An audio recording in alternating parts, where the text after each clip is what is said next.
Hey friends, what's up? Give me just a second. I'm a little behind, but we'll continue with some more Steins Gate 0, but one sec.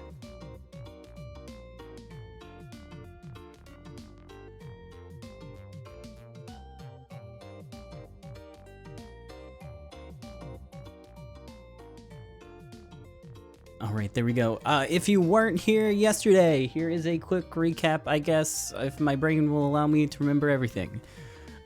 Steins Gate 0 takes place during the true ending of Steins Gate. Amane takes Okabe back to the past. Okabe learns he kills Kurisu, suffers from PTSD, and then refuses the second attempt to save Kurisu. It jumps 6 months later into the future. Okabe meets Maho and Dr. Leskinen at ATX, I think it was. They learn that Okabe learns that it was part of Kurisu's lab, and he learns about their memory retrieval process, and they also talk about how they were going to implant memories, but they don't really know how to yet. And we also learn about Amadeus, the project for creating an AI using memories extracted from an individual. And then we get invited to their lab where we meet Amadeus Kurisu, a AI constructed with the memories from Kurisu. And what else happened? There's a lot in those first 2 hours, and then it kind of smooths out a little bit. We meet Fubuki, who is Mayuri's friend. There's a really long scene that doesn't really matter too much except for some character building, and then at the very end she experiences the same deja vu-like effects of the world lines converging, and she sees Mayuri dying, and she also has dreams of Mayuri dying. But I don't remember Fubuki being at those scenes, so it's a little weird, and I don't know if that's explained. And what else? I think that's it. There was one other scene with Kurisu and Maho where they interact at the lab for a little bit, setting up their relationship. And I don't think there's too much important in there. It was just before she left for Japan. And now it's jumping into a scene with Suzuha. And I don't know anything that's going to happen now, because we haven't watched it yet. Anyways, give me a sec. Let me set the game up. I haven't done that yet. I didn't want the intro rolling in the background over and over and over again. Hold on.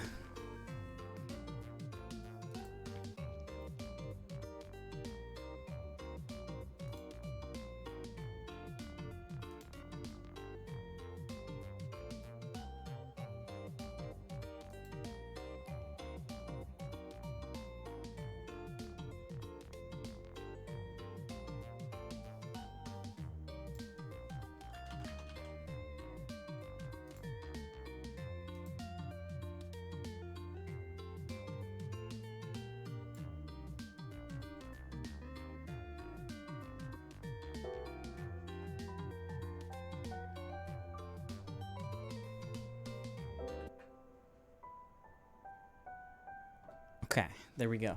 Anyways, hi friends. I hope you had a nice break. We're in the middle of the first chapter because the prologue was only 2 hours, and then the chapter after it was over 2 hours, so I didn't know where it was going to cut off, so I kind of cut off in the middle during some of the real cool building up scenes for the end of the chapter. Oh well. Sorry for ruining it. Let's continue. Wait, closed epigraph. Yeah, I think this is the same one.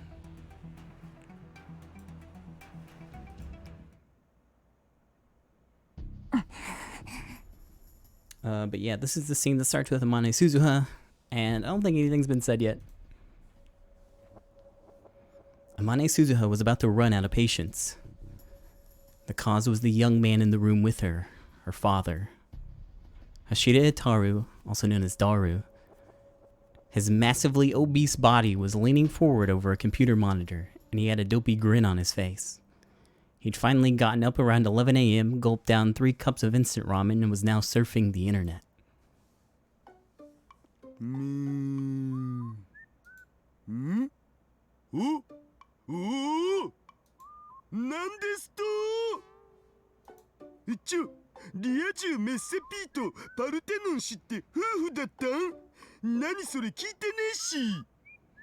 Normies Must Die P and Parthenon.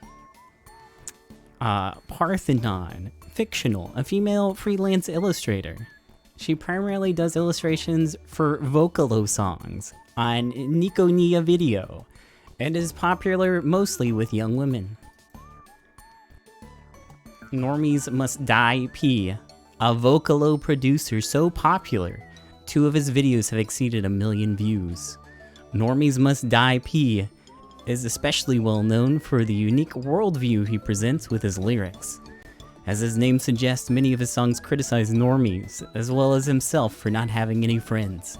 Because of this, his songs serve as a source of emotional support for viewers that have found themselves in similar dire straits.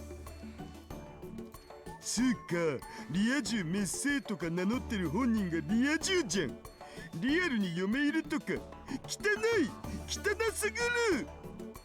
ぐぬぬぬぬ、ぼっちの味方だと思ってたのに。こんなん戦争だろ。炎上必至だろ。うお、と思ったら、もうアットちゃんもツイポも炎上してた件について。Tweepo, the name of a microblogging application. The posts, known as tweeps, are all limited to 140 full-width characters, such as Japanese characters, or 280 half-width characters, such as English characters. Following a user on Tweepo will cause the user's tweets to appear on your timeline, and users can send private messages as well. 僕としたことが出遅れた。これまでの流れをちゃんとチェックしないと。父さん。はい。That's what Suzuha called her father. It's who he was after all, so there was nothing else to call him. Suzuha was a time traveler from the year 2036, and 7 years from now, he would become her father. いい加減にしなよ。一日中ゴロゴロして食べるかネットを見るかゲームをしてるかばっかり。即席麺やお菓子ばかり食べてると体に病変を生じるって警告しても治そうともしない。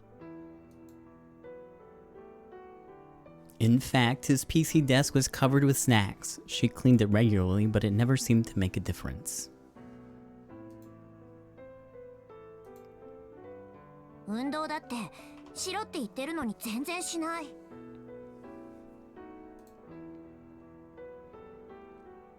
Suzuha realized she was complaining more than usual, but she had to say it anyways. そんなんじゃ将来。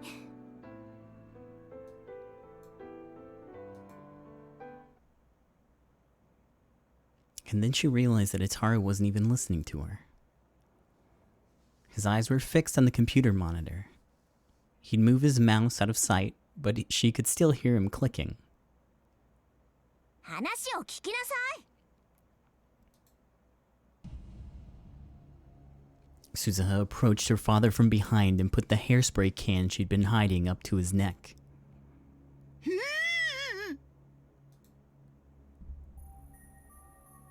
Ataru seemed to think that it was a gun. He stuck up his hands. Threats like this worked. They worked because she told him that she'd survived the Third World War and the wars and chaos of 2036, and that she was ready to draw her gun and pull the trigger whenever she needed to.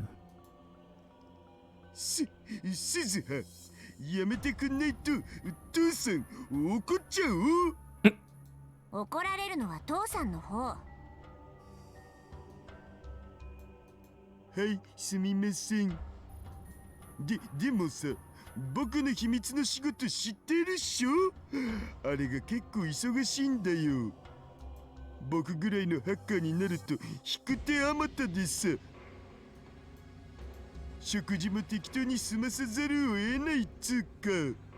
海外のクライアント相手だと時差もあって昼夜逆転しちゃうっつうか。未来の父さんもそんなことばっかり言って母さんに叱られてた。100歩譲って睡眠周期は仕方ないとしても、これ以上健康を損ねるような食事は許容範囲外。即刻中止すること。いい？だけど仕事もそうだけどタイムマシンの研究が大変なんだ。癒しが欲しいんだよね僕。そうやって言い訳してすぐだらけようとする。甘えてるよ父さん。Suzuha was always amazed that her dad managed to survive the future's wars. But since the time machine research would affect the future and eventually Suzuha's very presence here, she couldn't tell him to stop. Even after Okabe Rintaro stopped coming to the future gadget lab, Itaru had kept working on the time machine all by himself. Suzuha never said a word about it. If she did, it might create a time paradox. タイムマシンを作るのに未来から来たタイムマシンを精査しちゃダメだからね。She decided to warn him again. わかってるよそんなこと。でも時々自信なくなるんだよね。僕本当にタイムマシンなんて作るん？当然だよ。しっかりして。はい。Suzuha took the hairspray can off his neck. てっきり銃だと思ったらなんというはったり。父さんを騙すなんてひどいよ。次は本物使うからね。それマジ勘弁。Suzuha put the can of hairspray back on the shelf. It was something that Okabe Rintaro had left here when he lived in the lab. It was still here since its owner never came back for it. 漫画とかゲームだとさ、父親を叱る娘ってのはもっとこう燃えるんだけどな。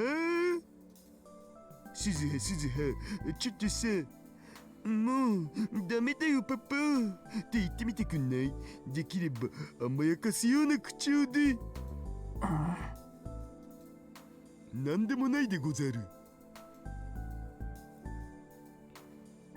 Her dad shrank from Suzuha's glare.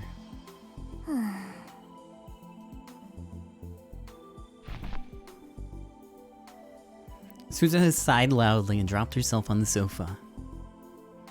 She leaned back against the headrest and stared at the ceiling, then closed her eyes. どうしたん？なんでも。隠しても無駄なのだぜ。鈴葉のなんでもないってのは話を聞いてほしいって意味っしょ。There's a big difference between the art style of this game and the original one, but I think it still has the same artist. I think.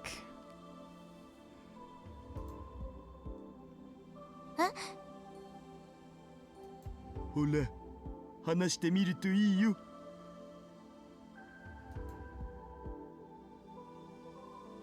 Daru sounded very serious. Suzuha's eyes went wide for a moment, but then she realized. そのセリフ、この前プレイしてたギャルゲーにあったよね。それでフラグが成立するんだっけ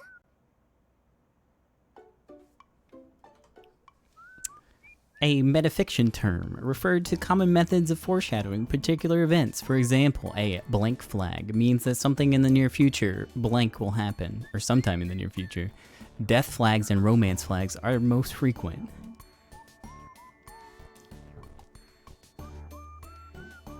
She'd been living here for 3 months. She was starting to learn a little about Akihabara's culture circa 2010. 父さん、間違っても私を落とそうとか思わないでよね。More like the anime version. You know what? I think you might be right with that. I think the visual novel came out, was it 2016?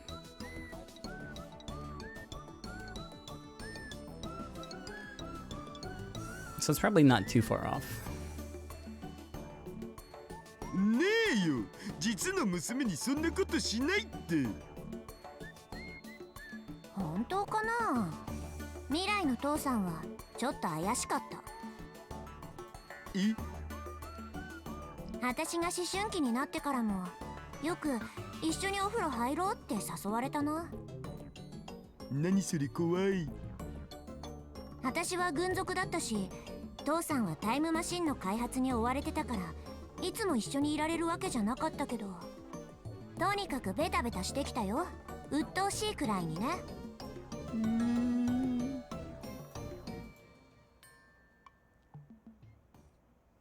Her dad looked honestly depressed, and she realized that she'd gone too far.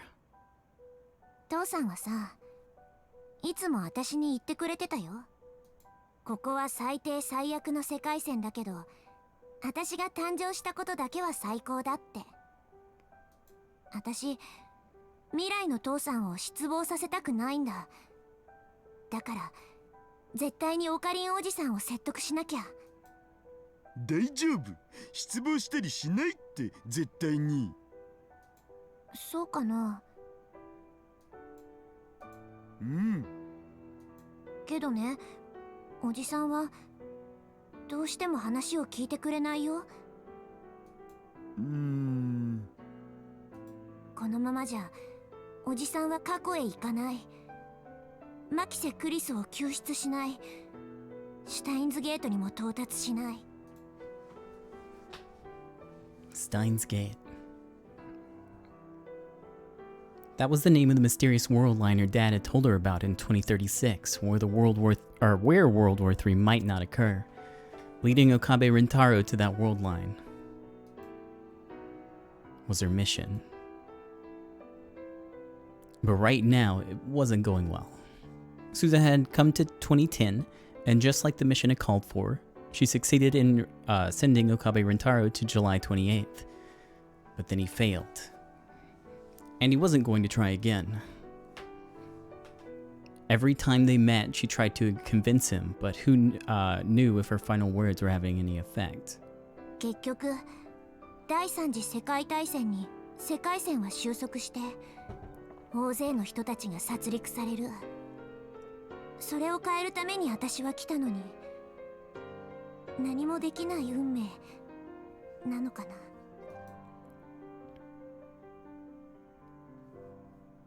Suzu had something else she had to do in Akihabara in December 2010 besides convincing Okabe Rintaro. And it meant she was running around every day. The exhaustion was starting to take its toll on her. During the war, she'd been able to keep herself sharp at all times, and this level of exhaustion wouldn't have meant anything.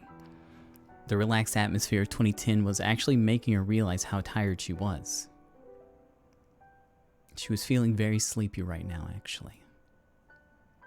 She was surprised at how willing she was to fall asleep in such an undefended position, but she didn't think she could beat the temptation. And then suddenly she felt something extremely cold on the back of her neck.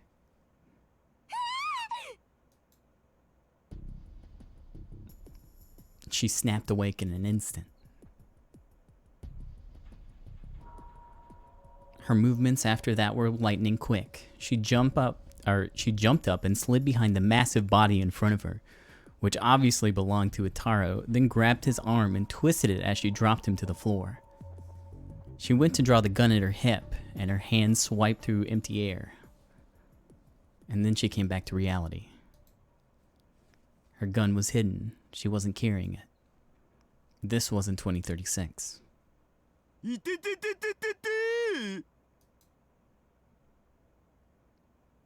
Two cans of Dr. P clattered to the floor. That must have been what he put on her neck. 何するの父さん。さっきのお返しだお。ぼーっとしてたから危うく殺しちゃうとこだったよ。そういう訓練受けてきたんだからシャレじゃ済まないんだって。わかったから話してくださり。言いたいでござるの巻。まったくもう。Suzuha let her father go.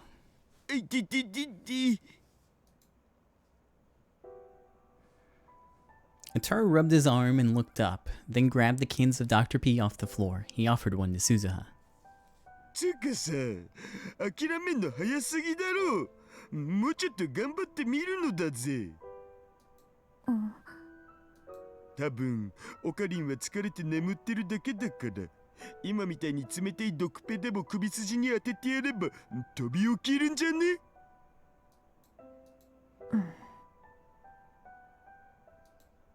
なんせほら、あのオカリンだし。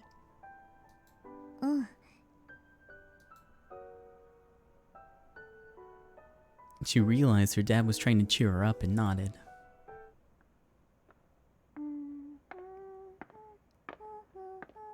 Then she heard footsteps coming up the stairs and some slightly off-key humming. Their eyes met. Just the sound was enough to tell them who it was. 隠れろ、鈴葉。オキドキ。Suzuha moved fast, maybe even faster than when she'd knocked her father to the ground. She quickly and silently jumped behind the curtain that separated the lab's development room from the rest of it. Just as she hid behind the desk, there was a knock at the door.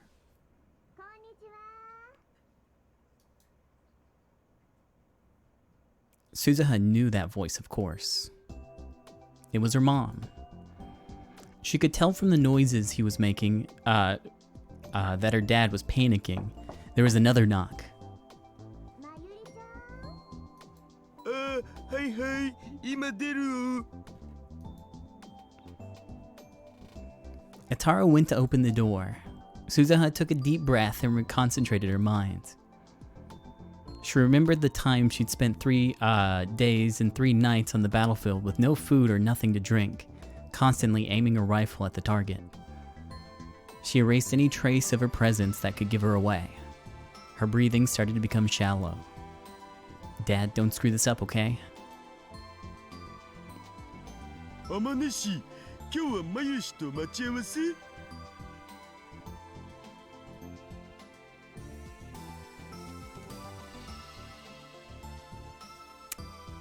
Ataro came back into the room with a girl. Girl, do you always dress like that? I thought that was cosplay. What the fuck?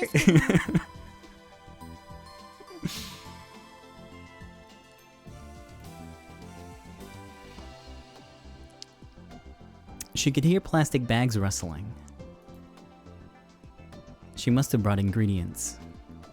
まゆし、来てないんだよね。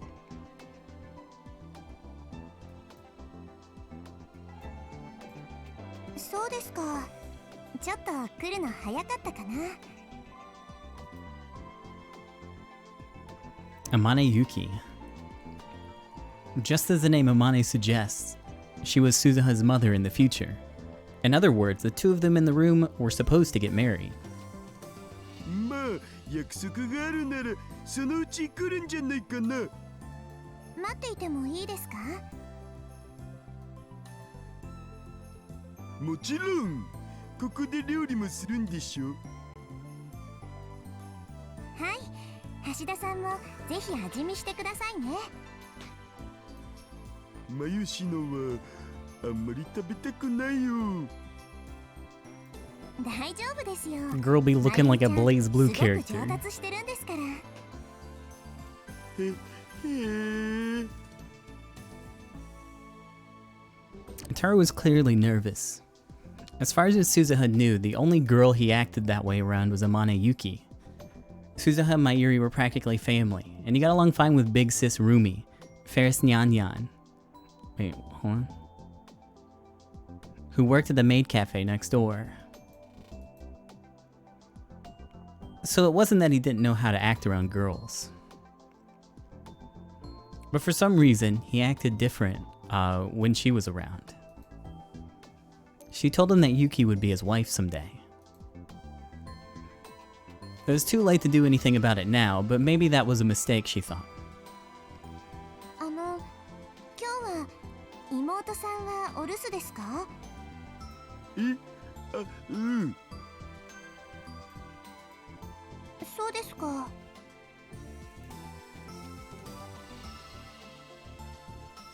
Hashida Ataru's sister was none other than Suzuha herself. Around the same time Suzuha had started spending all her time at the lab, Yuki had become friends with Mayuri and Ataru and began visiting more frequently, which meant that avoiding her was almost impossible. And so she was forced to tell Yuki that she was Ataru's little sister. But still, she wanted to keep contact to a minimum in order to keep Yuki from finding out somehow. And that was why she was hiding. そうそうどうですこの服この前買ったんですけど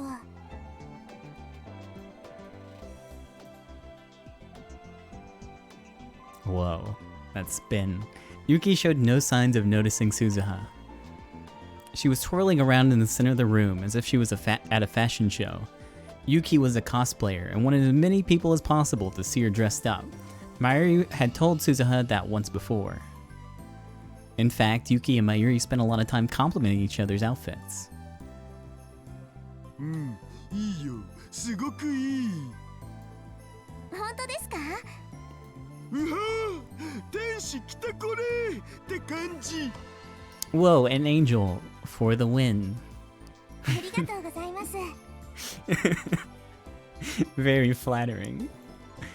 橋田さんもおしゃれしましょうよちょっとだけ痩せれば結構素敵だと思うな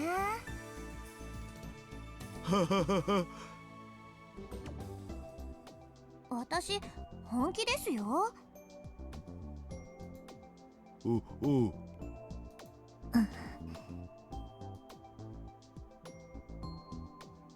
Hashida, Ataru, and Amane Yuki. As she listened to their awkward conversation, Suzuha remembered the last time she said goodbye to her dad.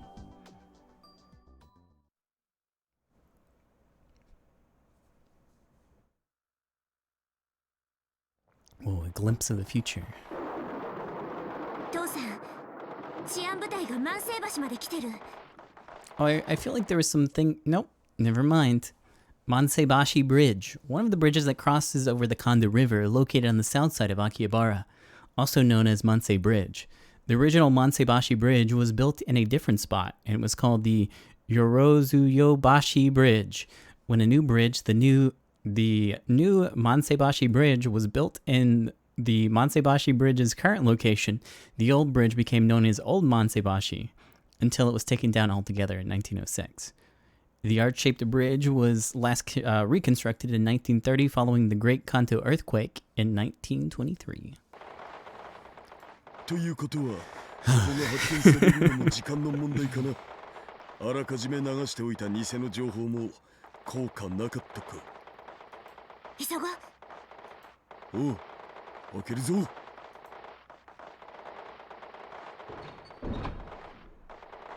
ごいこんなところに扉があったなんてこれなら誰にも見つからないねさあ中へ Hey, how's it going?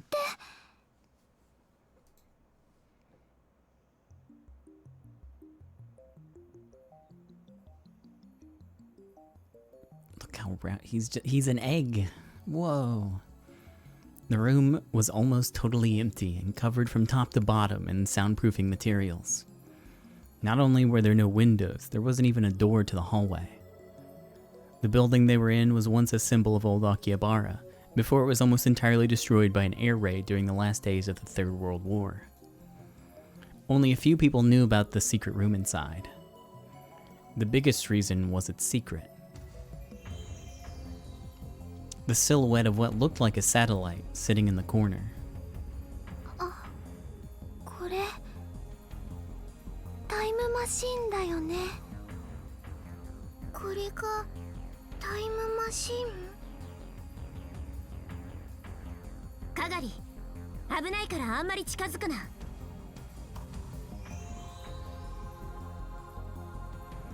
Suzuha spoke to the little girl clutching Mayuri's hand.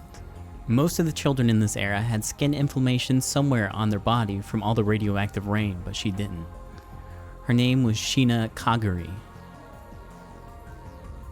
Her registration form said that she was 10 years old, but no one knew if that was true. She was an orphan who lost her parents in the Tokyo air raids when she was a baby, and nobody knew her birthday. The name Kagari was given to her by Mayuri, who was working at the child welfare center that had taken her in. She took it from the word Kagaribi, meaning bonfire, and hoped that she could be a light even in these dark times. It had been 4 years since Mayuri had adopted her, and her name on the registration form had become Shina Kagari. 綺麗だね、ママ。そうね。 Suzuha motioned for the Shinas to step back and put her right hand and right eye up to the time machine sensor. The biometrics check cleared and the hatch slid open. Biometrics, the use of one's fingerprints, voice recognition, vein iris scanning, etc., instead of a password. Oops, that's not the button.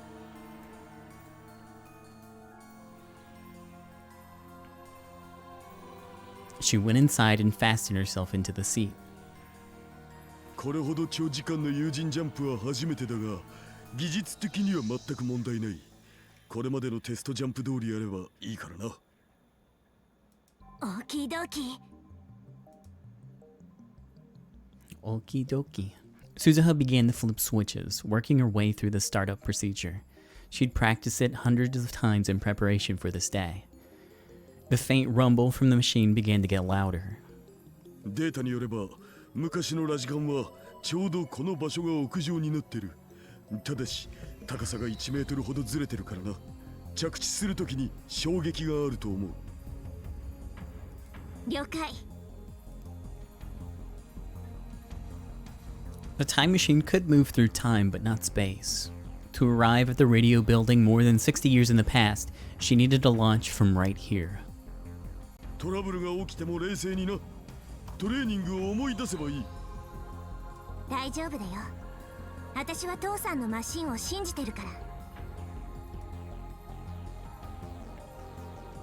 Her words must have meant a lot to him because he stuck out his... Wait. Her words must have meant a lot to him because he stuck out his lips towards her. He squished them back with her hand. Wait, she squished them back with her hand. Sorry, I can't fucking read. 悲しいな。鈴葉は父さんが嫌いかい。父さんがやるとなんか下心があるみたいだから。いくらなんでも娘相手に下心なんてねえよ。Okay, there we go. Proof. 最近母さんに似てきたハスハスとか言ってたのはどこの誰？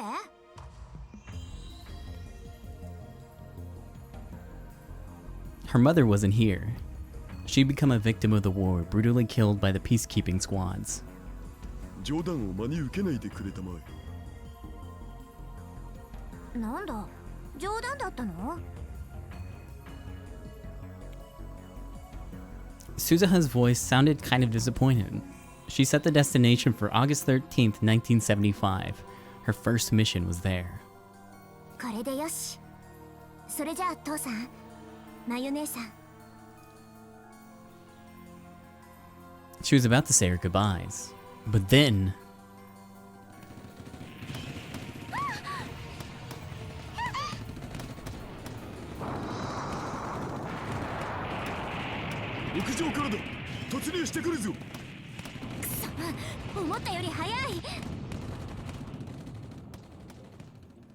Suzuha drew her gun from her holster. She was about to get out of the time machine, but her dad stopped her. ダメだ。さっさと飛べ。でも父さんたちが。俺たちのことはいい。早く行け、鈴葉。そんな、だって。マシ、係ちゃんを。このマシンにはもう一人乗れる。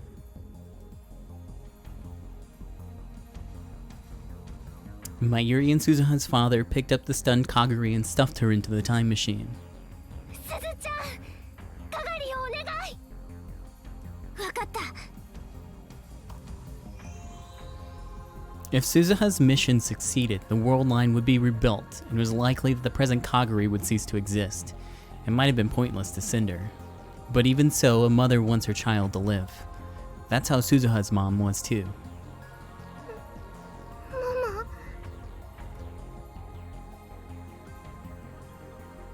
Kaguri finally seemed to understand what was going on. She called out to her mom.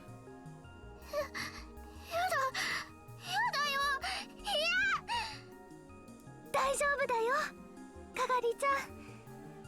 すずちゃんが一緒だから。 So in this chapter, it flips between a bunch of different perspectives. It starts with Ocarina, and then it goes through like 3 other characters. It's very different from the last game, where it was just all from Okabe's perspective. ダメ、ママも一緒じゃなきゃダメ。過去へ行けば昔のママがいるよ。今よりずーっと若くて。 かがりちゃん、びっくりするだろうな。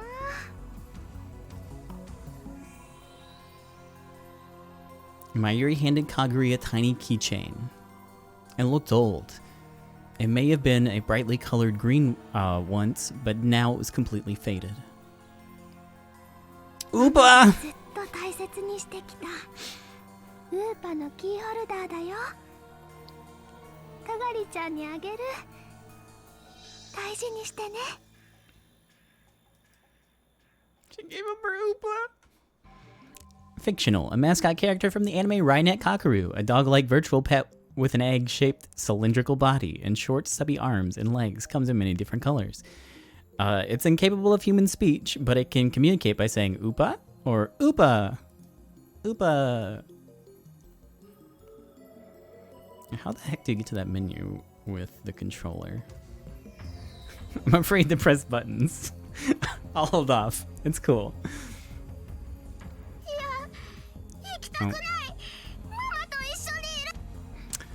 Once it was pressed firmly into Kaguri's hand, she stepped back. Mayuri was smiling but weeping at the same time.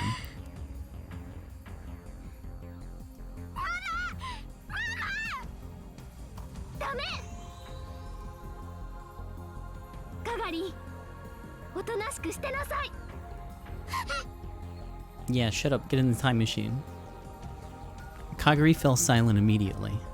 Even Suzuha had never heard Mayuri use that tone of voice.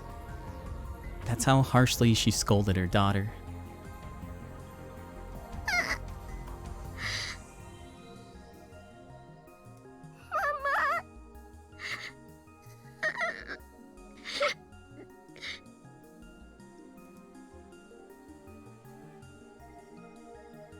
Kaguri was quietly weeping, unmoving. 閉めるぞ。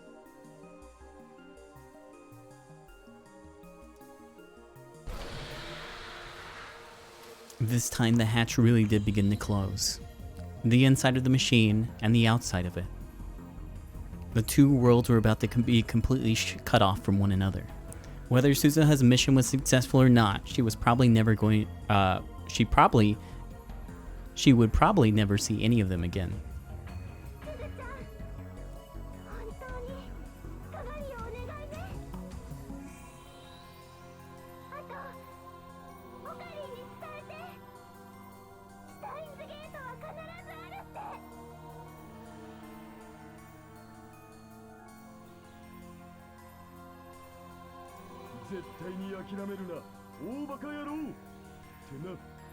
Yeah, in this timeline, CERN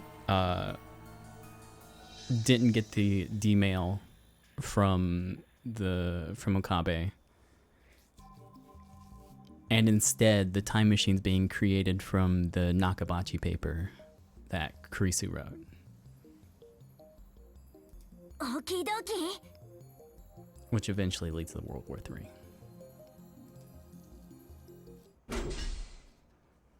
And then the door was sealed shut, and Mayuri and Ataru's voices disappeared along with the chaos outside. 父さん、大好き。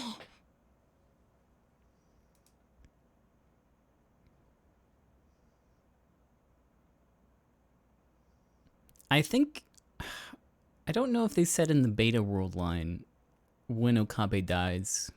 I think he still dies in 2025? I can't remember. She whispered toward the door, now sealed shut.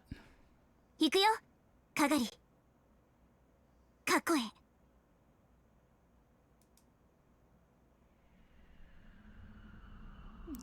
She booted up the time machine.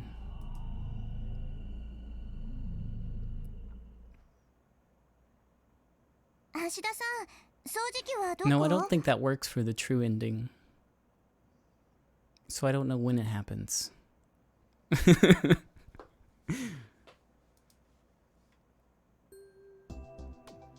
Suzuha snapped back to reality. Yuki was getting closer to the development room she was hiding in. そのカーテンの危な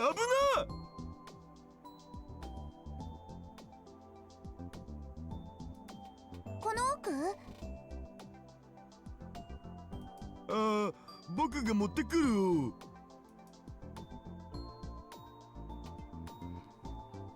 Ataru motioned for her to stop and then quickly slid into the room.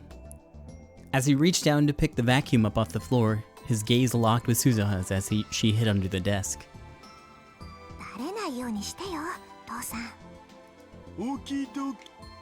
Oh, I found the button for the log.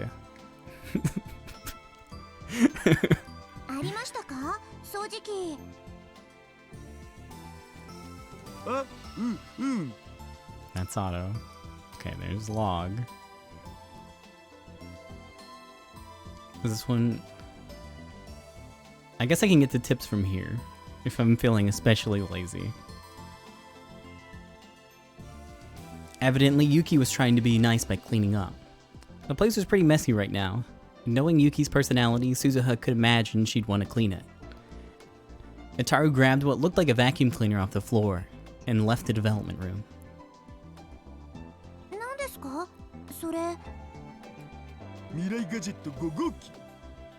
Once again. Future gadget number 5. Short for Once Again I Made Something Worthless by Goemon. Created by combining a dryer and a vacuum. The dryer is operated using the exhaust of the vacuum. Its name is a reference to the popular anime Lupants III. 分解すれば普通の掃除機として使えるはず。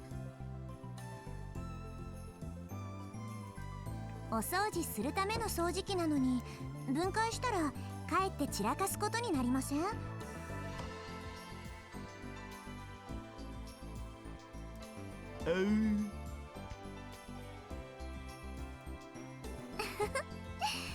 橋田さんって頭がいいのに時々うっかりなことしますよね。It's no poop in the turd, but it's okay. そうかな。でもそういう人の方が私好きだな。なんだと？Ataru started to panic again, and Suzuha sighed. ただ生活については見直した方がいいと思うんです。お部屋の掃除はできれば毎日した方がいいですよ。ここ特にホコリっぽいですし。それだけじゃありません。食事のこともそうです。今日もカップ麺だったんでしょ？なんで知ってるん？お台所に食べ残したまま放置されてます。なるほど。それにお菓子もこんなにたくさん。食べ過ぎだっていつも言ってるのに。一応気をつけてはいるのだぜ。一応じゃダメです。あんまりカップ麺やお菓子ばかり食べてると病気になっちゃいますよ。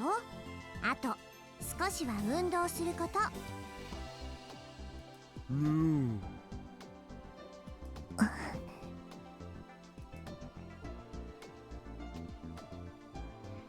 Amana Yuki was saying the exact same thing that Suzuha had said.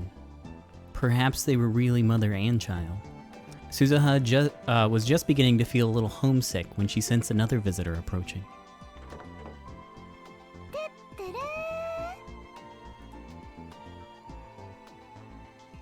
The door to the lab opened, and a greeting she'd heard many times before resounded throughout the room.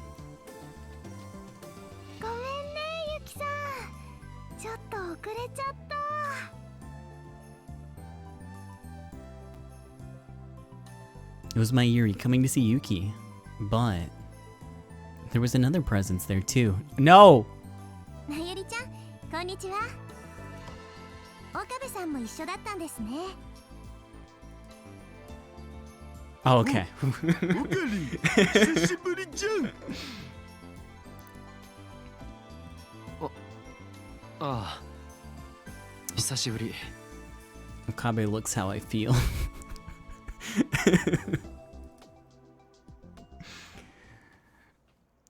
When she heard his voice, Suzuha ground her teeth a little.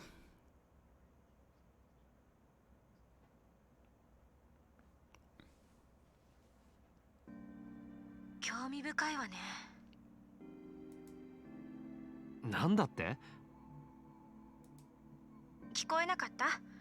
興味深いと言ったの。まさか行きたいとか言い出すんじゃないだろうな。ぜひお願い。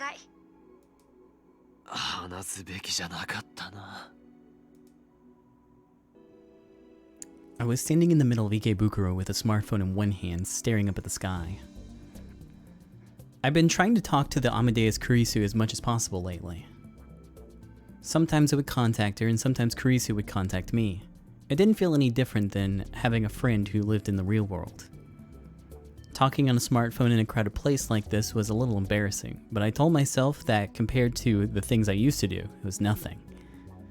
I'd chosen harmless topics for a discussion. But it still reminded me so much of talking to the old Kurisu that I sometimes forgot myself. I'd done that just now when I accidentally told her about the lab. She had seized on it. あんたが今話したそのラボ、オリジナルの私は行ったことが？ああ、いや。はっきりしないわね。どっち？ないよ。Kurisu had been part of the lab in the Alpha World Line. In this world line, she died before ever becoming a lab mim. Of course, she'd never even known where it was. お前は勘違いしているようだから言っておく。ラボと言ってもラボじゃない。ただのお遊びサークルだ。それに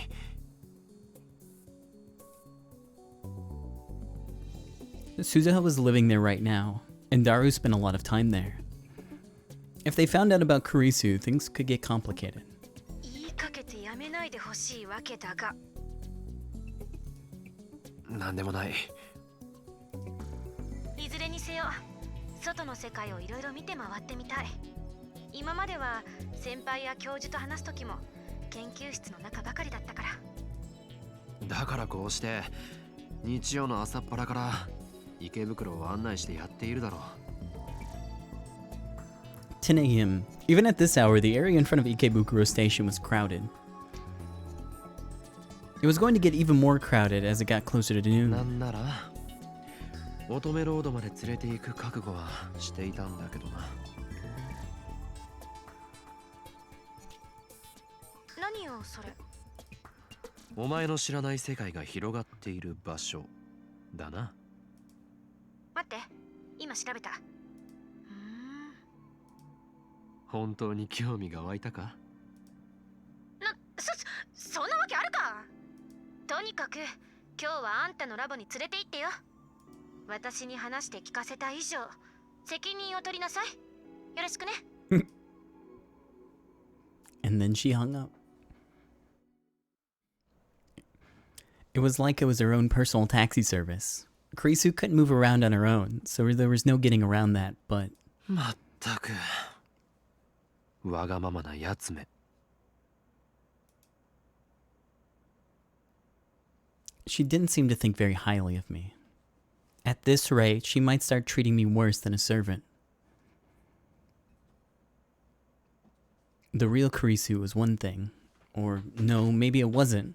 But being treated that way by the artificial Kurisu was incredibly humiliating. Wouldn't it be humiliation for all of humanity?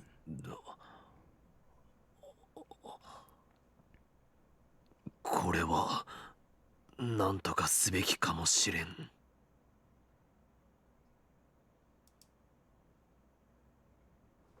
As I mumbled to myself, あれ、オカリ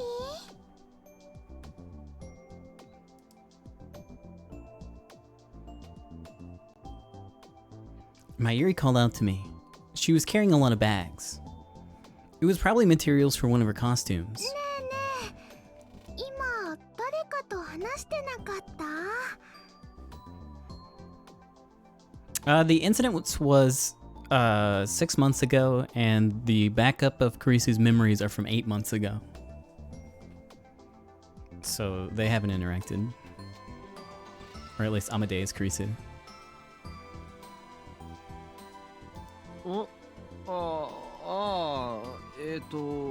今のは大学のゼミの友達だ。そっか。今日も遊びに行くの？いや、今日は別に予定はない。まゆりはこれからバイトか？ラボでユキさんと待ち合わ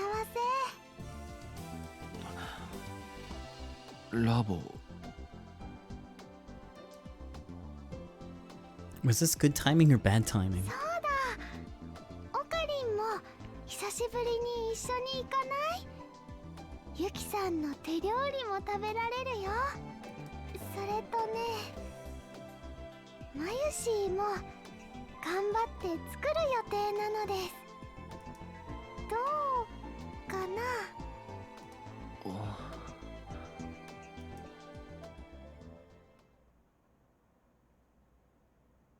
In the end, I went with her. ずいぶん嬉しそうだな。嬉しいよ。 Mayuri had been smiling the whole time, but I was the opposite. The minute I got here, I was so nervous. I felt like I was about to throw up. I didn't really want to see Suzuha. あ、おお、 Oh god. 岡部じゃねえか。お、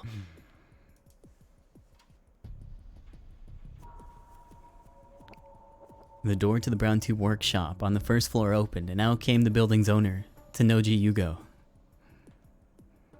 A CRT TV shop located on the first floor of the multi-purpose Ohiyama building in Suhirocho.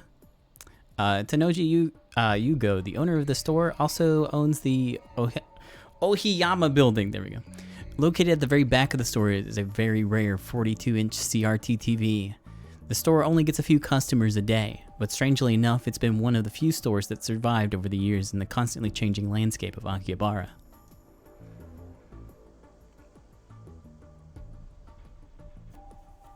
Hasn't changed a bit. He's perfect. おう、うわ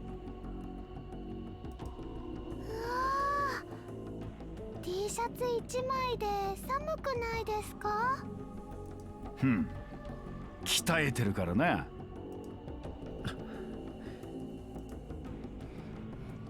When I've been living in the lab, I'd give him the nickname Mr. Brown. It'd been a long time since I'd seen him. 岡部、その様子じゃちゃんと大学生やってるみたいじゃねえか。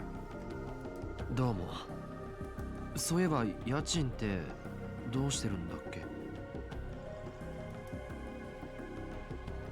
I asked Mayuri instead of him. I used to give it directly to Tanoji, but 橋田がちゃんと振り込んでくれてるから安心しな。そうですか。おう。 this man. Was he a rounder in this world line too?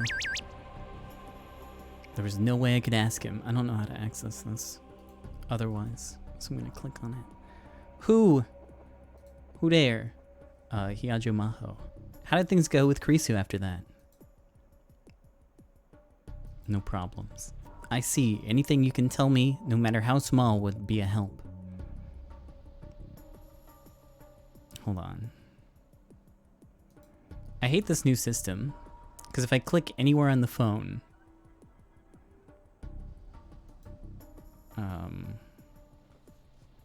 which button is it? 1. There we go.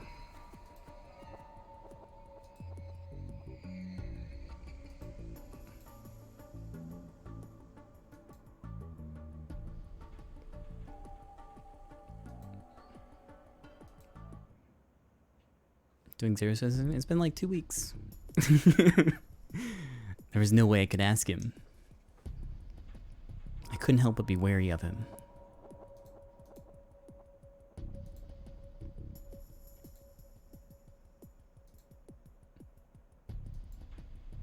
I want to talk to Maho too. Let's do no problems. I'll keep it as that.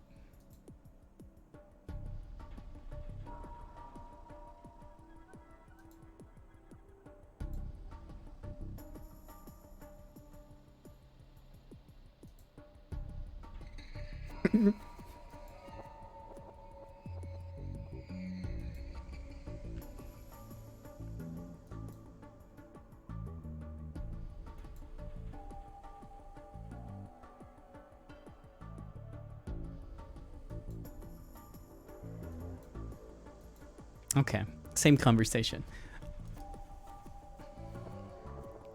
That's why I'd start putting some distance between us. If nothing else, I'd avoid trying to interact with him.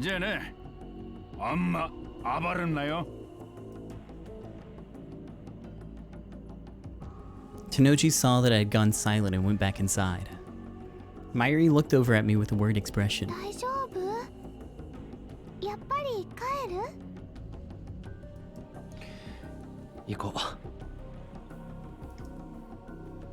Tanoji didn't matter. What mattered was, why was I here? Did I feel like something needed to change? Or did I really want to show Kurisu the lab?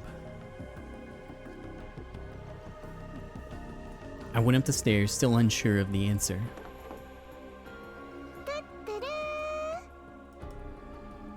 Mayuri went in first.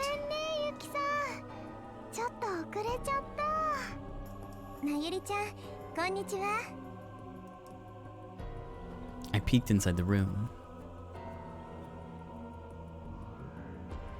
Daru and Yuki were there. Their eyes went wide when they saw me. Oh,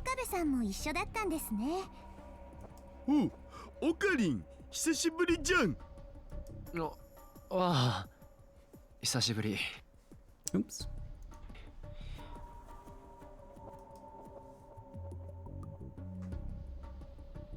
I quickly scanned the room. There's no sign of Suzuha. Part of me was a little relieved. 入っても。自分のラボで遠慮とかねえよ。それもそうか。さすがにこの状況でクリスを呼び出すことはできなさそうだな。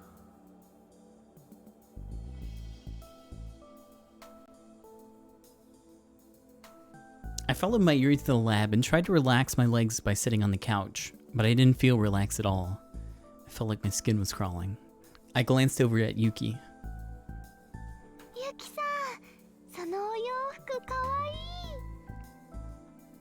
Hold on, can I actually? No. まゆりちゃんにそう言ってほしくて着てきたんだよ。いいなあ。まゆしーも着てみたいのです。後でお洋服取り替えっこしてみる？サイズ合うかな？ I heard about Yuki's future from Suzuha too. I still couldn't believe someone this pretty was going to marry Daru. なんだ。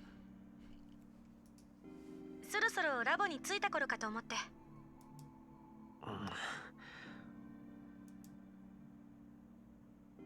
I ran into the development room in the back, clutching my smartphone. お前結構暇なんだな。どうして声を潜める？もしかして私のことをお友達には知られたくないとか？当たり前だろ。I hadn't even checked with Maho and Dr. Leskinen to see if it was okay to tell other people about Amadeus. まあいいわ。状況はなんとなく理解した。Kurisu lowered her voice as well. 少しでいいから部屋の中を見せて。カメラを掲げてくれるだけでいい。まったく。I sighed and held the smartphone up to my chest. I spun around once, like I was taking a video with my camera. 汚すぎ。最初の感想がそれか。ごめん、言い直す。ガラクタだらけね。That wasn't much better. Well, it was true. 研究室というのはどこも雑然となるものだけど、それにしてもこれはひどい。真帆先輩の下宿先といい勝負ね。そういう個人のプライバシーを暴露してもいいのか？あんたからも先輩に言っておいて、部屋はちゃんと片付けた方がいいって。そんなこと言ったら噛みつかれそうだ。まあでも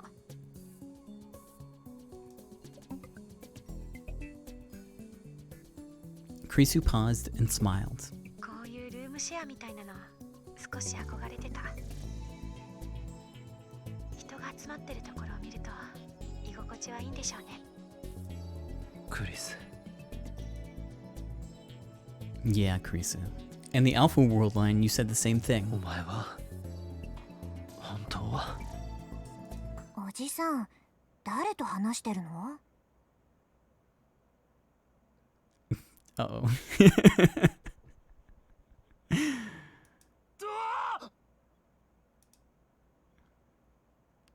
I suddenly heard a girl's voice from under the desk and was so surprised I screamed. 黙って。お前スザ？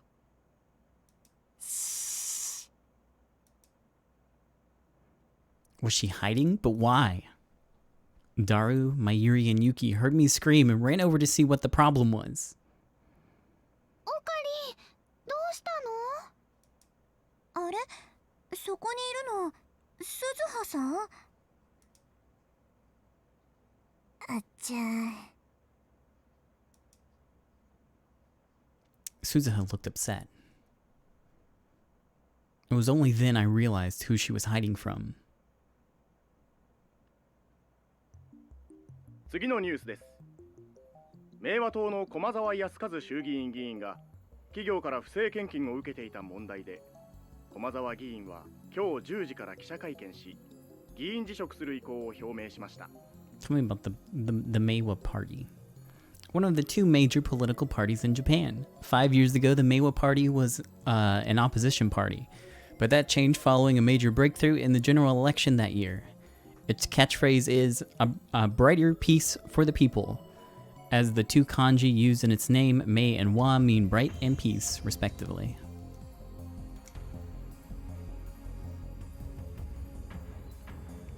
Someone left the TV on and was playing the new afternoon news. Suzuha knew no one was watching it, but she used the remote to turn the volume up anyway. She wanted to keep the girls in the shower room from hearing us. I couldn't hear Mayuri and Yuki laughing from the shower. Or sorry, I could. Things had gotten really awkward when Yuki found Suzuha, but Mayuri quickly came up with a plan. At first, her plan was for the three of them, including Suzuha, to shower naked together and hopefully get Yuki and Suzuha more comfortable around each other. But Suzuha said the shower room was too small for 3 people and refused.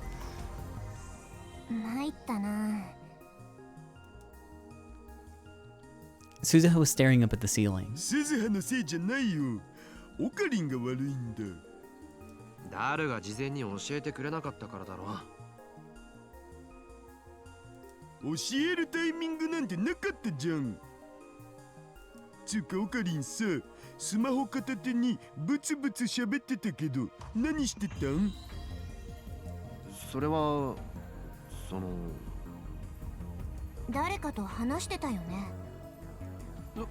そういうアプリがあって試しに使ってみたんだ。おお、ギャルゲっぽいやつ。オカリンもそういうのやるようになったのか。そういうことなら後で僕のおすすめアプリ教える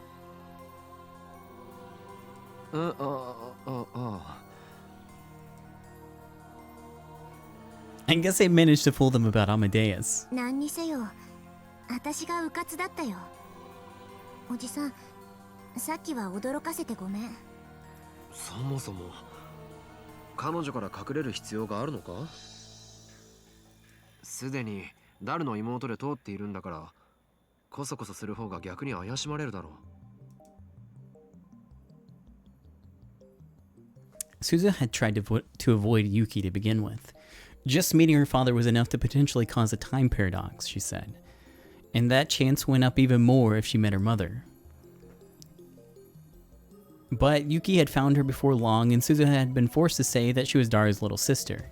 Yuki believed it, so why make things any more complicated? そうなんだけど、母さんが思った以上に私と仲良くなりたがるんだ。あまり会話しすぎるとボロが出かねない。自分とよく似てる人間が現れたら嫌悪するか興味を示すかのどちらかだろうな。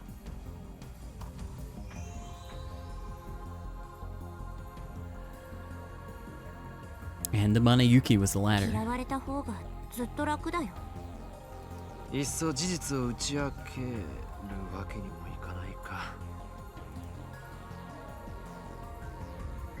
Right now, only a few people knew that Suzuha was a time traveler. Me, Daru, Mayuri, and Faris. That was all. つうか、このまま何も説明しなくていいんじゃね？え？天音氏はなんつうか、秘密とか無理に聞きたがるような人じゃないと思うんだよね。鈴葉ならよくわかってるんじゃないか？確かに未来の母さんはそんな人じゃなかったけど。じゃあ大丈夫だって。いずれ時が来たら僕からちゃんと説明しとくよ。本当？ああ。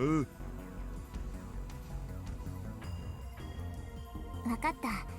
父さんに任せる。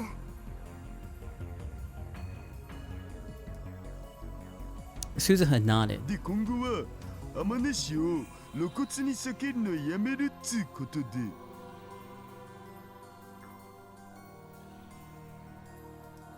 うまくやれるかどうか自信ない。大丈夫だって。お前が言うなって話だけどな。さっきだって相変わらず苦手意識出しまくってたじゃないか、お前。僕のことは今はどうでもいいっしょ。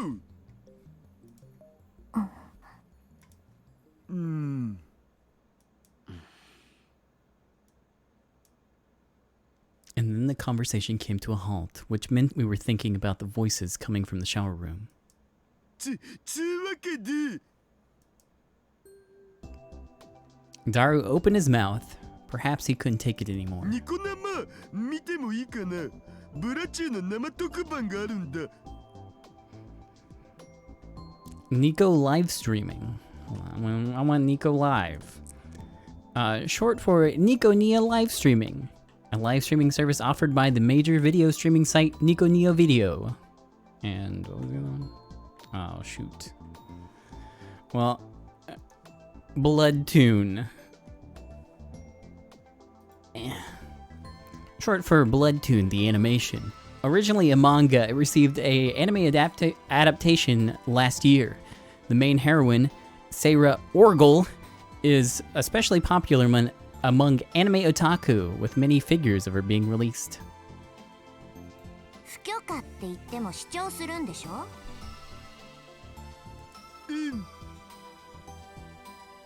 じゃあどうぞ。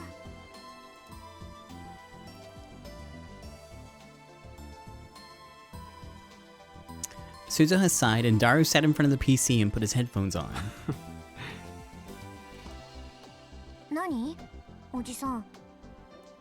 いや、仲のいい親子だと思ってさ。そうかな？ああ、未来でもダルはこんな感じだったんだろ？もっと痩せててかっこよかったけどね。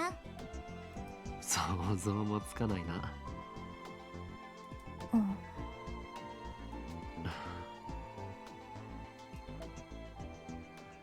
And the conversation died again. There were a ton of things I needed to talk to Suzuha about. But that's why I couldn't say a word. Maybe it was the same for her. Since there was nothing else to do, Suzuha and I turned back to the TV. The news was still on. 今日東京銀座でフランスのファッションブランドル・パラディのオープニングイベントが行われました。 As the newscaster spoke, I could see over 100 women lined up in front of a store. 平和だね。私が物心ついた頃にはすでにこんな光景は存在しなかった。 On the TV, a girl in a pretty outfit was talking to an interviewer. 羨ましいな。彼女たちは誰も殺さなくていいし、誰にも殺されないんだね。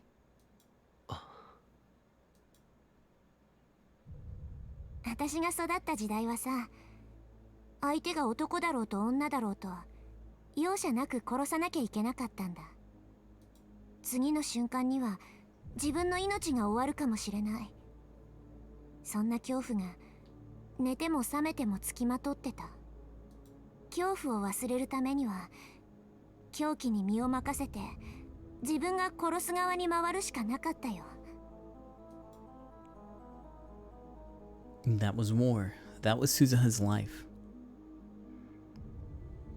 I've been to many nightmarish world lines, but none of them were that bad. 父さんたちはタイムマシンのことで反政府組織とみなされてね。 Daru had made the time machine that brought Suzuha here. It was far more powerful than the one that existed in the Alpha World line. 私も軍から離脱して父さんたちに加わったから警察や治安部隊に追われることになった。それからはもっともっとひどい戦闘が何度もあったよ。正義のための戦いなんて綺麗な言葉は使いたくない。たくさん殺したし、友達や仲間も大勢殺された。その中には私の母さんもいた。 Daru was still staring at the computer screen, but I could see him twitch. He must have been listening to Suzuha while he pretended to look at the screen. 軍の無人機から私を守ろうとして機銃掃射で死んだよ。 This was the first time I'd heard about how Amane Yuki died. She was in the next room right now, having fun in the shower. And that's how she was gonna die. この目でズタズタにされていく母さんを見た。この全身で母さんの生温かい血を浴びた。 Maybe the reason Suzuha didn't want to talk to her mother in 2010 was that she didn't want her asking about the future. There was no way Suzuha could tell her that much. ねえ、おかりおじさん。 At some point, Suzuha's eyes had started to overflow with この tears. 世界線の行き着く先は地獄しかないんだ。今すぐじゃなくていい。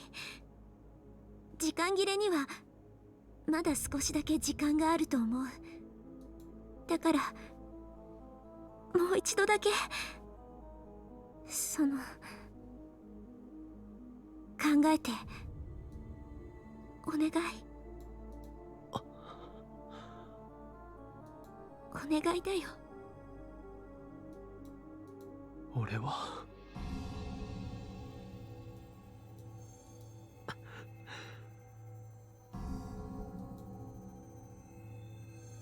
I knew it. In my mind, I knew it. The right thing to do was to do as she asked. But 死にたくないよ。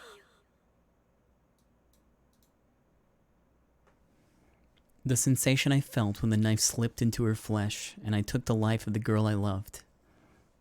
It went from my hand to my arm and then to the rest of my body, and I started shaking. My vision blurred, then almost went black. My hands went to my mouth. There was a wave of pain, like my stomach was turning inside out.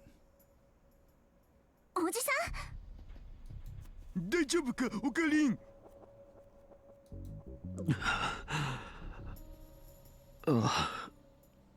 悪い。 Suzuha poured me a cup of water and I gulped it down. ごめん。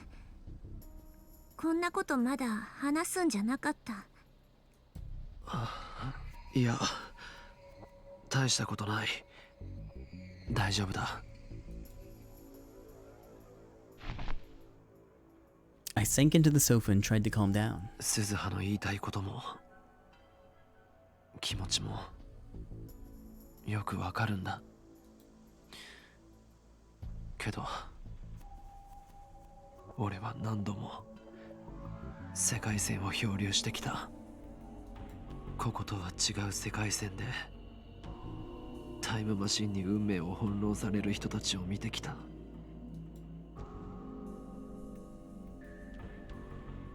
I looked straight into Suzuha's eyes. お前の非業の結末さえ見てきた。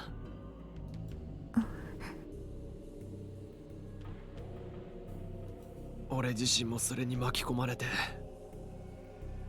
何もかも無力だってことを知った。Humanity was powerless before the laws of this world. タイムマシンを使って世界線を改変するのはこの宇宙の仕組みから逸脱することだ。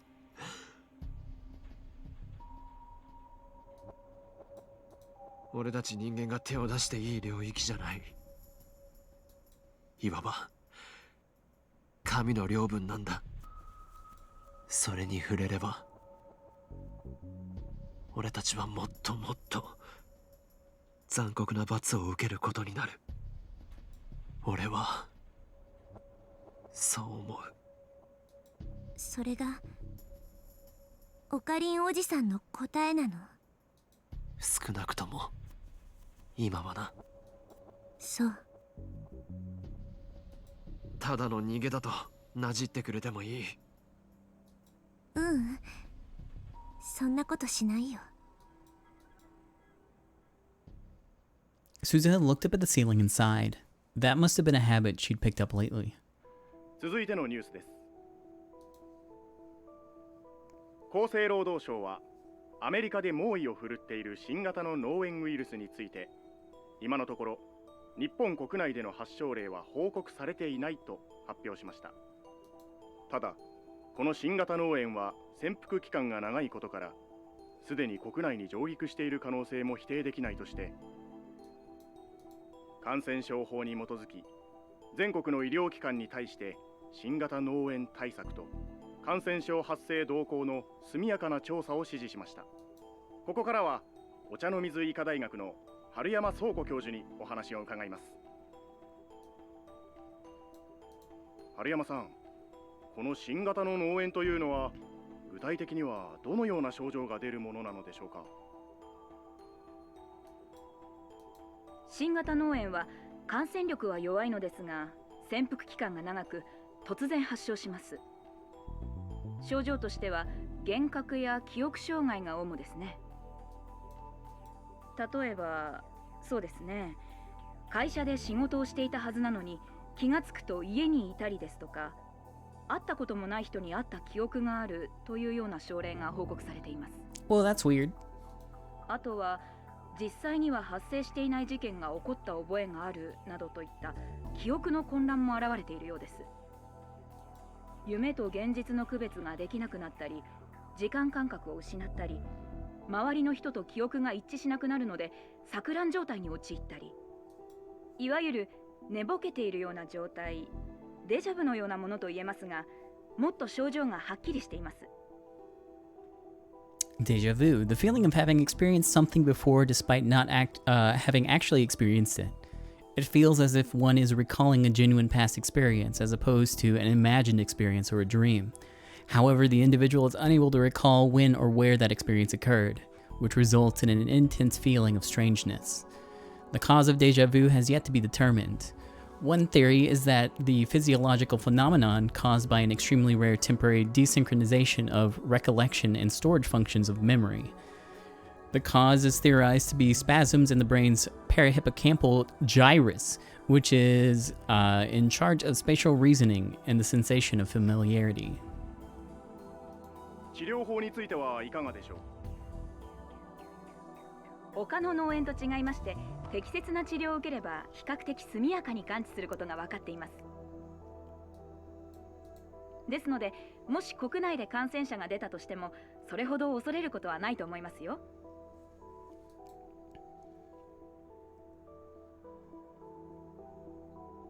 The reporter was still talking, but I couldn't hear what she was saying.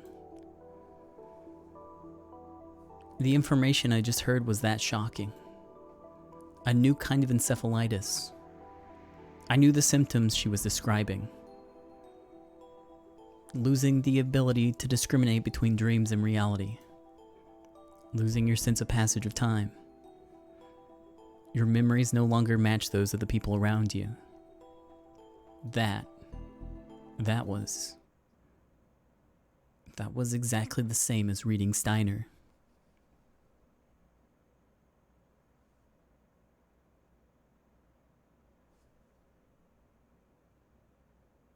Oh, nice. We can do some sad Amane Suzuha stuff.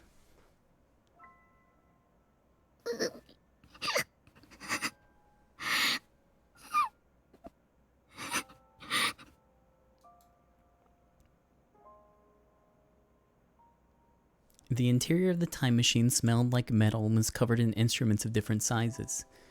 The girl inside was sobbing. It had been almost an hour since Suzuha had left to go look around. She assumed that Kaguri would have stopped crying by then, but she had no such luck. いつまで泣いてるつもりだ。しっかりしなきゃダメだ。まゆ姉さんの気持ちを考えろ。Shina Kaguri looked up at Suzuha, her face wet with tears. だから泣くんじゃない。鬱陶しい。Yeah, stop crying, idiot. She's not even dead. She's not even born yet.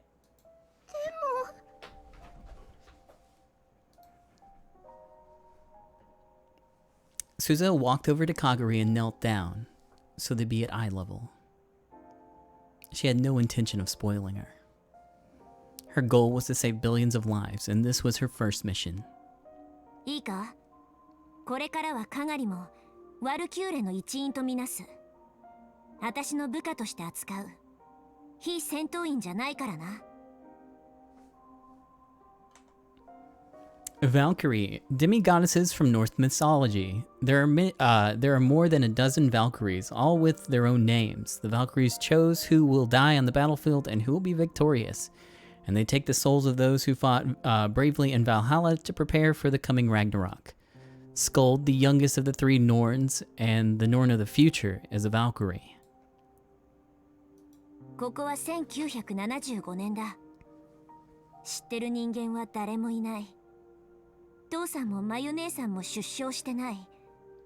つまり誰も守ってくれないんだ。自分の身を守るのは自分だけだと思え。いいな。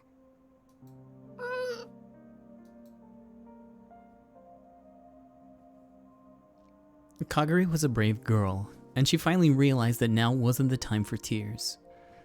She tried to stop crying. It wasn't working well, but it was a lot better for her emotions than sobbing. She was a smart girl. Suzuha knew that. あまり時間がない。この時代の人間にタイムマシンが見つかったら大騒ぎだ。The machine had landed on the roof of the Radicon, which wasn't a spot that people visited often. The chances of anyone finding it were slim. But in this era, they had no one to help them conceal it. That meant they couldn't stay long. She needed to finish her mission quickly and move to the next time period. 何か失敗したら、またタイムマシンで時間を戻ればいいんじゃないの？燃料の問題があるんだ。ジャンプできる回数は無限じゃない。肝心の場面で動作しなかったら話にならない。そうなんだ。立てるか？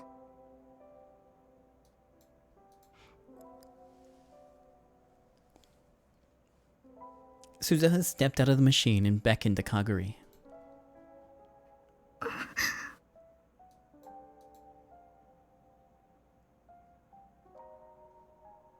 Kaguri looked surprised. Her eyes were narrowed at the bright sunlight. The sky above Tokyo in this time period was too dirty to be called blue. Smoke and dust clouds filled with who knew what were rising from the rows of smokestacks. It all combined with black exhaust from cars that scurried along the ground to create a smog so thick you could literally see it. The sky above the city was covered by a veil of death. But still, it was the first clear sky that Kaguri had ever seen. She'd only ever known from books and videos that the sky could be this bright. The nuclear weapons used during the Third World War had changed the weather over Tokyo, and their sky was constantly covered in dull gray clouds. The sun's light was always weak when it shone through them, and it was never this bright. 私が子供の頃はまだこんな感じの空だった。少しだけど覚えてるよ。Suzuha looked up at the sky too. 空気が美味しい。In 2036, you needed a filter and a mask to go outside for any length of time. Compared to that, 1975 was a lot cleaner. わかるだろ、かがり。父さんたちがどうして世界線の改変に全てをかけていたのか。世界線がどうとか、歴史がどうとか、そんな理屈は後でいい。今はただこの空の色を守りたいと思えば。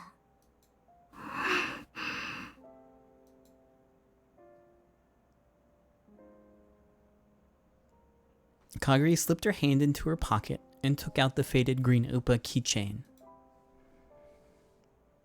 She stared at it with a sad look on her face. She was probably thinking about Mayuri, her mother. And she was probably trying to understand what it meant that her mother had put her inside the time machine.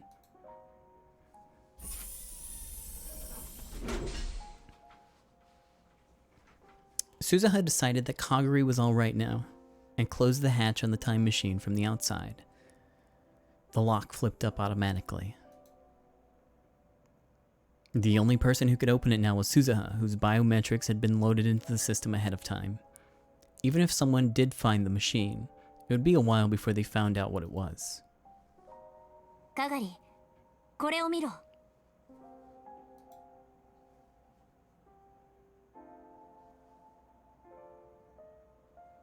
Suzuha handed her a printout of a photo. これ何？ IBN5100 っていうレトロ PC だ。We got us a new IBN 5100 photo. Fictional, IBM's first portable computer, which went on sale in 1975. The design includes an integrated monitor and keyboard, and while it is described as a portable, it weighs almost 25 kilograms. In the 2000s, John Titor revealed that there was a special computer language that could only be used on devices of this type, which was not described in the manual, and the IBM developers would later admit that it was correct. 私たちの時代に存在していたものはどれも満足に動かない。けどこの時代なら感動品が入手できる。これを手分けして探すのが私とお前の最初のミッションだ。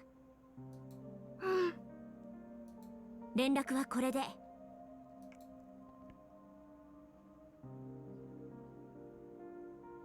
She handed Kaguri a small transceiver. 通信できる距離はかなり短いらしいから気休め程度だと思え。オーキードーキー。90分ごとにこのビルの前に集合。状況を確認。それを繰り返す。いいな。オーキードーキー。いい返事だ。 Suzuha had nodded and patted Kaguri on the head. よし、ミッション開始。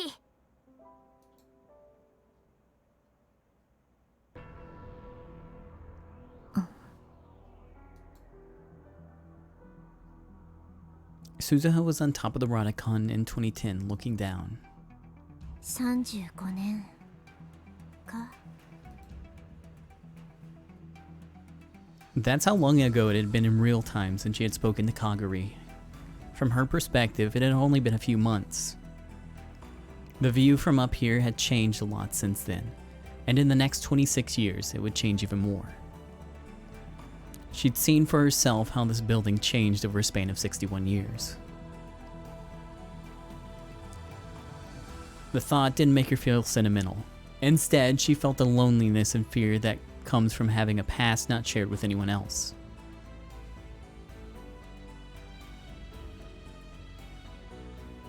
Using the time machine to change the world lines means breaking the rules of the universe. Okabe Rintaro's words flashed through her mind. Still, lately, she'd been thinking about Kaguri.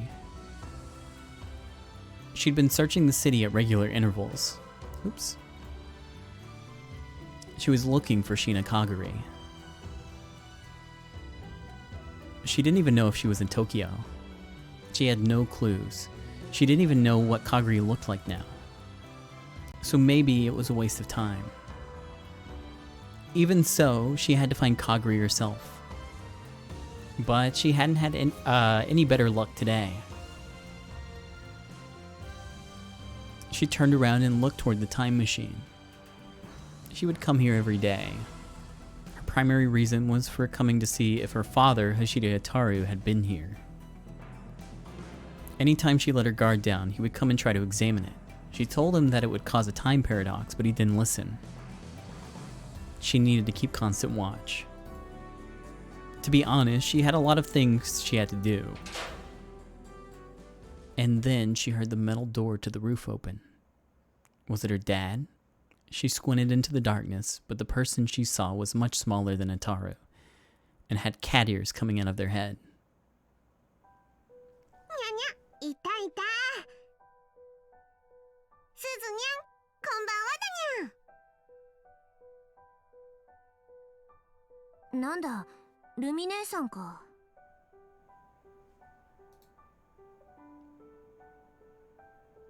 Ferris Nanyan had springs in her step as she approached Suzuha. ルミ姉さんって誰のことかにゃ？フェイリスはフェイリスにゃ。ルミ姉さんはルミ姉さんだよ。Ferris's real name was Akiha Rumio. She was Daru's friend and had helped them in many different ways in 2036. So Suzuha had known her ever since she was very young and had always called her Big Sis Rumi. For whatever reason in this era, she always wanted to be called Ferris though. When Suzuha asked why, she simply responded, Ferris is Ferris, nya. An answer which meant nothing to Suzuha.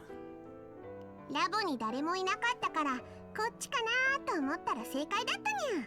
はい、差し入れ。余り物で悪いんやけど。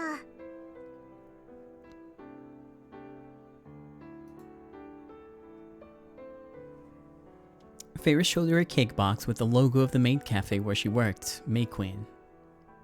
父さんがラボに不在でよかったよ。If he ate something like that at this hour, he'd get even fatter. Fun. ダルニャンじゃなくてスズニャンへの差し入れにゃ。私に？なんで？にゃふふ。好きなくせに。Ferris grinned and nudged Suzuha in the side with her elbow. 私は別に。アップルタルトにモンブラン。あとイチゴのショートケーキもあるにゃ。うん。ほーら、おいしそうだにゃ。Ferris opened the box and showed her what was inside. Suzuha could smell the sweet cream and fruit. さあ、今すぐ美味しく食べるといいにゃ。心置きなく食べるといいにゃ。ほら、あんして。その可愛いお口に食べさせてあげるにゃ。冷蔵庫にしまって明日食べる。すずにゃんはストイックにゃ。 Ferris laughed and handed over the box. 賞味期限は明日だから明日中に食べなきゃダメにゃぞ。ありがとう。どういたしまして。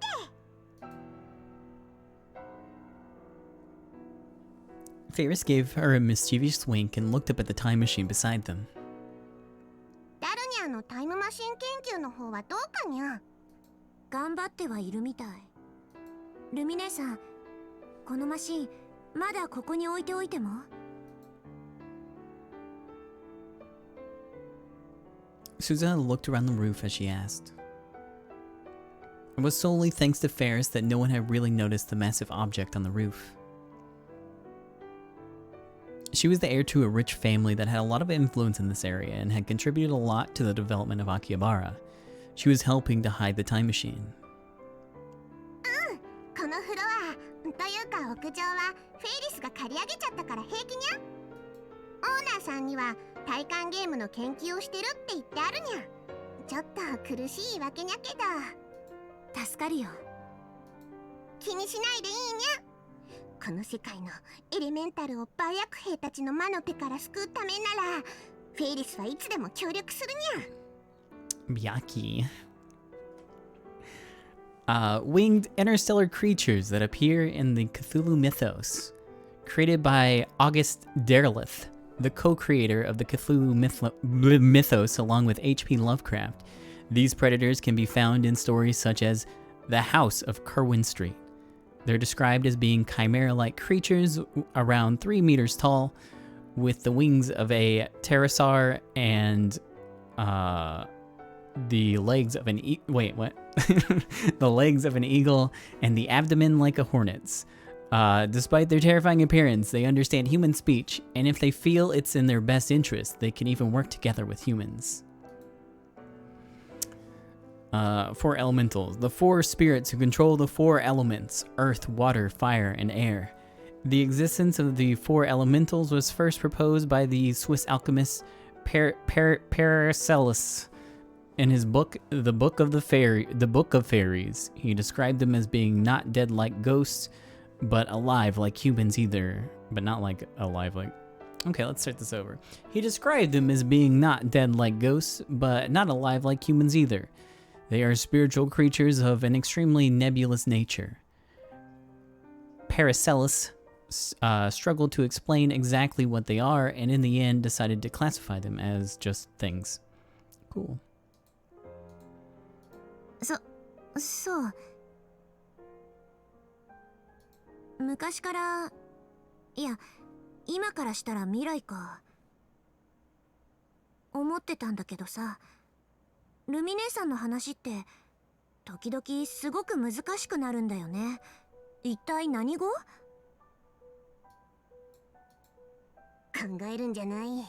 感じるのにゃ。いいやいいや。寒いにゃ。フェイリスはお家に帰ろうかにゃ。 In the end, she could never get an answer. To Suzuha, Ferris was always a great mystery. 送っていくよ。一緒に出よ。にゃ、それじゃあついでにうちでご飯も食べてくといいにゃ。そういうつもりで言ったわけじゃないんだけど。どうせ普段大したもの食べてないにゃ。すずにゃんのストイックさを見てるとフェイリスがなんとかしてあげにゃきゃーって思っちゃうにゃ。保護欲、母性、とにかくそういうのがかきたてられるのにゃ。私は大丈夫だから。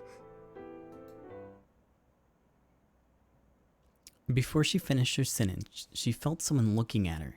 She glanced around. にゃ、どうしたのにゃ。 She listened carefully. She definitely heard a very faint sound from the direction of the metal door that led to the stairs. It was small enough that Suzuha was able to notice it because of her training. 誰かいる。にゃにゃ。多分話を聞かれた。 Most of the discussion was worthless, but they talked about the time machine a little. If someone heard that.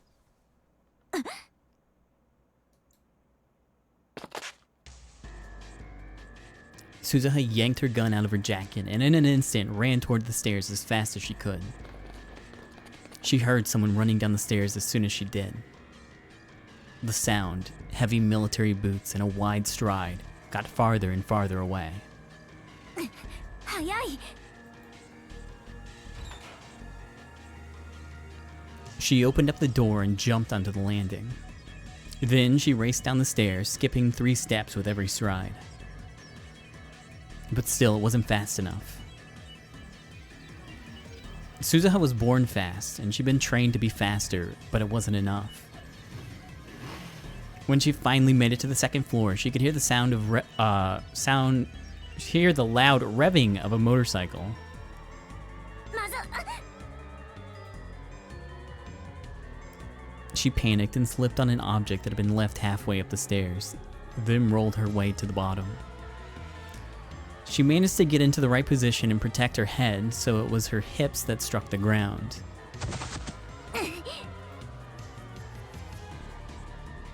She forced herself to stand up and run outside.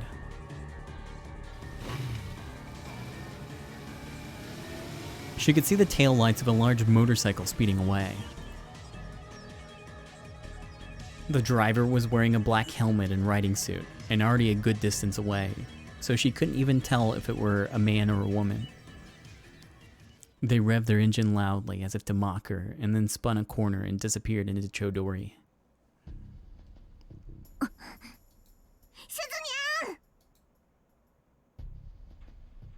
A little later, Ferris caught up.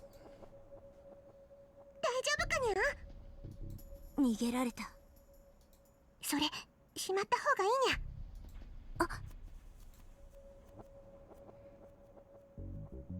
She put the gun in her hands back in her jacket holster and brushed away hair that sweat had stuck to her brow. 今の誰にゃ。 わからない。けど一般人じゃない。訓練されてると思う。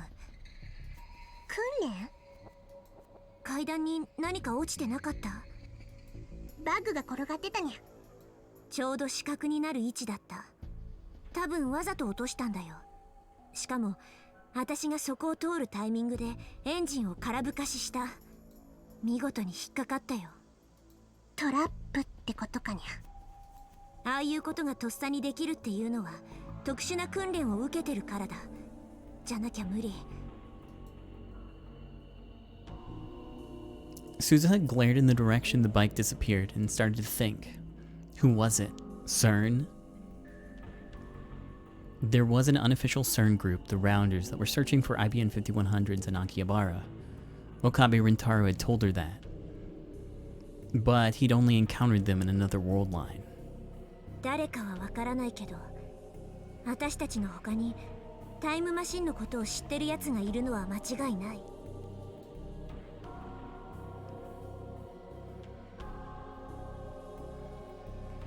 Was it that they knew about it but weren't going to do anything more?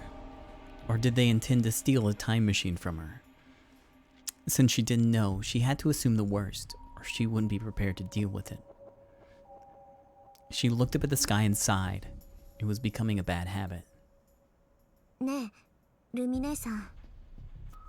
このことはオカリンおじさんには内密にしておいて。なんで？今のオカリンおじさんが知ったらタイムマシンを破壊しろって言いかねない。危険だからってでしょ。そうにゃけど。私は絶対にマシンを守るよ。シュタインズゲートの入り口へオカリンおじさんを連れて行かなきゃいけないんだから。それが未来の父さんとの、私をここに送り出してくれた人たちみんなとの約束だからさ。すずにゃ。わかったにゃ。その代わりダルニャにだけはちゃんと話しておくこと。オーキードーキー。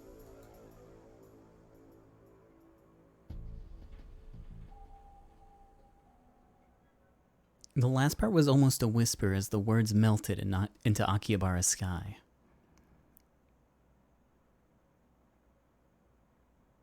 Alright, before we do this one, give me a minute. I'm going to take a quick break and I'll be back. Let me make a save real quick before I disappear. But I'll return in just a moment. I'm going to get a cup of coffee. And then I'll be back. See you soon, friends.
Hello, friends.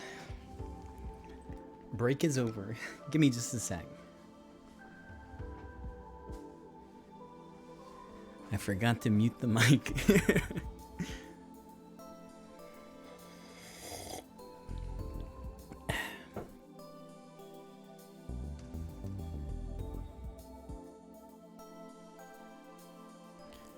I usually don't say it in the middle of the stream, but if you're enjoying the stream, consider subscribing. I also have a Patreon at dorb.gg/Patreon. And I think I'm going to start uploading to the archive again. I've been taking a break. I don't go on YouTube a lot for mental health reasons, and I've been putting it off quite a bit. But I think I'm going to start uploading some of the more recent streams to the archive, so keep an eye out for that. I haven't done any yet, but I'll let you know when I do. Let me check a couple things real quick, and then we'll get started.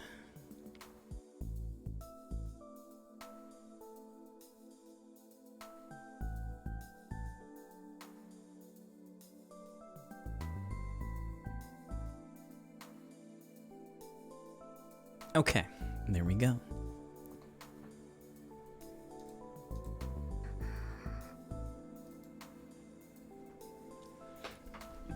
Hiyajo Maho was fidgeting. She knew exactly why, but she didn't want to admit it. Maho, 準備はできたかい? はい。 She awkwardly stood up from the chair as Dr. Leskinen spoke to her. How's this game for mental health? You know, it's kind of like it's kind of like the Cenobite. I only experience any kind of emotion through intense pain now, so it actually is very pleasurable for me. なんですか? 少しはおめかしするかと思ったんだが、魔法はマイペースだね。 Dr. Leskinen stared at her for a moment and then spoke. It was obvious that he was referring to her outfit. この前みたいにパーティーに出席するわけじゃないんですから。あの時だって白衣のままだったじゃないか。 Dr. Leskinen looks like he's always about to pull a sick magic trick out. あれは服を忘れたんです。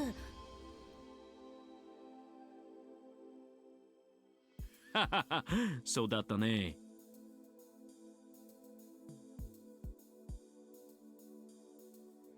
Dr. Leskinen was wearing his translator all the time these days. In fact, he actually told Maho to talk to him in Japanese. さて、クリスとリンタロウはどういう関係を築いているかな? 会うのが楽しみだよ。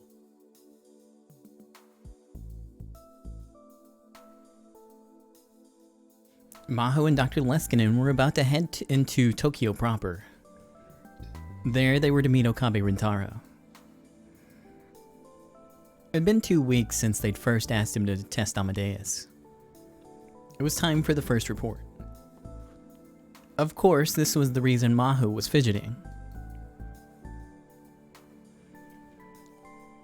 She was nervous to meet Okabe, no, to see Kurisu for the first time in quite a while.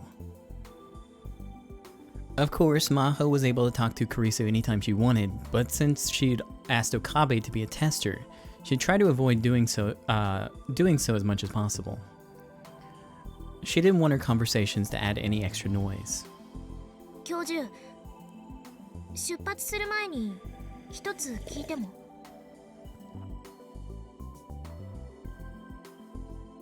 なんなる意図? なぜ岡部さんなんですか?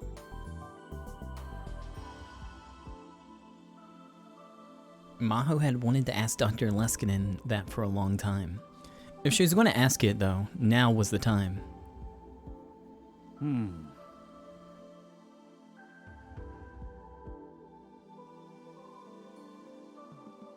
Dr. Leskinen thought for a minute.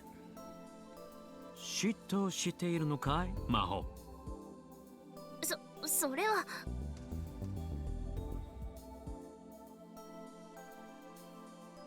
She felt heat flush her face. In other words, he was right. Yeah, she was jealous of Okabe. Not that she wanted to admit it. 正直納得はしていません。クリスの話し相手なら他にも適任がいたはずです。例えば君とか。そうは言いません。私はクリスともアマデウスとも近すぎますから。リンタロウはいい青年だよ。本気でそう信じているなら教授はお人よしです。人の本質を一度会っただけで理解することなんて不可能ですよ。もし彼が私たちに隠れて他の研究者にアマデウスを売り渡してしまったら、最初はそのつもりはなかったとしてもお金を前にしたら気持ちが揺らぐことだってあります。それが人間というものです。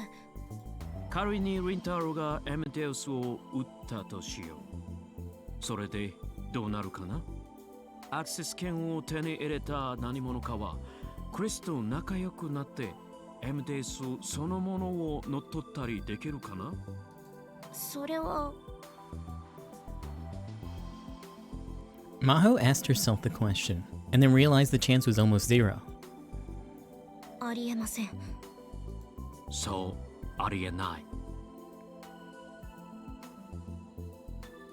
なぜならそんな事態になれば、クリスの方が対話を拒否するだろうからね。エムテウスはそういう意味でとても面倒くさいシステムだよ。なかなかこちらの思い通りには動いてくれない。もちろんエムデウスが説得される可能性もあるだろうけれど。Okabe said that they were friends. そのために私はモデルとなる人格にクリスとマホを選んだと思う。And he knew enough about Kurisu that Maho was able to verify it at least.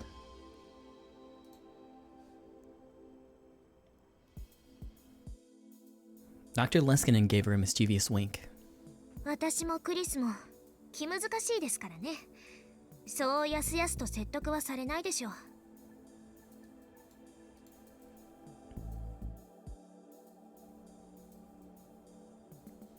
She knew he was teasing her, so she decided to say it. いかにも君たちは本当に容赦ない。これぞ最強のセキュリティだよ。けなされているように聞こえるんですが。君たちは我が研究室が誇る最強のレディーさ。Dr. Leskinen laughed happily. He always had a childlike innocence about him. いずれにせよ、エムデウスの AI は一筋縄ではいかないわけでね。だからこそ面白いとも言える。そんな彼女たちを身内だけで独占していても進歩はないだろう。エムデウスが劇的な進化を遂げるための起爆剤のようなものがちょうど欲しいと考えていたところなんだ。しかもなるべく研究とは無関係な人物に預けたかった。ウィンターローは聡明だし適任だと思ったんだ。クリスの友人でもあったわけだし。とりあえず今日の報告次第で判断してもいいんじゃないか。クリスがリンターローと過ごしてどう変化したのかを見極めてからだね。私たちが見たことのないような意外な一面を覗かせてくれるかもしれないよ。はい。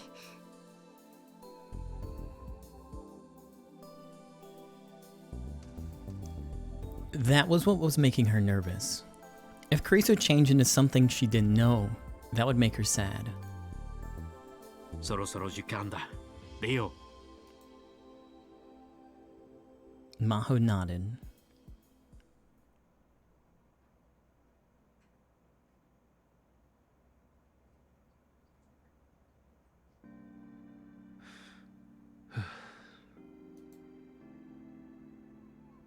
I walked onto the grounds of Yanabayashi Shrine and quietly looked around. Several cats were sunbathing beneath the cold winter sky, but there was no sign of anyone else.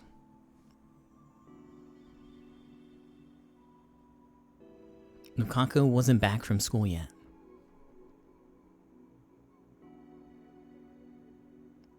Okay, I could talk to Kurisu without anyone staring at me here.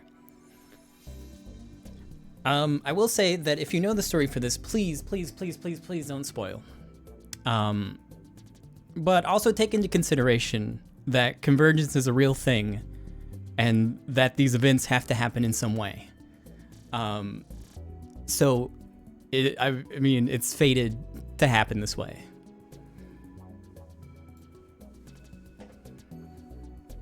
I was supposed to meet with Dr. Leskin and Maho after this.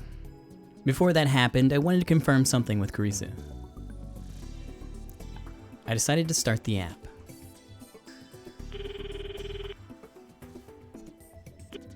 Hello. 話がある。今日はこの後教授や先輩に会う予定なのよね。その件について。ああ。緊張する必要はないんじゃない？基本的にはログを提出して、あとはあんたから見た私がどんな印象だったのか軽く聞かれるぐらいだと思う。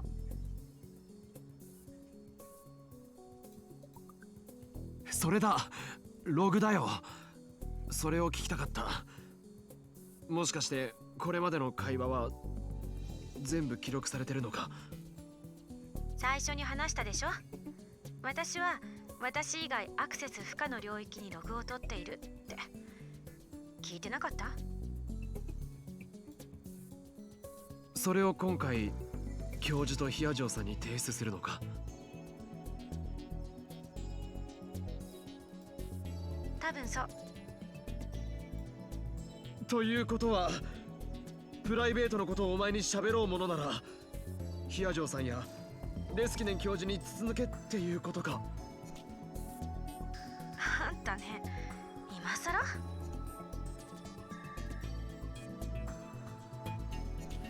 Yeah, it was a little late. Kurisu and I had been talking for 2 weeks. I should have asked about this when I got the access key for Amadeus. 今日になって気づいたんだ。なあ、俺これまでに何かまずいことを話さなかったか？例えば合コンでろくに女の子と話せなかったこととか、実家が八百屋さんなのにナスが嫌いなこととか。ナスは嫌いなんじゃない。苦手なだけだ。If that was all, I didn't really care. あんたが最初に私と話した時にクリスティーナって呼んだこととか。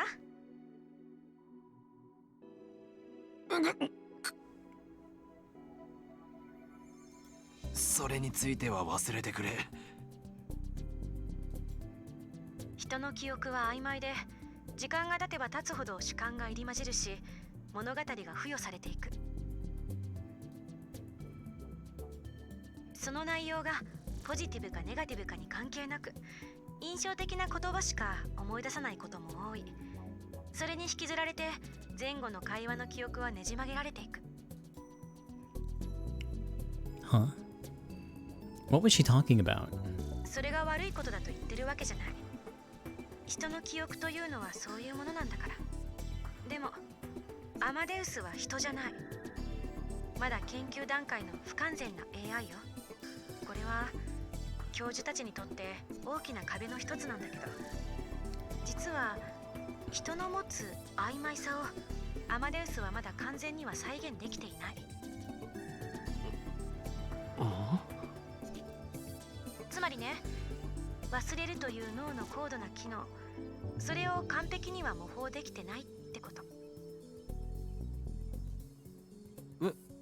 でも ATF でのレスキネン教授の講演だと、アマデウスは不必要なことは忘れてしまうって。え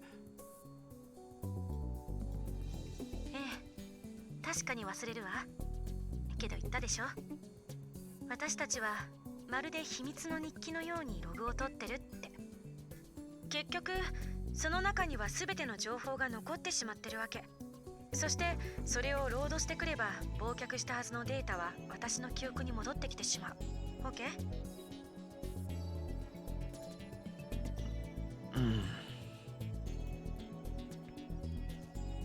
In other words, asking her to forget was a waste of time.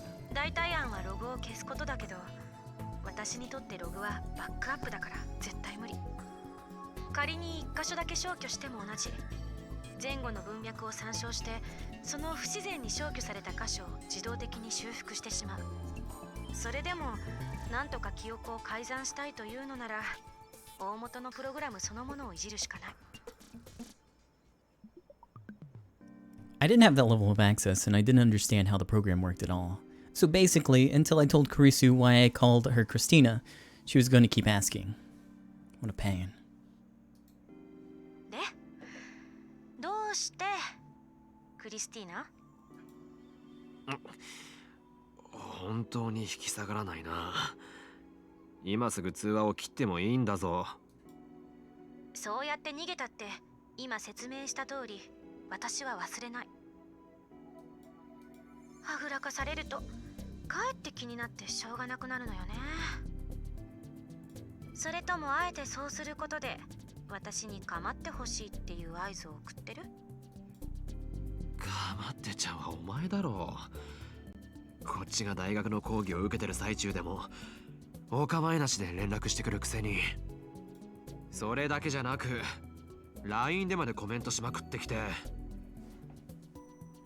Rhine, fictional, an instant messaging an instant messaging application developed by Hashida Itaru.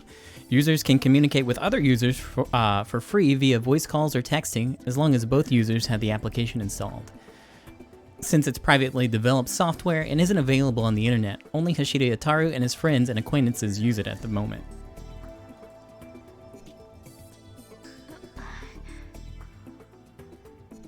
好奇心旺盛すぎる。そんな調子で無邪気に首を突っ込むといつか痛い目を見るぞ。研究者はそれぐらいじゃないとやっていけないのよ。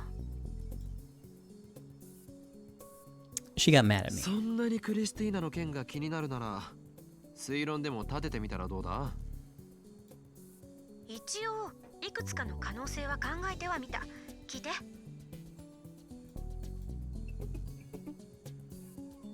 She's really into this.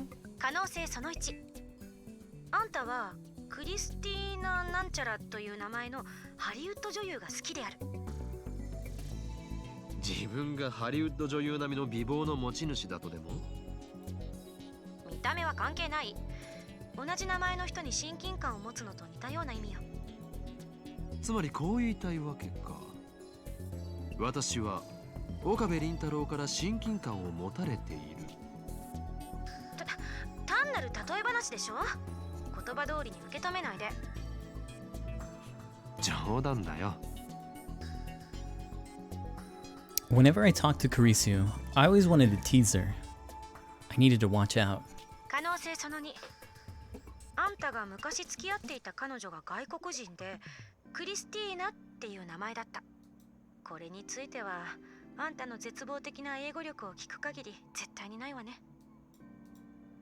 もしかしたら日本語ペラペラの金髪ブロンド美女と付き合っていたかもしれないだろう。もしかしたの？沈黙は敗北を認めることと同意よ。すいません。可能性その3。オリジナルの私と面識があって直接あるいは間接的にそう呼んでいた。これも確率低いでしょうね。そんな風に呼ばれたら私ならこう答える。ティーナってつけるな。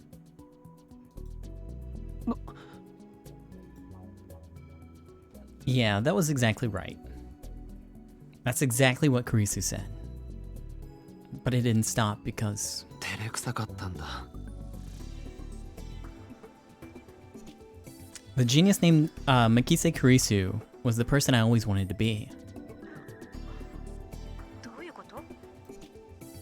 素直に名前を呼べないから照れ隠しであえて茶化した言い方をした。照れくさい。ああ、オリジナルだけじゃなくてお前と話すのもだ。私？何しろモニターの中にいる女の子と話すなんて一度もない経験だったから。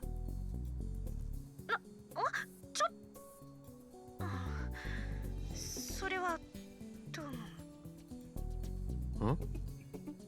なんで赤くなってるんだ？赤くなんてなってないし。ただ女の子扱いされるなんて思ってもみなかったからちょっとびっくりしただけで。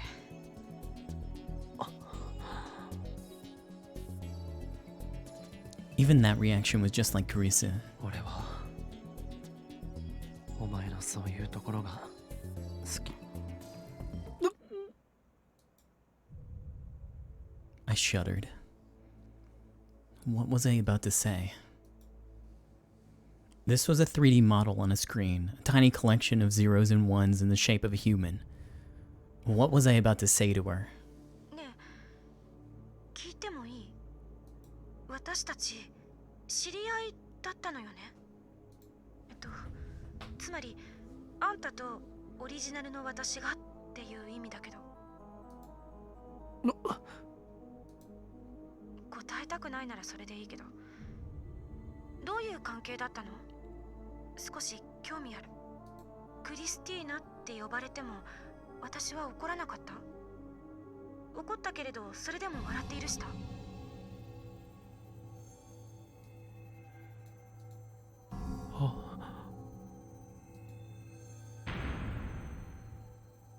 死にたくないよ。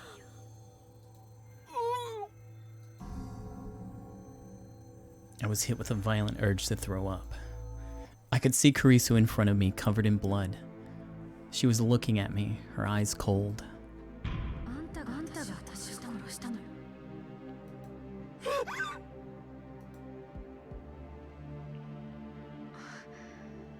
どうしたの？ねえ、顔が真っ青。I touched the smartphone and ended the call. Then I became too dizzy to stand.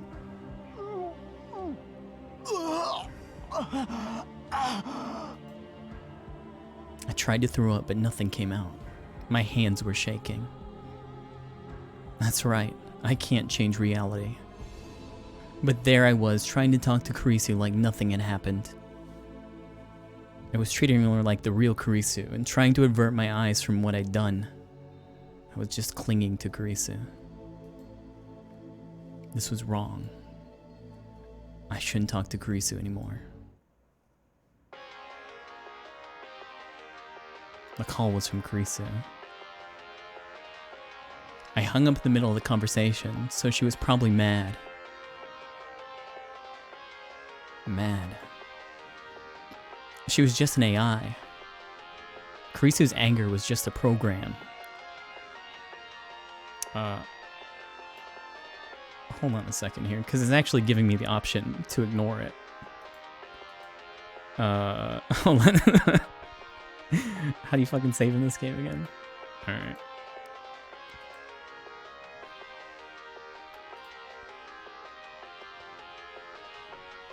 Don't treat them like they're the same. I shouldn't talk to Carissa anymore. Just the incoming call was enough to trigger a flashback. In my mind, I could see the image of Carissa's bloody face. Oh man, I don't know what to do.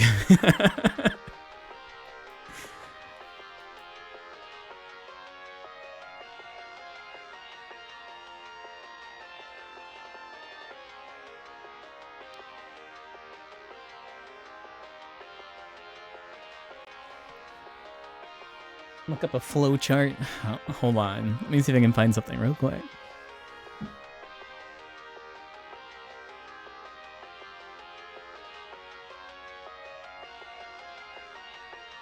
Alright. So this is like the branching point for the whole rest of the game. So...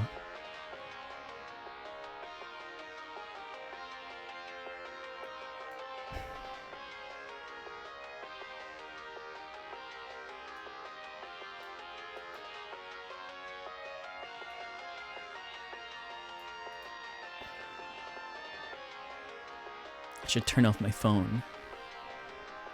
This was getting bad. I couldn't even stand up. It'd been half a year and things were still like this. Even I was surprised.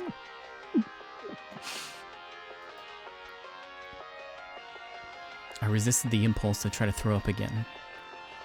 Just turn off the phone. I wanted to get away from Kurisu. It wasn't her fault. It was mine. I couldn't become dependent on Amadeus. This wasn't right, and I needed to stop. I was blaspheming Kurisu's memory. She had sacrificed herself to send me to the Beta World line. I needed to live up to her expectations. I couldn't waste time talking to Kurisu. I need to accept the fact that I couldn't save her and move on. Cut the power and shut off this call. At least until you meet Dr. Leskinen after this. Get Kurisu out of your mind. So this is like the total opposite of what I want to do. But I figure we go this way first. As much as I don't want to.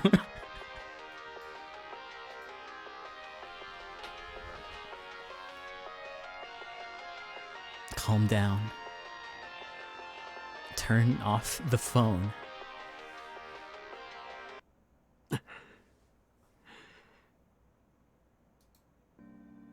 Nanda? なんだじゃない。急に切るなんて失礼。どうかしたの？なんでもない。でもひどい顔色してるじゃない。本当になんでもない。放っておいてくれ。しばらく連絡してこないでくれると助かる。あまり無理せずに誰か知り合いに連絡しなさいよ。それじゃ。Kurisu gave up easier than I expected. Maybe she realized that as an artificial intelligence, there was nothing that she could do. Realized? I was making her sound like a real person. And the second that thought crossed my mind, I almost saw an image of a bloody hand. I gritted my teeth and waited for it to pass. I should really turn off my smartphone until I've calmed down a little.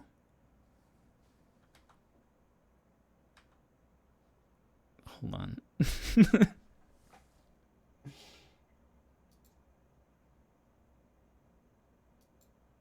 Yeah, I don't think it... I think this is a continuation of the same option. But now, even hearing Kurisu's voice was enough to send me into a panic. I'd gone back to how I was half a year ago. Back then, even hearing Kurisu's name was enough to make me dizzy. 手を出すべきじゃなかった。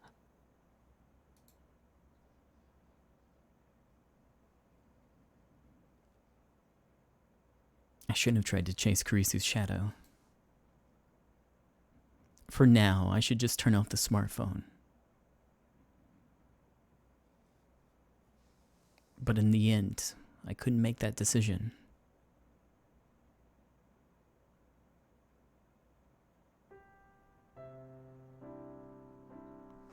So I found this one on the tweeter, and this is the one that I was looking at. Hopefully I can link it.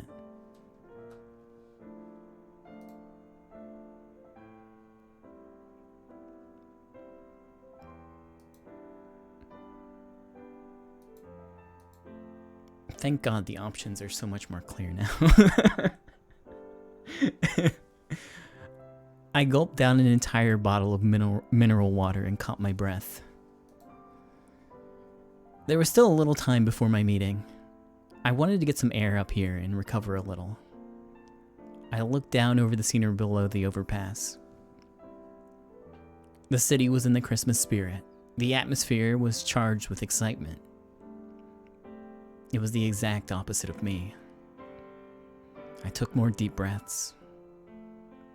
I still felt like I wanted to throw up. I was getting a headache too. If I went to Dr. Leskinen like this, I'm sure I'd worry him.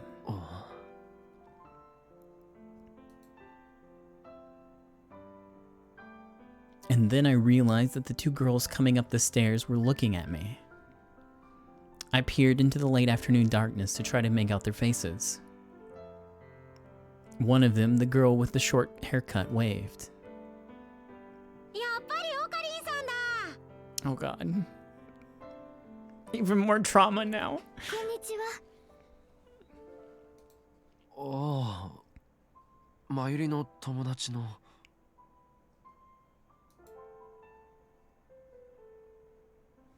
They were Mayuri's friends and fellow cosplayers. I think their cosplay names were Kaede and Fubuki.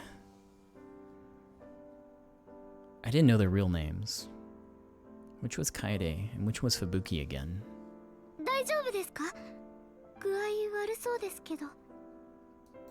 Oh, 大丈夫. If I made them worry here, and they talked to Mayuri, it would cause a big fuss. I didn't want her to worry about me when she didn't have to. I shouldn't have come back to Akihabara anyways. I'd run into people I knew just walking through town.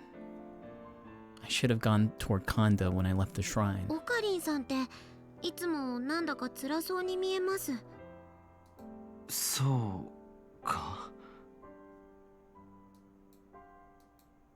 そうだよ。 A recommended route order? Hold on, let me see.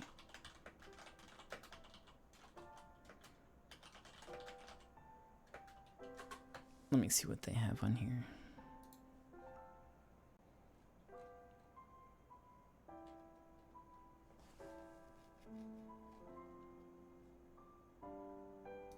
Find one here.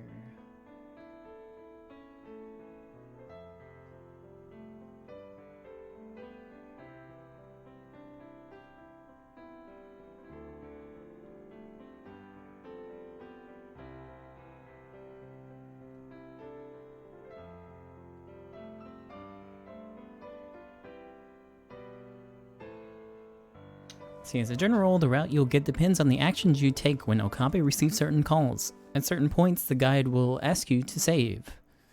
When you reach the try saves, starting off, okay. So I did save there, fortunately.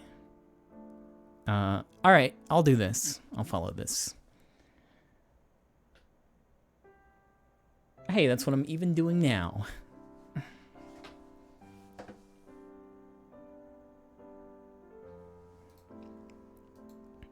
Fubuki-chan. そんなオカリンさんを見てるマユシーも辛そうで、私もオカリンさんとマユシーのこと見てると泣きそうになって。って私何言ってんだろう。 This Fubuki girl must really care about my Yuri. I felt a little better after hearing that. オカリンさんの好きな人って誰ですか？ The girl I like? An image of Kurisu appeared in the corner of my eye again. The feeling in my hands when I took her life came back. No, calm down. オカリンさん、ごめんなさい。失礼なこと聞いちゃって。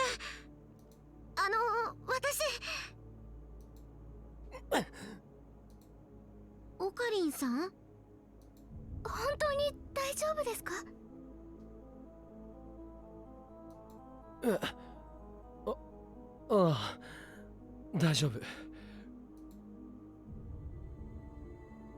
Kaede and Fubuki were looking at me, worried.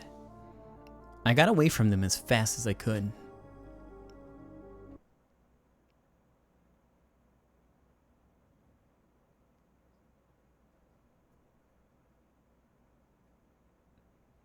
Tester をやめたいです。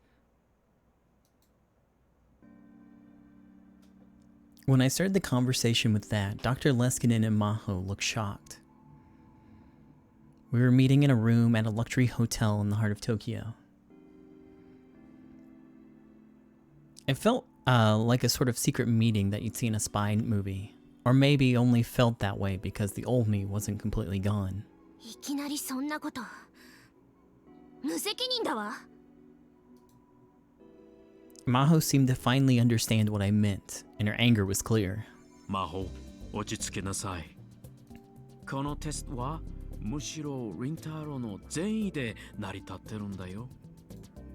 引き受けてもらえただけでもこちらとしてはありがたかった。ここで辞退しても無責任ということは決してないから大丈夫。Dr. Leskinen smiled and offered me his hand. I took hold of his giant hand and shook it back, but I looked down, unable to look him in the eye. すみません。ただ、私としてもできれば続けてもらいたいんだよ。ざっとログを見たが、かなり頻繁に話してくれているじゃないか。それに、研究室で我々が相手をしていた頃とはクリスの話し方がだいぶ違う。人は社会的な生き物だ。相手と状況によって言動を変える。それをエムデウスでも再現できていると見ていいだろう。だからこそもうしばらくテストを続けたいんだ。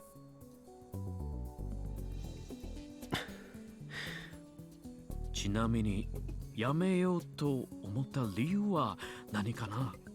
エムデウスと話すのが辛くなったかい？いえ、逆です。逆？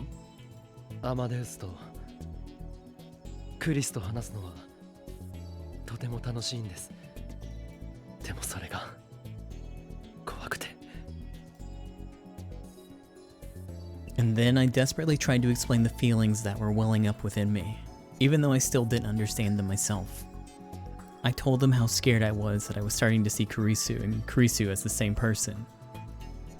I guess from now on I'll just say Amadeus Kurisu when the brackets come up, because that got confusing. ただ、君のその反応はとても興味深い。研究者ではない目線でエムデウスを捉えているという意味で私も勉強になるよ。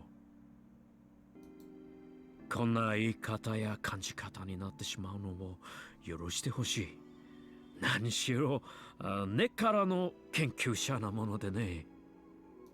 いえ、こっちもわがまま言っているのは分かっているんです。Maho hadn't said a word for a while. She was frowning, and she seemed to be intently focused on studying Amadeus's logs.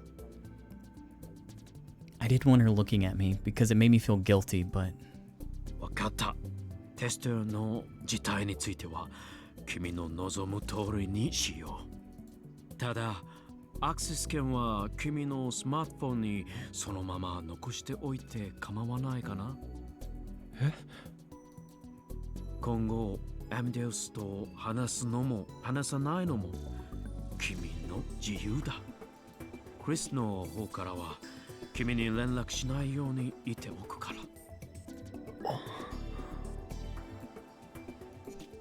私たちと君との関係を今日これで終わりにはしたくないんだ。せっかくできた日本の友人だし、それに魔法も寂しがるしね。教授。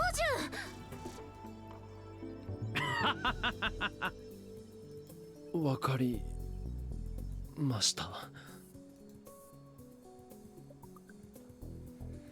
It felt like giving in, but at the same time, I didn't want to lose my relationship with Dr. Leskinen. My goal of going to Victor Condria University hadn't changed at all. And then Dr. Leskinen got a call on his smartphone. おっ、失礼。ちょっと電話してくるよ。魔法、その間にリンタロウと仲直りしておくようにね。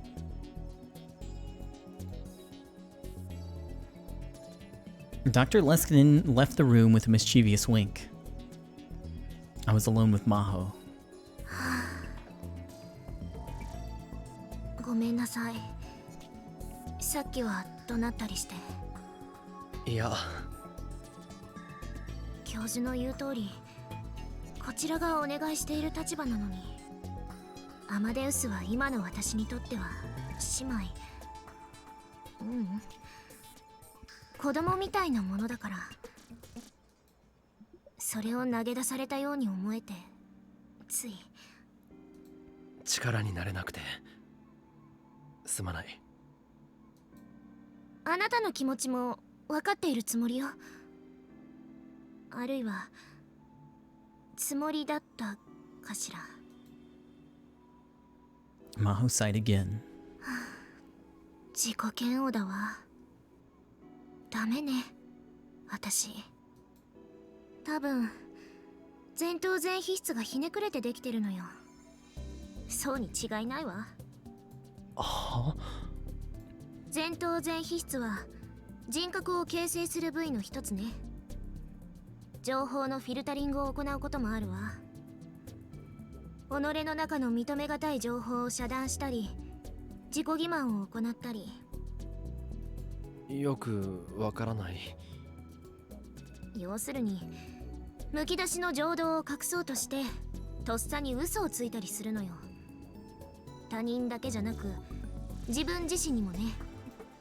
今の私みたいに難しい言葉を並べて自分を取り繕ってやろうとか、こういうことも前頭前皮質がやってるんだと思うわ。That would apply just as well to the old me, Ho and Kyoma. When I realized that, there was nothing I could say. 誰でもそういうことってあると思う。私は特別ひどいのよ。多分。今後も気が向いたらでいいから、アマデウスを構ってあげて。ほんの短い時間でもいいの。考えておくよ。ありがとう。Maho has to prove that she has a worse brain than me. Maho flopped back onto the sofa. なあ、聞いていいか？クリスの母親のこと。お？前にパーティーの時、君とレスキネン教授が話しているのが偶然聞こえたんだ。クリスの家に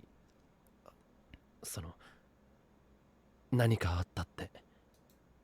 ああ、あのこと。Maho seemed to remember it quickly. She nodded. クリスのお母さんから電話があったの。家に放火されたんですって。大丈夫なのか？ちょうどその日は留守にしていたから大丈夫だったそうよ。Well, that was a relief. After all that happened, I really didn't want Krisu's mother to have to go through any more. 私、クリスのお母さんには結構可愛がってもらっていたの。休日に家にもよく招待してもらってね。だから心配だわ。変なことに巻き込まれていなければいいのだけど。変なこと？ I noticed the way she said the phrase. A cold chill ran down my back. ただの放火じゃないのか。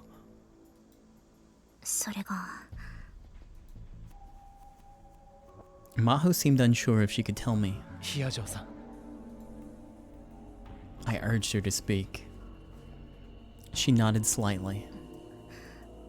それが最初は地元の警察が捜査していたらしいのだけれど、その後 FBI を名乗る人たちが来たらしくて。 FBI？ ええ、 FBI が出てくるような事件じゃないのによ。それと放火した犯人を隣の住人が目撃していたそうなんだけど、その証言によると犯人はただの放火犯には見えなかったって。というと？複数犯でね、なんだか特殊部隊みたいだったって。ほとんど何も喋らず、火をつけたらすぐ近くに止まっていた車に乗り込んで去っていったそうよ。こんな言い方が正しいかどうかわからないけど、手際がすごく良かったみたい。火の回りも異常なほど早かったらしいわ。Was she trying to say that it was no ordinary arson, but the work of a professional? I couldn't laugh away the possibility. I knew for a fact that there were people like that in the world. それとその犯人たちがロシア語を話していたって。ロシア語？ Russian. The first thing that came to my mind, whether I liked it or not, was Nakabachi. Half a year ago, he'd stolen the paper about time travel from Kurisu, his own daughter, and used it to seek asylum in Russia. Could that have something to do with it? それともう一つ、クリスが亡くなったばかりの頃、私たちの研究室でもおかしなことがあったの。地元警察と一緒に日本の刑事という人が来たのよ。日米の合同捜査でクリスの事件を調べているって。もちろん私たちはできる範囲で協力したんだけれど、何日か経って大学が警察に問い合わせをしたら、そんな刑事が日本から来た事実はないって言われたわ。じゃあその日本の刑事は偽物だった？それだけじゃないの。地元警察も私たちの研究室を捜査した事実はないって。つまりね、日本の刑事どころか警察と称してやってきた人たち全員が偽物。そのことがあってから私。 Maho shook a little and wrapped her arms around herself. 私クリスの死には何か裏があると疑っているわ。別に陰謀論者ではないけれど、何かもっと別の理由でクリスは殺されて、それが闇に葬られてしまったんじゃないかと、そう考えているのよ。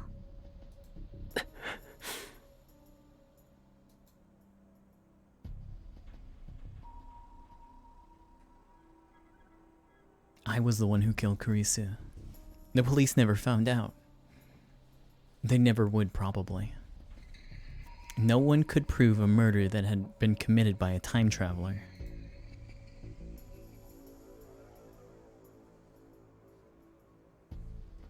The police had announced that a foreign thief had snuck into the storeroom at Radhakan, and Kurisu had been killed because she saw him. Supposedly, there was an international warrant out for the thief's arrest, but he'd already left the country.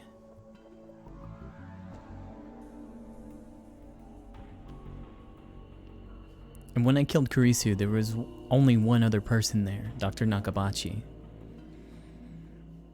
It was eerie that his name hadn't come up at all. Russia, CERN, the time machine.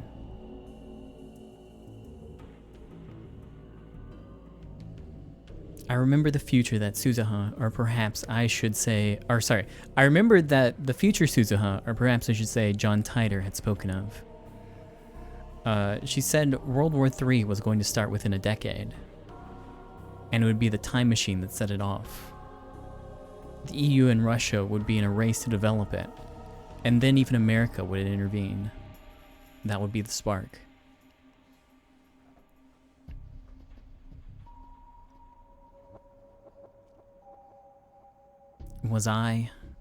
Were we at the center of a chain of events that will result in the death of 5 billion people? I couldn't help but feel that way. このままじゃクリスは浮かばれないわ。真実を知りたい。真実? I couldn't stop myself from shaking as I looked at Maho's face. 真実を知りたいって。That was dangerous. If she tried to learn the truth, there could be no doubt that she put herself in danger.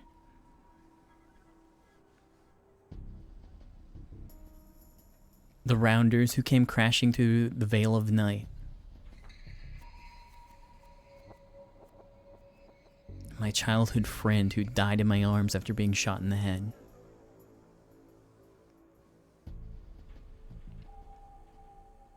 And after that, the nightmarish and seemingly endless time loops.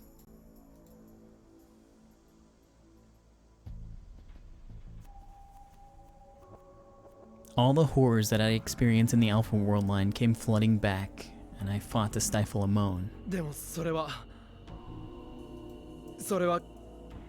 警察に任せておいた方がいい。そうかしら。少なくとも自分でどうにかできるなんて思わないことだ。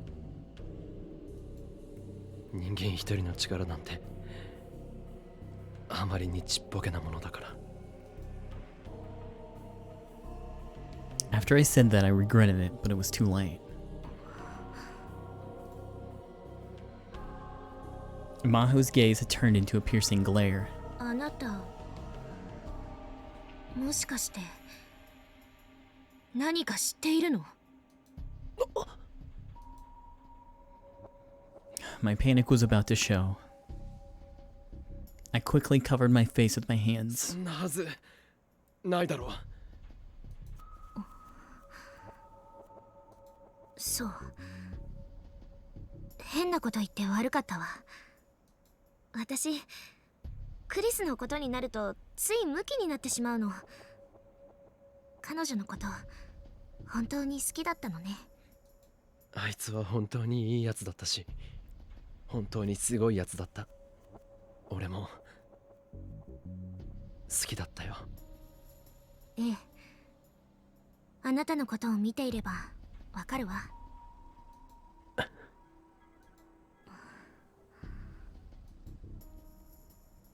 A heavy silence filled the air between us. I felt like I had to say something, but fortunately, Dr. Leskinen came back just then. 二人ともよかったらこれから食事でもどうかな? Maho and I nodded and stood up from the sofa. 岡部さん、またこちらでのクリスの話を聞かせてくれる? ああ、いつでも。I was just barely able to smile back at Maho.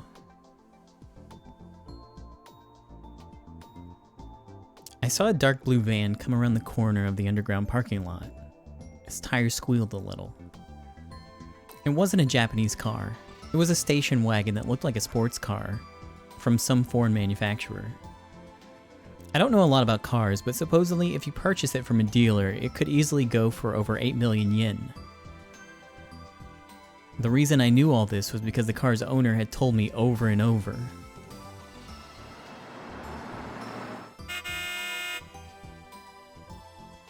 The station wagon stopped in front of us, and there was a short bark from the horn. Associate Professor Izaki came out from the driver's side. While I was eating with Dr. Leskinen and Maho, he called me about something else. When I told him I was having dinner with the two of them, he'd offer to drive us home. Dr. Leskinen had tried to refuse, but Izaki had insisted so much that he had no choice but to accept. He had a pretty nice car for an associate professor.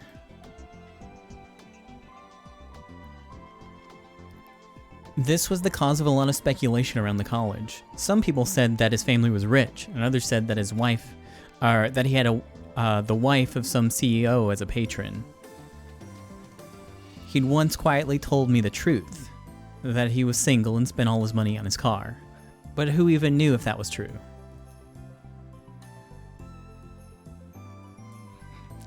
I like to pretend that Izaki is just the car, because for some reason he still doesn't get a character portrait.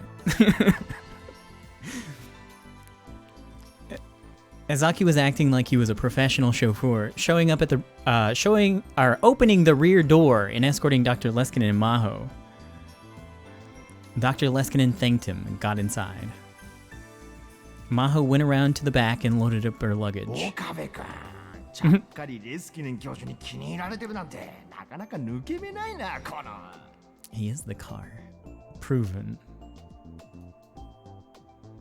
He grinned and poked at me with his elbow. この子には手放しちゃいけないぜ君の将来のためにねはあ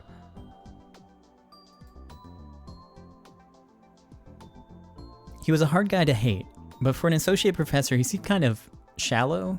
It was one of the unfortunate things about him. He waved to me and opened the driver's side door. Huh? What was that sound? About the same time I heard the strange sound, a hole appeared in the window of the front passenger side.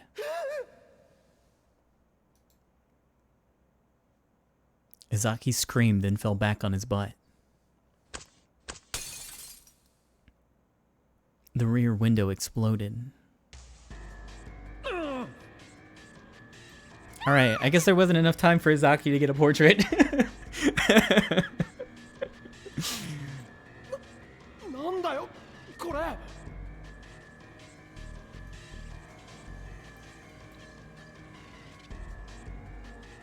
I panicked.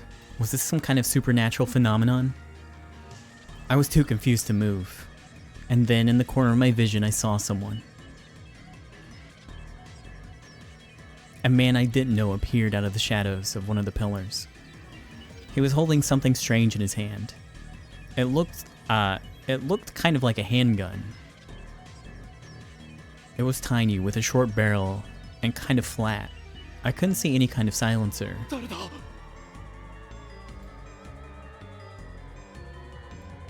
I remember him from somewhere.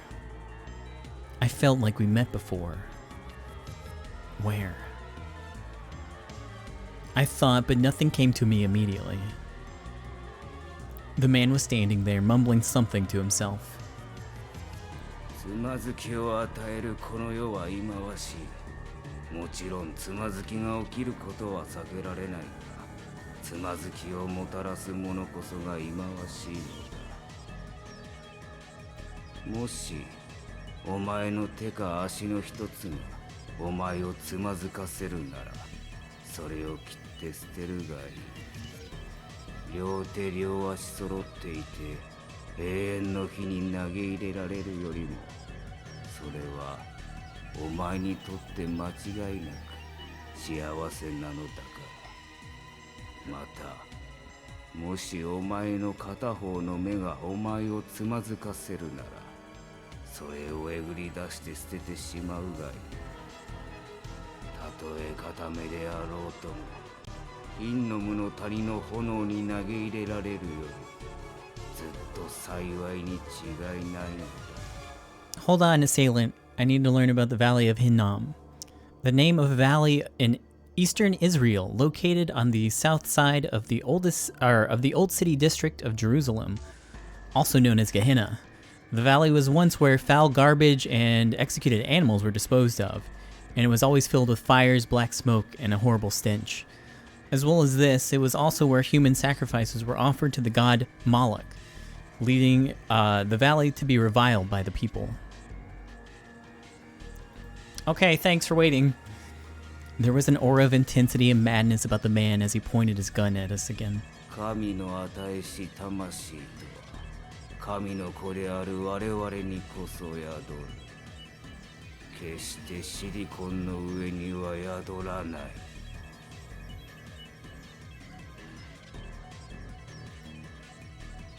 Oh, okay. Oh, good. Izaki stood up, turned around, and fled in terror like a startled rabbit. That sound again. It was so soft and light. I couldn't even imagine that it was a gunshot. But this time, the car's windows didn't break. And it didn't blow a hole in me either. It missed? Was he too focused on Izaki? But you won't be that lucky again. Move. Oh yeah, it's time to drive. Let's go. I pushed Maho into the back seat and crawled into the driver's side. Thankfully, the engine was still running. I slammed down on the pedal without even bothering to shut the door. The sound of a powerful engine shook the underground air.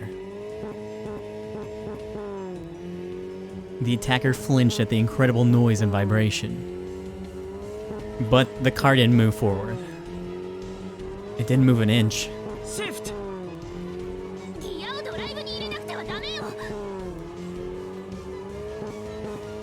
Dr. Leskin and Maho were keeping their heads low in the back seat and shouting loud enough to be heard over the engine. I took my foot off the accelerator. I glanced over at the gear shift. It was stuck next to the end.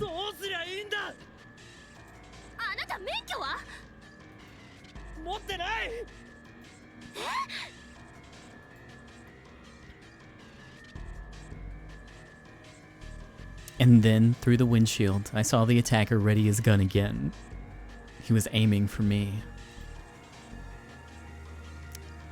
The look in his eyes told me that he was ready to kill without hesitation.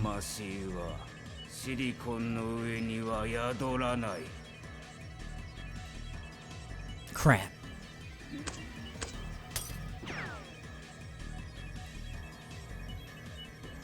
Cracks like a spider web appeared in the windshield. Something went past the side of my head. I felt a sharp pain, and at the same time a ringing in my ears. And all the other sounds faded away and started to disappear. I felt myself passing out. And then Maho jumped over the seat and slid into the passenger side.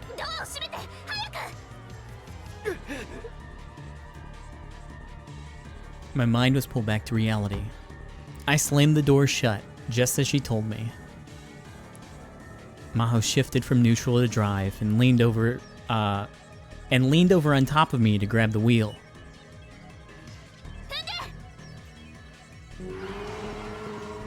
I slammed the accelerator so hard that that for a moment the wheels were almost spinning in place. Then the car leapt forward.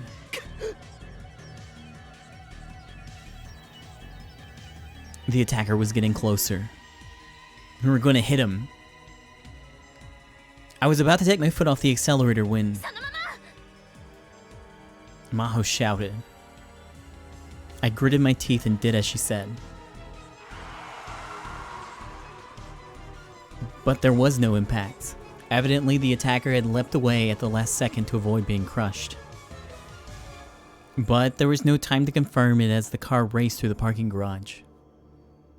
We were going too fast, and since Maho was controlling the car from the passenger seat, she couldn't keep it going in a straight line.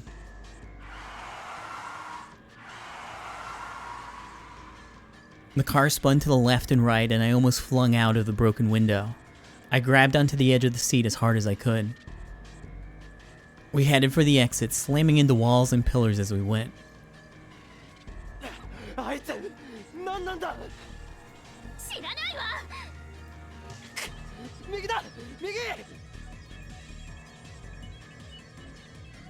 I could see an exit sign right in front of us.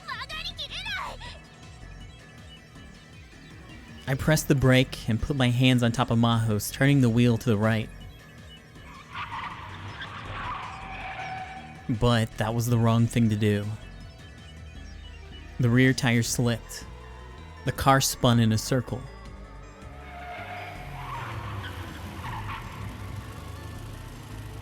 And then it came to a stop.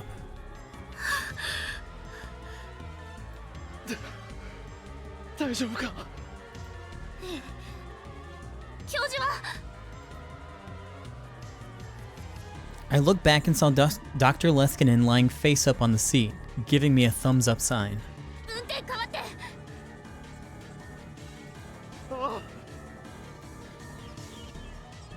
I quickly put my hand on the door and got ready to get out of the driver's seat.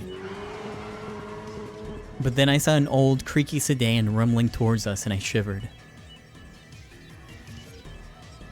It was the man from a moment ago. He was following us and moving really fast.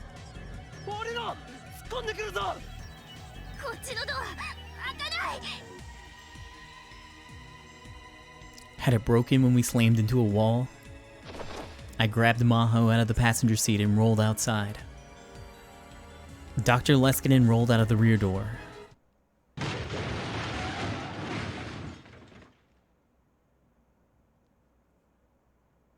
It was less than a second afterward that the sedan hit.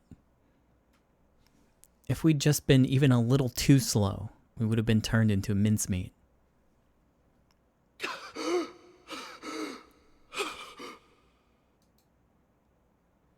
I stood up and offered Maho a hand, then moved away from the unrecognizable wreck that used to be a car.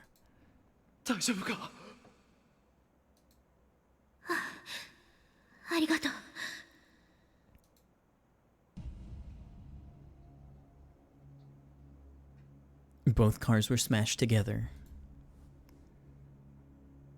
The attacker sedan was completely embedded in the rear half of the car we'd been driving. There was no way that he could have survived. There were no tire marks on the ground, which meant that he'd slammed into us without braking. I shivered. I'd almost been killed.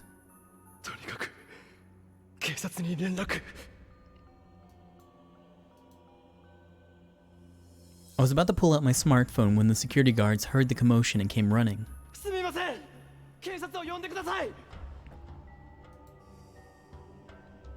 The security guards nodded and contacted the police.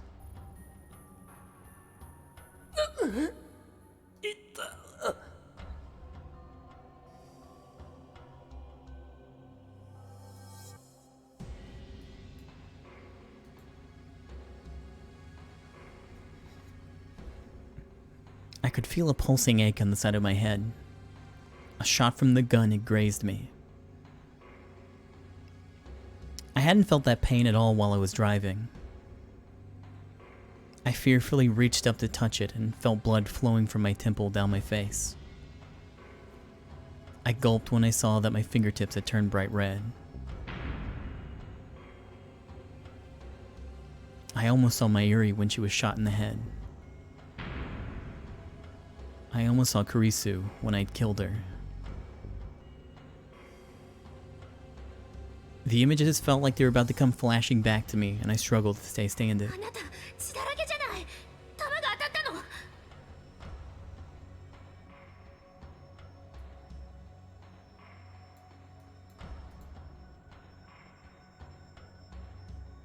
Maho went pale.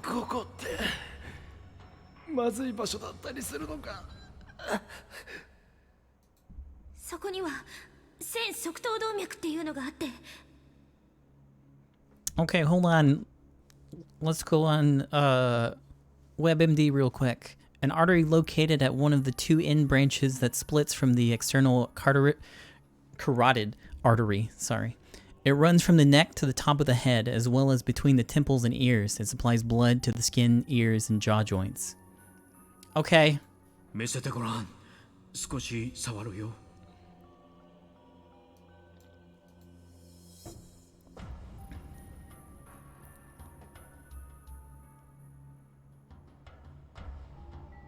Dr. Leskinen looked at the wound. When he touched me, I felt more pain, but I gritted my teeth to endure it. 大丈夫。傷はそんなに深くない。よかった。これをお使いなさい。すみません。 Let's go steal his cool super gun.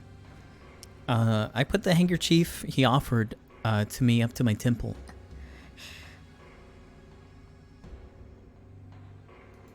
襲ってきた人、セミナーにいた人だわ。本当か？覚えてない？あなたが異議を出した相手よ。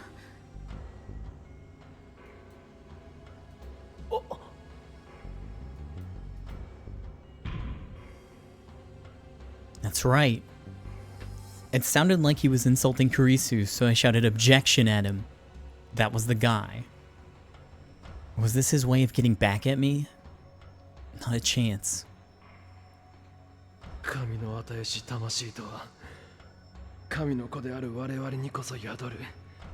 決してシリコンの上には宿らない。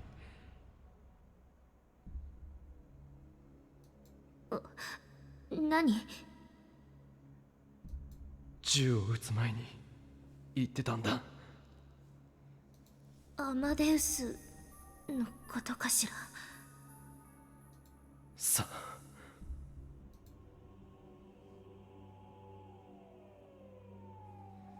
I could faintly hear police car sirens in the distance.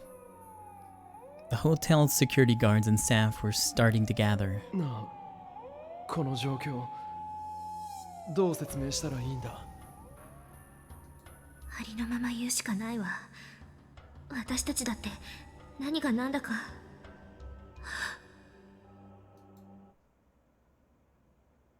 And then Maho's eyes went wide. She, Dr. Leskinen, and the crowd were all staring at a single point. I looked too, and almost screamed. つまずきを与えるよがもたらすものが忌まわしい。 The man crawled out from the wreckage of the sedan, covered in blood. And then he staggered to his feet. He looked like a zombie. All his limbs except the one holding the gun were pointed off in impossible directions, and I could see what looked like bones sticking out from them.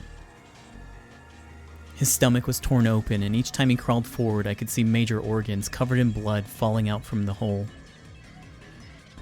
But he moved towards us as if he felt no pain at all. It was such an awful sight that no one could speak. The man unsteadily aimed the gun toward Dr. Leskinen. He must have been on the verge of death because his arm was flailing around too much to aim. But Dr. Leskinen's expression was pure terror, and he seemed unable to move. もっとく魂今標準逃げ A shot rang out. Fresh blood flew from the man's head, and his body was blown away as if it had been hit by a truck. He flew to the ground, still clutching his gun. He tried to crawl forward anyway, but soon twitched and stopped moving. The crowd began to scream. Huh? The attacker had been shot? Did he shoot himself? No, that gunshot was clearly different than the last ones.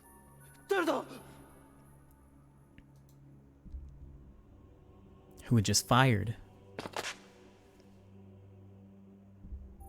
I looked around. I could see several policemen coming from the entrance. but none of them had their guns drawn. And the crowd was nothing but security and hotel staff. I couldn't see any of them carrying a gun. So who had fired? And where had they fired from? And the way they took the attacker's head off with a single shot. Not just anyone could do that. 何が起きてるんだよ。 Of course, no one told me. Afterwards, the police took us into custody. We were taken to the police station and questioned until late into the night. The sun was almost about to rise by the time we left. The police took me home in a patrol car. Dr. Leskin and Mahu were having the police take them back to their hotel in Wako. So we split up in front of the police station. We never did find out why the man had attacked us.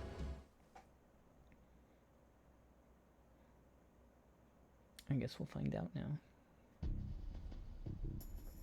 She felt dizzy. That's strange, Suzuha thought.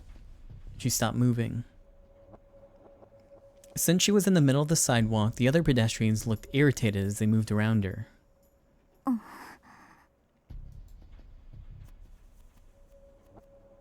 She took a deep breath and waited for a moment, but she still felt dizzy. Actually, she was finding it difficult to stand. Was she hallucinating? Or was the whole world starting to get blurry? All the noise of the city around her suddenly felt very far away. It was like she was diving underwater. Was this the reading Steiner ability that Uncle Ocarin had talked about? Was she starting to acquire it too? And then she realized how warm she felt. The truth hit her. 具合悪いのか私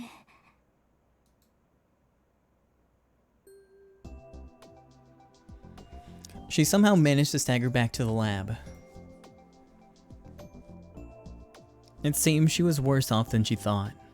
If she could have, she would have fallen to her knees right there. During the war and afterwards, when she joined up with her dad's organization, she'd been hurt badly enough to go into a coma several times.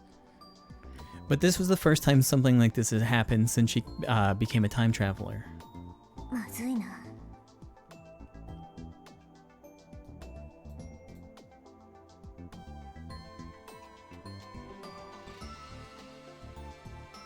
She looked up to the second floor. The lights were on. She felt honestly relieved to know her dad was still there. She walked up the stairs.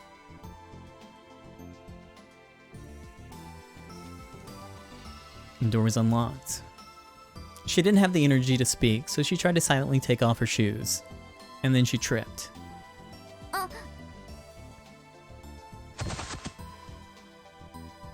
She fell forward.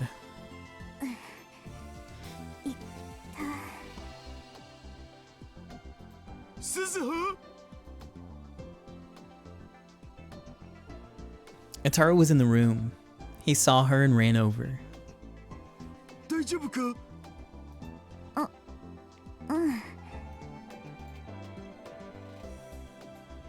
She rubbed her knee and tried to stand up, but staggered again and fell into Ataru's arms. どうしたん? ごめんちょっとめまいがねすずさん体調悪いの？平気ですか When she heard those voices, Suzuha finally realized that Yuki and Mayuri were also in the room. She'd let her guard down, she realized. Yuki seemed unconcerned by Suzuha's obvious uneasiness. She walked over with a serious expression on her face. すずはさんおでこを貸してください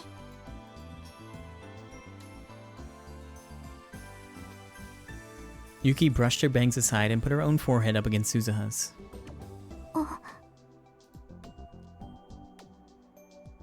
Suzuha's heart started pounding. She had distant memories of her mother doing this before. ひどい熱大変だわえ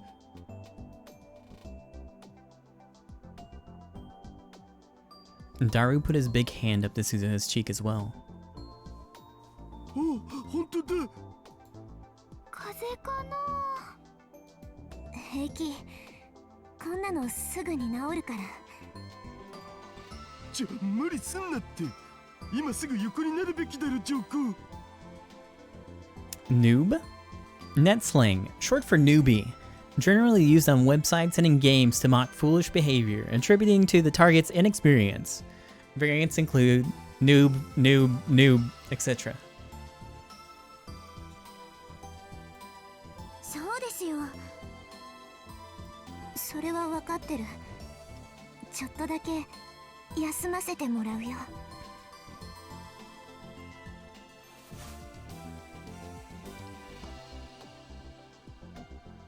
Suzuha used the last of her energy to reach the sofa. She collapsed on top of it and closed her eyes. Calm down, she told herself. まゆし、濡れタオル持ってくるね。橋田さん、鈴葉さんの着替えは？こっち。みんなこの中に。もちろん僕中を漁って、はあはあ、くんかとかしてないから。Can you explain sniff sniff to me? What's that mean? Onomatopoeia used to describe the act of smelling something, often used in manga and on the internet. It is a favorite phrase of perverted gentlemen. The origin of the term is unclear, but its usage has been recorded as far back as popular manga in the early 1980s. くだらないこと言ってると、風邪のウイルスを伝染させてやるよ、兄さん。Suzuha kept her eyes shut as she complained. 適当に選んで着替えさせてあげても？頼むよ。僕じゃそういうわけにもいかないから。はい。As she listened to the conversation going on around her, Suzuha felt a cold towel on her forehead. どう？悪いね、まゆ姉さん。気にしないで。僕ちょっと風邪薬買ってくるからしばらくやろう。いってらっしゃい。鈴葉さん、起きられますか？お兄さんが戻ってくる前に着替えだけ済ませてしまいましょう。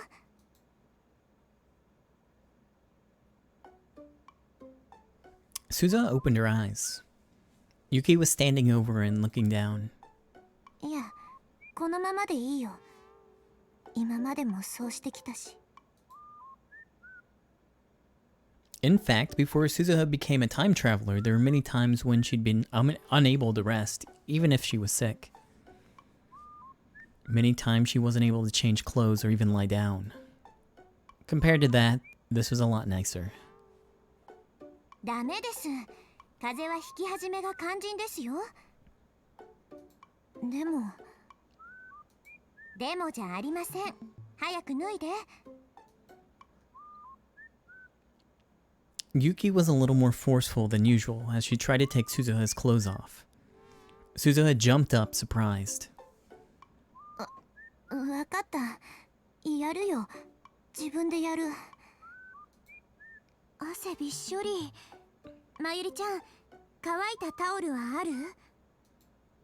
ああ、はい、これ。Yuki took the towel that Mayuri had brought from the shower room and gently wiped the sweat off Suzuha's forehead and neck. くすぐったい。少し我慢してください。子供じゃないんだから。けど、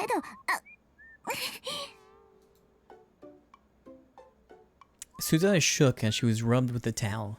She wasn't used to being touched, and this was the first time since she was very young that anyone had done this to her. もういい。自分でやるってば。別に遠慮しなくても。遠慮とかじゃないから。Suzuha grabbed the towel from Yuki. Trying her best to hide herself from the gaze of the other two, she took off her clothes and wiped away the sweat. Her face felt really hot. She didn't know if it was because of the fever or not, but she was finding it difficult to think straight. これでいい？はい、よくできました。あとはこれを着てください。She grabbed the new pair of underwear and clothes from Yuki. Still trying to hide herself, she put them on. When she lay back down on the sofa, Yuki put a blanket on her. まゆりちゃん、このお部屋って洗濯機はないんだっけ？いつもそれで困るんだよ。まゆし、後でコインランドリーへ行ってくるね。え、そんなことまでしてくれなくていいってば。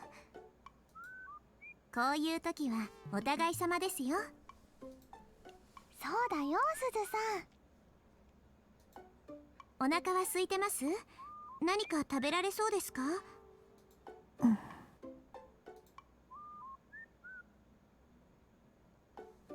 ？Suzuha looked at Yuki, then Mayuri, and was about to mumble another refusal, but in the end, she gave up and pulled the blanket up to her nose.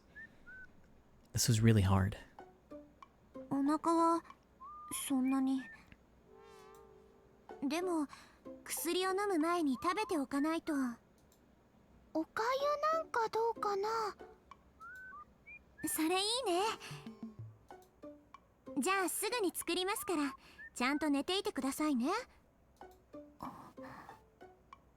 うん。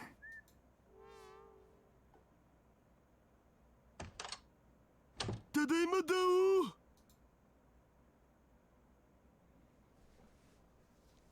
お。Itaro came back from the drugstore a while later. 疲れた。 He was really out of breath. He must have gone running there and back. You're only exhausted because you never exercised, she thought to herself. But for some reason, the sight of her exhausted father made her happy, and she quickly shook her head. ご苦労様、ダルくん。これからおかゆ作るんだ。それを食べたら薬を飲ませてあげてください。オキドキ。 Itaro walked over to Suzuha as he answered. 具合はどうなん？ Wait, what? As he answered. Okay. やっぱ疲れが溜まってたんだな。鈴葉が休んでるとこ見たことないし。我ながら情けないよ。私、ここにいない方がいいかもしれない。え？どこかで気が緩んでたんだ。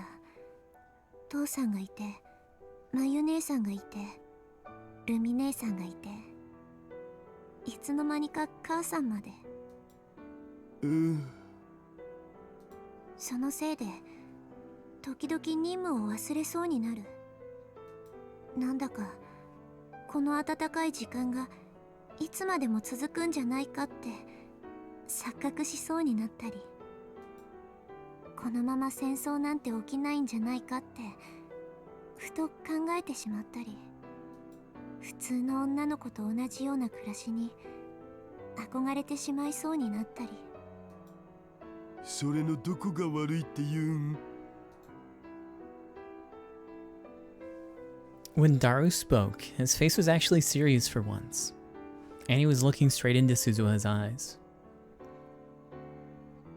It was the face of the father she knew so well, the man who was always there for her. ここを出てどこへ行くつもりなんだよ。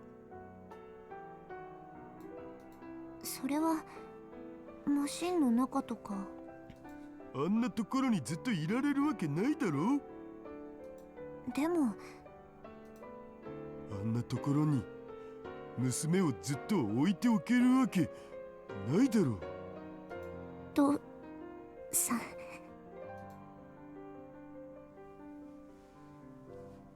For a moment, Suzuha was about to cry. She squeezed the blanket as hard as she could to stop herself. And then... おっと、Shitpost.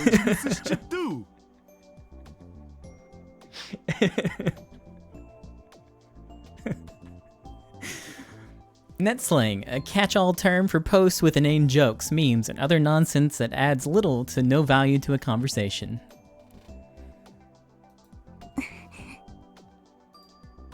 とにかく僕は可愛い子と一緒にいられるのが嬉しくて、こっそりハーハーしたりクンカクンカするのが楽しみなのだぜ。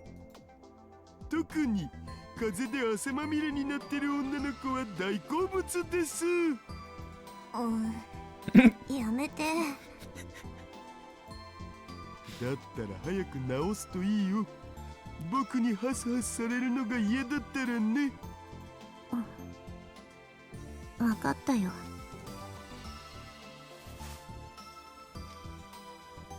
Suzuha whispered back a response, then turned away from Itaru and pulled the blanket closer. もしかして今の僕の言葉でトラウマ解消しちゃった？好感度アップ？バカなこと言ってると治ってからひどい目に遭わせるよ。ブーツ履いてゴリゴリ踏んづけるとかそういう？指と爪の間にいろいろ刺す。それだけはマジで勘弁してください。すみません。She could smell the pleasant scent of Mayuri and Yuki's cooking from the kitchen. なあ、鈴葉。そろそろ教えてくんないかな。毎日何をしに出かけてるん？僕にも手伝えることあるかもしんないし。後で二人きりになったら話すよ。うん。それでもいいけど。まゆ姉さんには聞かせられない話なんだ。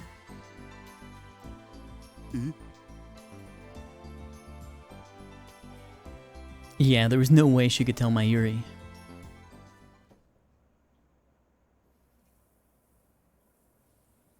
Three days later.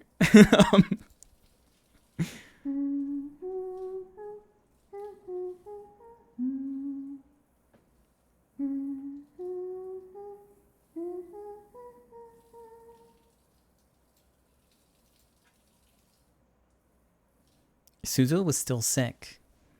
Yuki came over every day with Mayuri to check on her.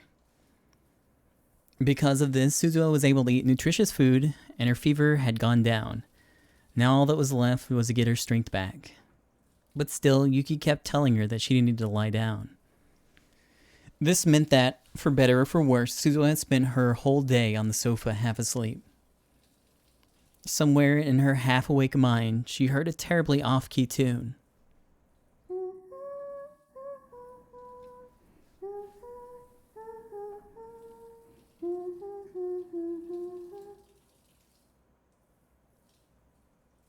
Since she also heard the sound of falling water, it was probably coming from the shower room. これ何の歌だっけ？ねえ、母さん。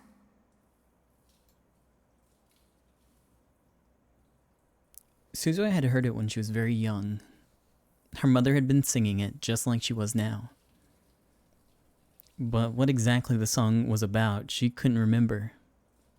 もう起きなきゃ。いつまでも寝てられない。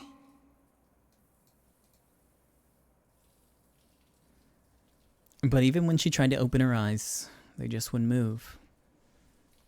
Her body must have needed more rest. Maybe Yuki was right, and she needed to lie down some more.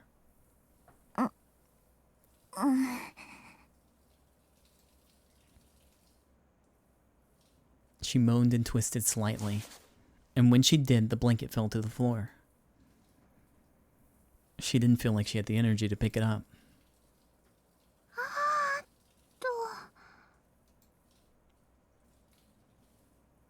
She could sense someone standing up from the desk where Itaru always used the PC. Whoever they were, they came over and put the blanket back on. まゆ姉さんの匂い。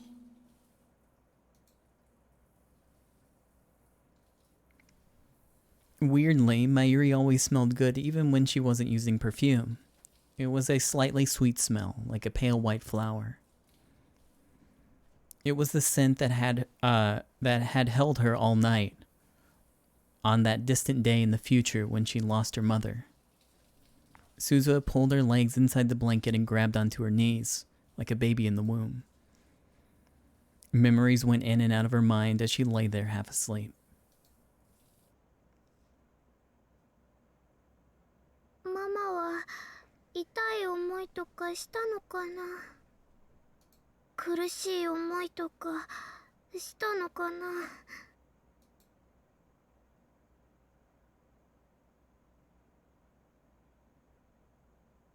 She suddenly remembered what Kagri had said to her after they traveled through time.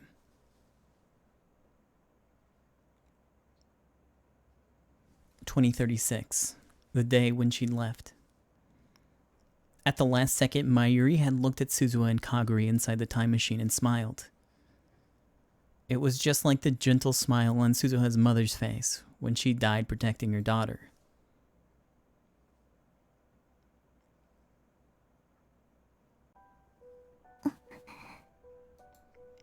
すずさん、起こしちゃった？うん。ちょっと前から起きてた。何か食べる？うん。After she said yes, Suzuha snapped back to reality. She was getting weaker. When she realized that, she forced her sick body off the sofa. Her head shook and she had to stop herself from falling over, but she grabbed the back of the sofa and managed to stand on her own 2 feet.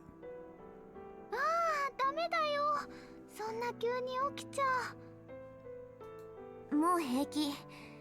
迷惑かけたね、まゆ姉さん。迷惑だなんて、そんなことないよ。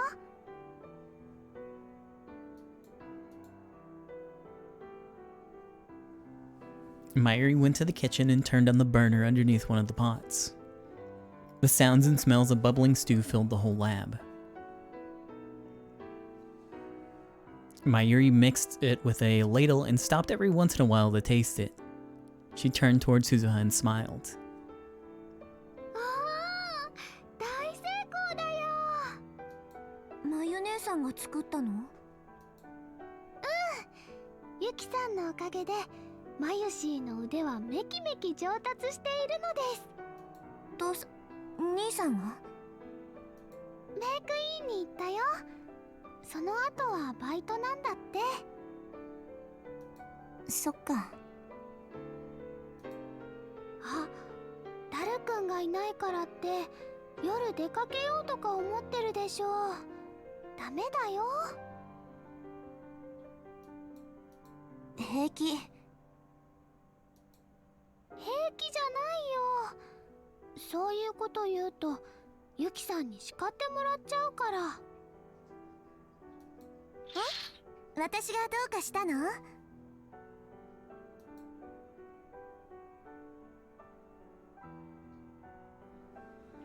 ？The curtain to the bathroom opened and Yuki came out. Her skin was just a little flush. すずさんがね、寝ていてくれないのです。まあ、ダメですよ、すずはさん。あと1日、おとなしくしていること、いいですか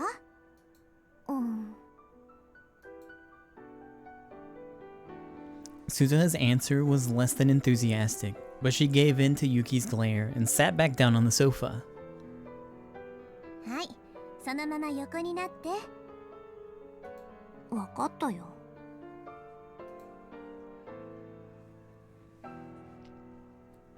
She pouted and slumped down on the sofa, then pulled the blanket on top of her. Suzuha was capable of talking back to Big Sis Mayu, but she would never be able to talk back to Yuki. 何？すずさんってそうしてると可愛いなーって思って。今の姿をダルくんに見せたらちょっと危ないかも。そうだね。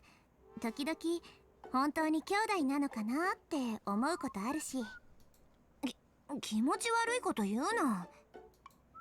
あれれ、鈴葉さん、もしかして照れてます？照れてなんかいない。本当に？当たり前だろ。なんで私が。と言いつつ照れてるすずさんってやっぱり可愛いね。萌えだね、萌え。うるさいな。Suzuha couldn't say anything, so she just had to turn away. さてと、まゆしはそろそろアルバイトに行かなきゃ。シチューは食べていかないの？アルバイトの帰りにもう一回ここに寄るつもりなんだ。その時に食べようかと思って。じゃあサラダか何か作っておいてあげる。一緒に食べて。ありがとうゆきさん。楽しみにしてるね。Mayuri told Suzu one more time that she needed to keep lying down, then left for May Queen. Yuki went to the kitchen and added a few more seasonings to the stew that Mayuri made, then turned off the burner. あ、そうだ。鈴葉さん、汗かいてるでしょ。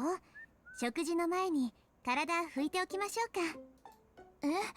いいって言ってるじゃないか。Yuki wanted to do stuff like that every day, and each time Suzuha frantically refused. シャワーは無理でもちゃんときれいにしておかなくちゃ。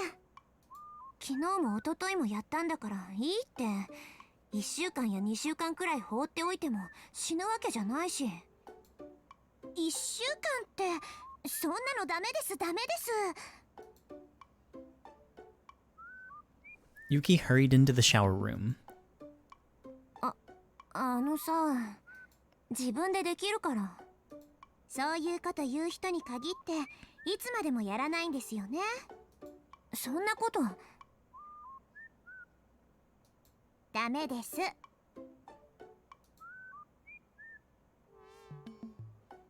Yuki came back with a bowl filled with hot water and a towel. She could be stubborn when she got this way. Suzuha had learned that well over the past 3 days. Yuki was just like the mother she remembered. She slowly and uneasily stood up. And then she took off her top, trying her best not to let Yuki see her skin. 女の子同士なんだからそんなに恥ずかしがらなくても構わないだろ別に。背中だけ私が拭いてあげますね。いい、子供じゃないんだからできる。でもちゃんと拭けないと思うし。いいっ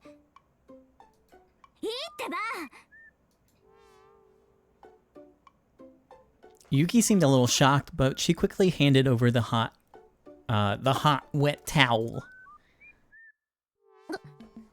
ごめんなさい。 Boom, boom. 触られるのが嫌な人もいますよね。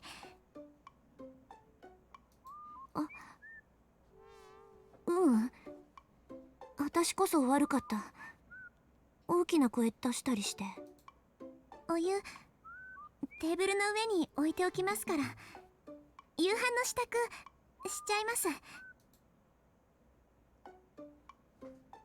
Yuki walked off dejected. Once Suzuha saw that she was focused on finishing the cooking, she slid behind the curtains into the back part of the room.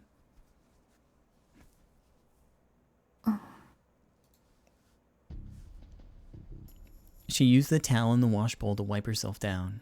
She couldn't let Yuki see her body. There were scars both old and new all over her, and burn marks that might never heal. To her, these wounds were like medals from the vicious battle she survived, and she didn't care who saw them. But she didn't want to let her mother know, who'd given birth to her, or rather, would give birth to her, see them. Especially not the dozens of pale white marks around her breasts. 母さん。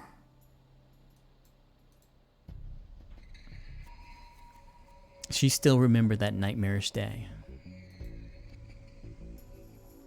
The bullet which killed her mom and had lost their power as they passed through her organs, but still managed to dig into Suzuha's skin. And when they did, they were covered in her mother's blood and flesh. The scars would probably never heal completely. To Suzuha, they were her mother's grave.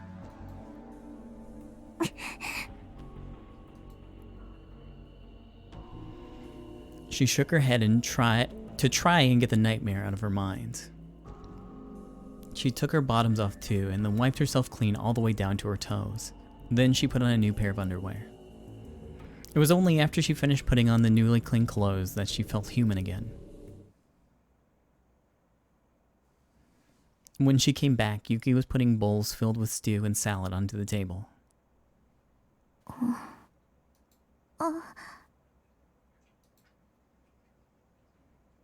Their eyes met, and an awkward silence filled the room.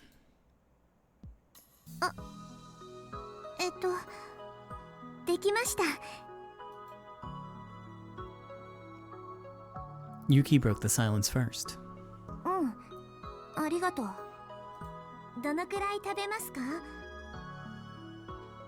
いや、いいよ。それくらいは私がやる。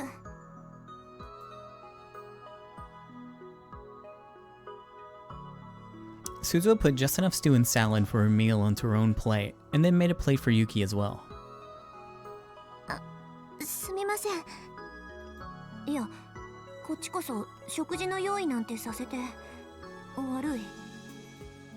具合が悪い時はお互い様と言ったはずですよ。食べ終わったらちゃんと薬も飲んでくださいね。うん。The two sat on the sofa and filled their mouths with stew and salad. The stew had a mild, gentle flavor. It felt like something Mayuri would make. ずいぶん上達したでしょ、まゆりちゃん。缶詰をただ温めただけとか、そういうわけじゃないんですよ。大したもんだね。鈴葉さんもやってみません？教えますよ。私はいいよ。柄じゃないし。そんなことないと思いますけど。まあ、いつかね。いつかっていう人は結局最後までやらないんですよ。それ、さっきも似たようなこと言ってた。そうでしたっけ？うん。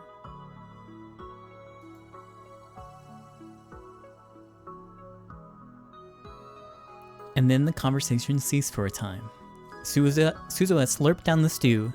She had terrible manners, and tried to come up with something to talk about. This time, it was Suzuha's turn to break the silence.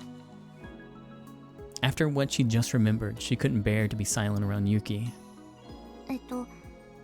さっきの歌だけどさ、あれ、なんだっけ？歌？シャワールームで、ほら。もしかして歌ってました？私。恥ずかしい。下手なのに歌うの好きだからつい口ずさんじゃうんですよね。別にうまい下手なんて気にしなくていいと思うけど、何の歌だったか思い出せなくてさ。実は私もなんですよ。え？印象的なところだけ覚えてるというか、子供の頃に流行った教育番組の歌か何かだとは思うんですけど。役に立てなくてすみません。鈴葉さんはいつ頃あの歌を？私も子供の時かな。母さんがよく歌ってくれたよ。優しそうな人ですもんね、鈴葉さんのお母さん。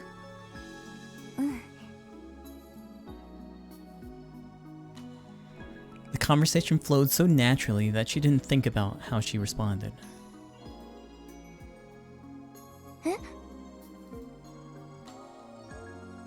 A second later, she realized what she said, and then she stared at her mother. どうしました？私の母さん、どういうこと？どういうことって、おとといお見かけしまして。は？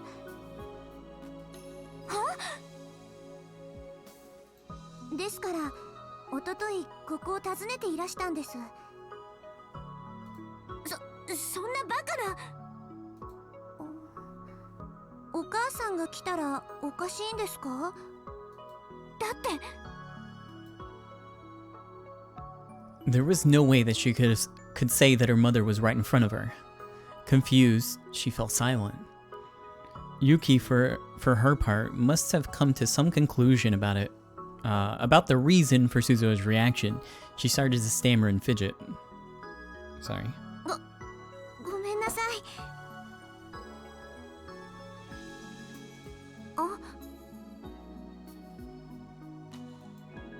私、何も知らなくて、もしかしてお母さんとの間に何か？いや、喧嘩をして家出してるとか、そういうわけじゃ。今にして思えばなんか変ですよね。お母さんたら橋田さんには着替えや差し入れを持ってきていたのに、鈴葉さんには何も。と、兄さんに着替え？差し入れ？はい。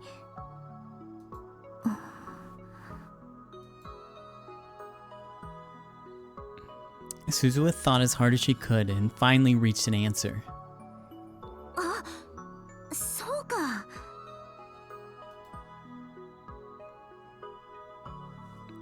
Yuki was talking about Hishida Ataru's mother. In other words, Suzuha's grandmother, who'd she'd never seen except in pictures. But since she told Yuki that she was Ataru's sister, it was natural that she'd make the wrong assumption. どうしました？なんでもない。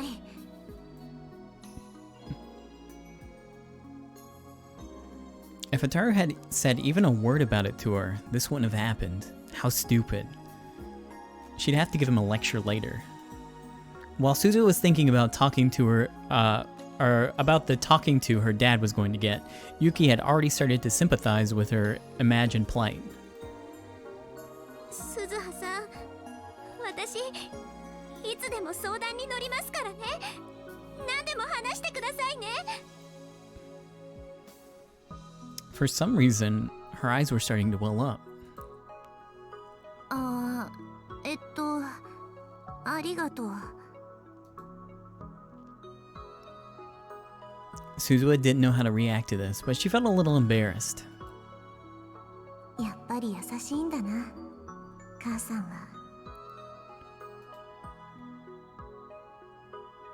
Just like she told Ataru, this place was too comfortable. She was starting to imagine that this life would continue forever. But sending this brief, happy time beyond the horizon of the world line was supposed to be Suzuha's mission. If she didn't, this world would be destroyed.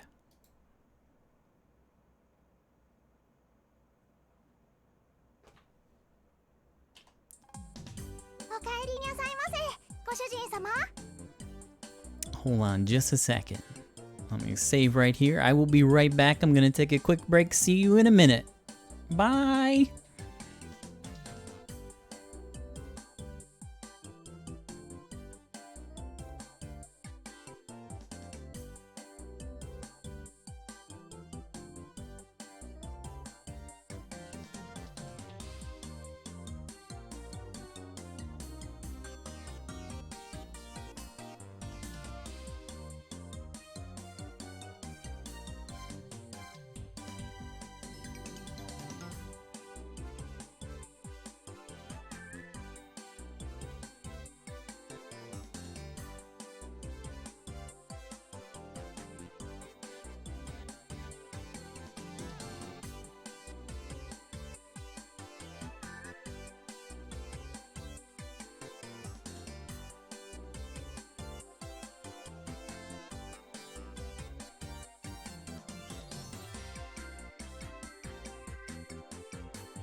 Hey friends.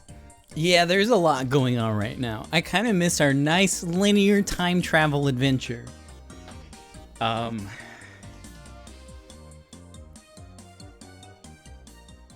that's okay. Maybe things will start coming together at the end of the chapter.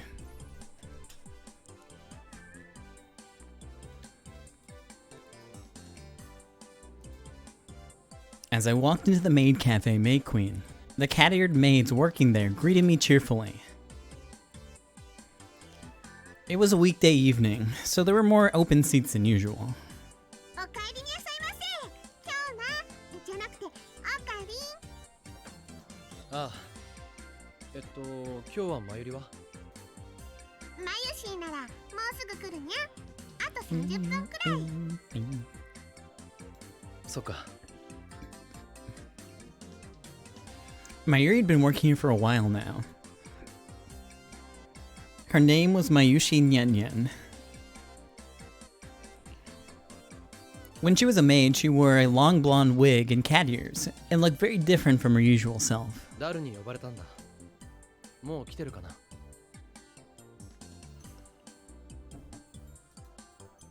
ん、いつもの席に。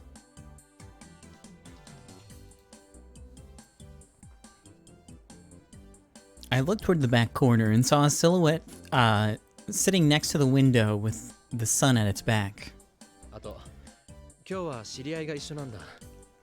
メイドカフェ初心者なんで、俺とダルの話が終わるまで、ちょっと相手してもらってもいいか？にゃにゃ、お知り合い、どちら様かにゃ？おい、ヒアジョさん、こっち。I called to Maho. She was fidgeting outside the store, apparently unwilling to come in.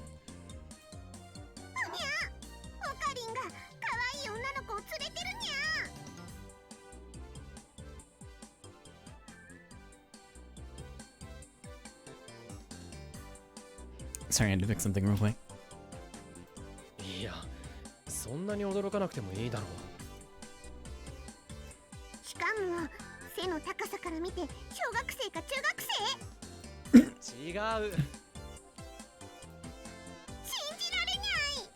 フェリスというものがありながら、新しい恋人、新しいロリ恋人を作るにゃんて。違うって。彼女はアメリカの大学から研究のために。これはもう円卓会議で糾弾するしかないにゃ。人の話を聞いてくれ。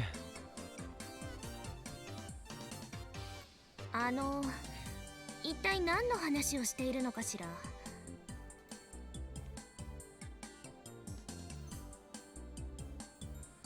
Maho had suddenly made it inside, and she was staring at me and Ferris with suspicious eyes. I got with Maho to the police to talk about the attack again. After that, we both realized we hadn't eaten, so I brought her here. Ferris stood up to her full height, gave a cute little bow, and then did one of her cat-like poses. おかえりなさいませ、お嬢様。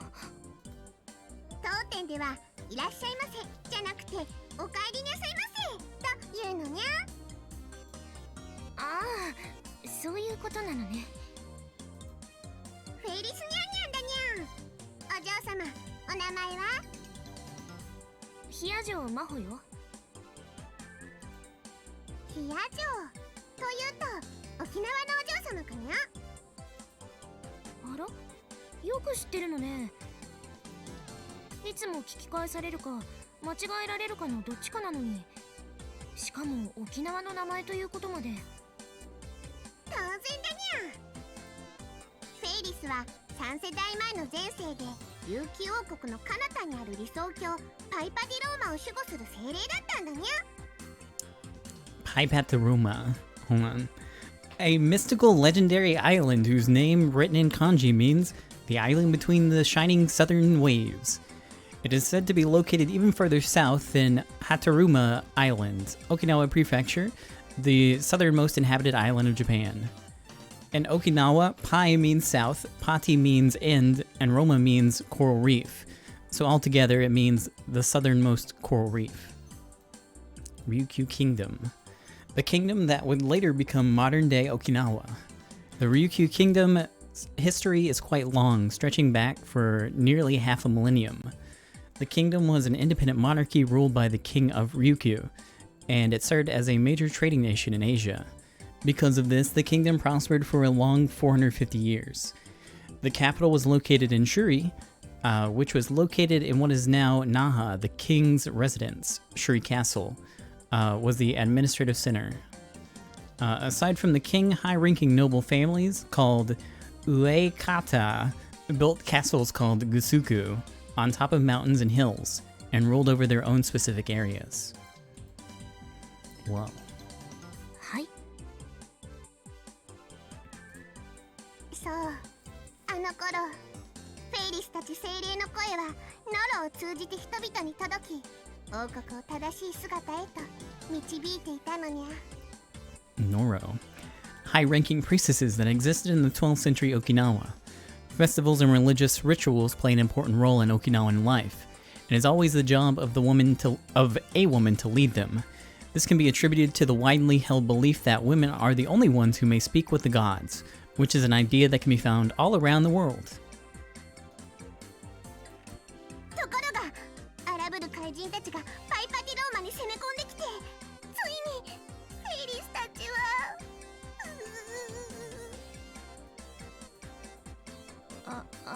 ごめんなさい。この人は何を言っているの？なんというか、秋葉で通じる特別な言語のようなものだな。そうなの？あまり考えると頭がパンクするぞ。すでにパンクしそうなんだけれど。とにかくしばらく待っててくれ。向こうに座ってる友達と話があるんだ。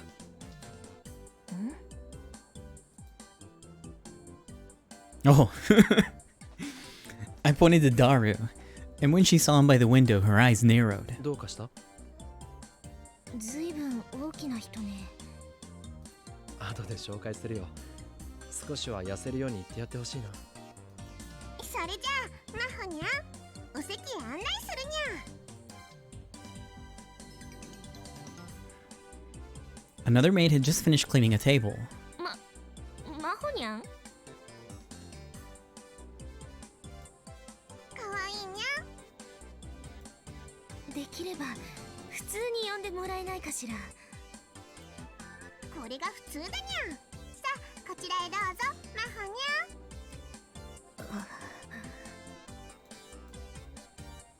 ン。 Maho remained dead silent as she was led to her seat near where Daru was sitting.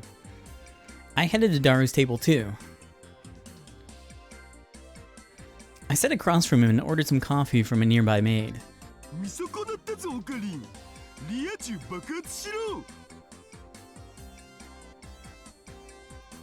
フェイリスと同じようなこと言うなって違うんだよ。何が違うんだ。あんな合法ロリコ。しかもすごく可愛いのに、なんだか Didn't say for the win. 残念な感じがたまらないよ。オカリンのくせに But pretty close. ぬふー。そういうこと本人に言うなよ。怒ると怖いぞ。I glanced over at Maho, who was staring at the menu and trying her best to keep up with Ferris. 前に電話で話しただろう。襲われた時に一緒だった。レスキネン教授の助手の。そんなことはどうでもいいっつうの。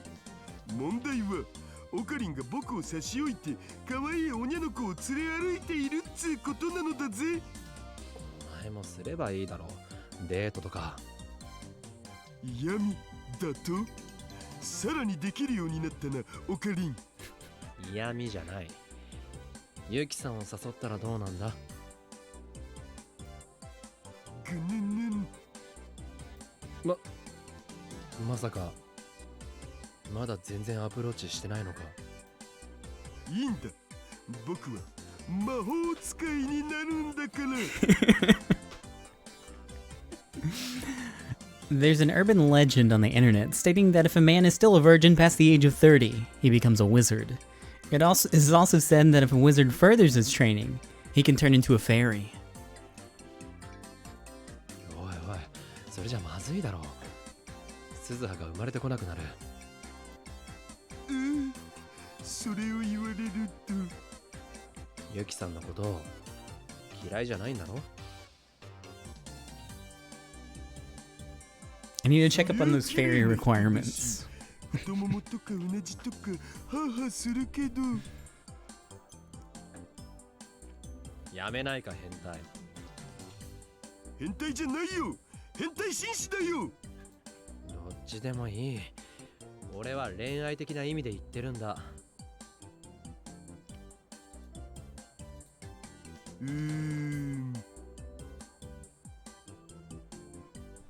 Daru leaned over the table and sipped his iced tea through a straw.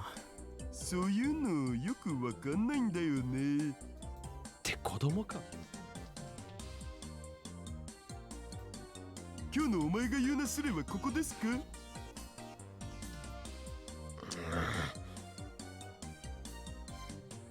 We stared at one another. He was right. When it came to romance, I didn't really have the right to talk. まあいいや。そういう話をしたくて呼んだわけじゃないし。確かに。本題に入ってくれ。うん。実はさ、話は2つあって。Here, Daru stopped and casually looked around. There weren't many people in the cafe, and thanks to Ferris, there was no one sitting near us. As long as we didn't yell, there was no risk of being overheard. I realized that the old me's habits were coming back. Was it because I'd just gone through something out of a Hollywood movie? まず一つ目な。マユシには内緒にしてほしいんだけど、人を探してるんだよ。マユリに内緒？うん。なんで？ちょっとね。He seemed reluctant to speak. オカリンってさ、マユシの幼馴染だろ？マユシの友達か知り合いで、カガリって名前の子知らない？カガリ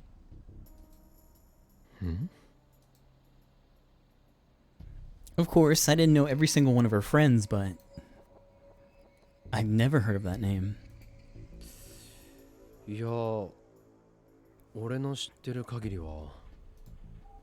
じゃあ、名前は置いといて、マユシと特別に仲の良かった女友達とかは？そうだな。There was a group of kids that she used to play with in elementary school. I told Daru their names. Of course, he knew all of her friends since high school. She was especially close to Fubuki and Kade from her cosplay group, as well as Ferris and the other mates from May Queen. There was also Luca, even if he wasn't a girl. 俺が答えられるのはこの程度だ。お前が知ってることとも大して変わらない。すまないな。いや、それでも十分だ。助かった。Daru took out a smartphone and wrote down the names of the girls I'd given him. なんでマユリ本人に聞かないんだ？まあ、いろいろあって。というか、誰なんだ、カガリって。どうして誰がその人を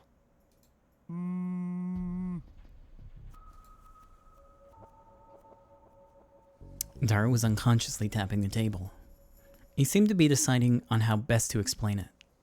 実は僕じゃなくて、鈴葉が探してるんだよね。鈴葉が？なんで彼女がマユリの知り合いなんか？ No, wait. If Suzuha was involved... それはつまり、マユリの未来に関係あるってことか。だから、マユリには言えない？まあね。その子の名前さ、シーナ・カガリって言うんだと。シーナ？うん。マユリの親戚か何かか？そうじゃない。いや、そうじゃないこともない。マユシの娘なんだってさ。ああ。He said it so naturally that I almost missed it. I see, her daughter, huh? Her daughter. What does daughter mean again? Daughter, daughter, daughter. Mayuri's daughter. マユリの娘。しっ、声がでかいっつーの。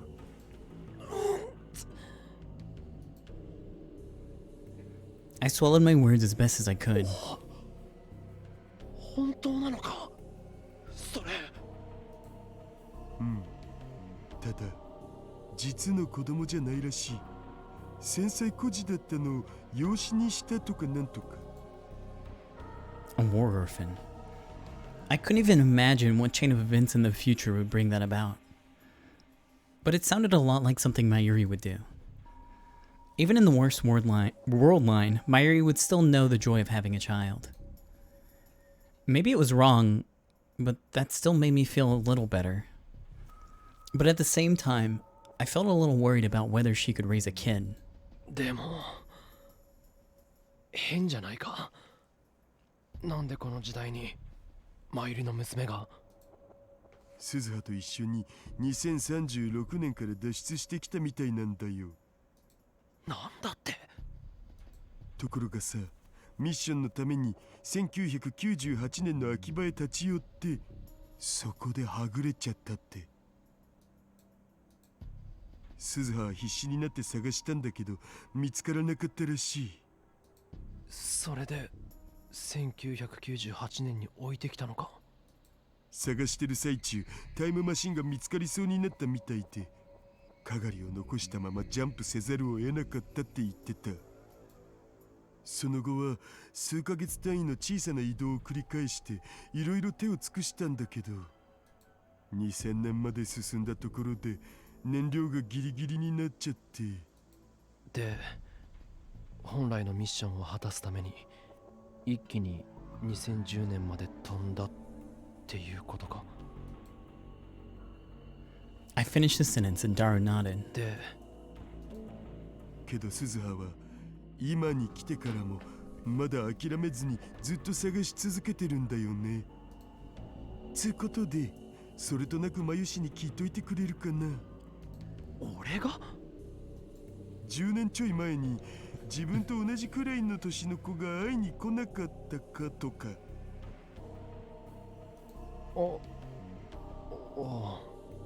わかった。聞いてみるよ。If I could find her, I wanted to. Adopted or not, she was the future Mayuri's daughter. And I felt a little guilty about things with Suzuha. I wanted to help if I could. Just then, the maid brought my coffee. As I drank it, I looked to Mahosi. Paris had barely left her alone for an instant. それじゃあこれからパンケーキをさらに美味しくする魔法をかけるにゃ。魔法？さあ、マホニャもご一緒に。世界がやばいにゃ陰謀にゃ。普通に食べさせてもらえないかしら。ここではこれが普通にゃ。ではどうぞ召し上がれにゃ。いただきます。マホニャ、垂れるにゃ。はちみつが垂れちゃうにゃ。え、あら。もう赤ちゃんみたいだにゃ。赤ちゃん。They looked like they were having a good time. I turned back to Daru. 一つ目の話は分かった。で、二つ目ってのは？これオカリンに聞いていいもんか迷ったんだけど。なんだ、水臭いな。やっぱやめた方がいいかな。 He just mumbled to himself and didn't say anything. It was rare for Daru to hesitate like this. 言ってみろよ。答えたくないと思ったら拒否するから。じゃあ。 His hand went for his smartphone.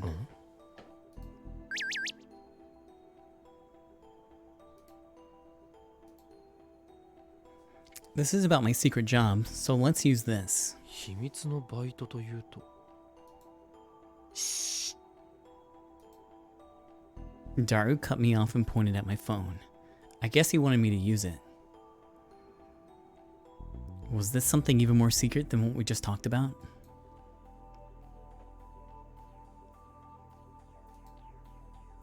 Yeah, basically. It's not all illegal stuff though. I make online systems for manufacturers and banks, build and admin servers, boring things like that. Oh, and I do virus analysis and make security software. There's data recovery, oh, and making new encryption tech too. Seriously, so like a system engineer? Nothing formal like that. But we've got a bit of a reputation. Our group gets jobs from all over the world. I call myself Dash. Well, what's it short for? I can't tell you. Why? I just can't. I don't think I can help you with that.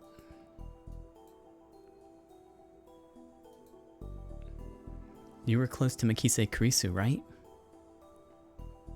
Huh? What do you mean? I want some help with her. I've hit a dead end with this job I'm doing. A job you're doing? What do you mean? ごめん。やっぱやめとく。 Daru said that to me directly and was about to put away his phone. 待て待て。ここでやめられたら気になって夜も眠れなくなるだろ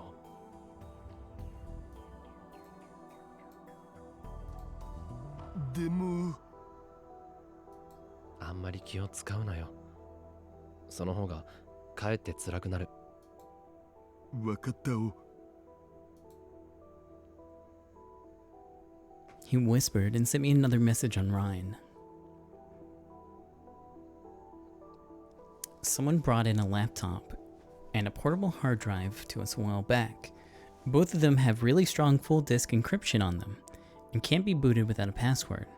Of course, you can't take the hard drive out and connect it to another PC either. The client hit up a bunch of places with no luck and finally came to us. Is the encryption that strong? I've heard that even full disk encryption can be broken by a pro. Not happening with this one. You know why? We were the ones who made it, baby. Huh? You guys made it. Then you can't deal with it yourself? I'm a believer that encryption needs to be a poison without an antidote, or there's no point. So you don't know how to break the code, even though you made it? Exactly. If we can break it, then other hackers who are just as good as us can break it too, right? And that's no good, duh. I see. Super hacker. Epic! I swear, if you go epic super hacker work, bro, I'll end you. Epic. Net slang. In this context, it's used to mockingly acknowledge something someone did. For example, epic prank bro, epic job dumbass, or epic chunibyo dude. Often interchangeable with nice or cool. Nice chuni bro, or the particularly famous cool story bro. Oh, I missed my super hacker one.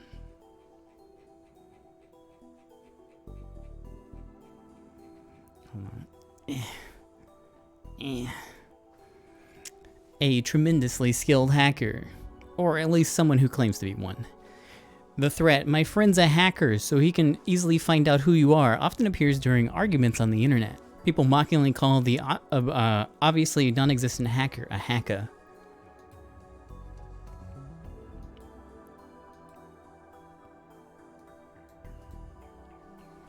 Check unread. Why, yes I will. Here I go. Oh, there's nothing to be read. Thank you for the suggestion.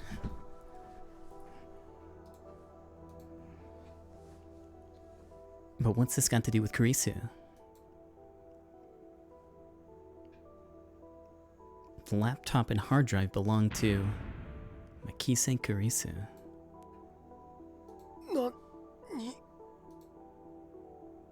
So Kurisu's belongings. I wanted to ask Daru directly, but stopped myself. Something seemed weird about the client, so I hit up the PC manufacturer's user registration database. How I did that's a secret, by the way.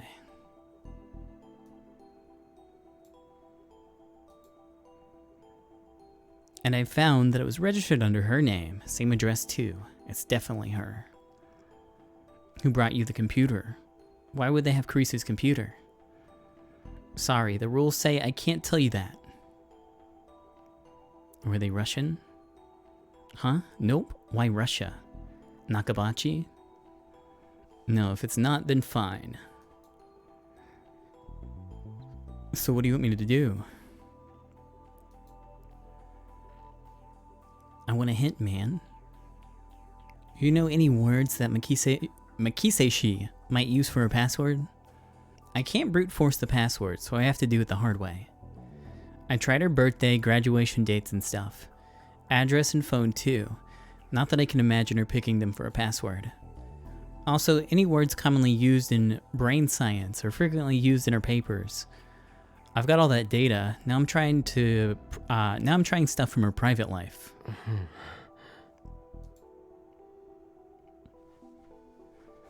It felt like the grave of someone I cared about was being violated. What kind of words did I associate with Kurisu's private life anyways? Kuri Gohan and Kamehameha? My fork? Or maybe something to do with her dad?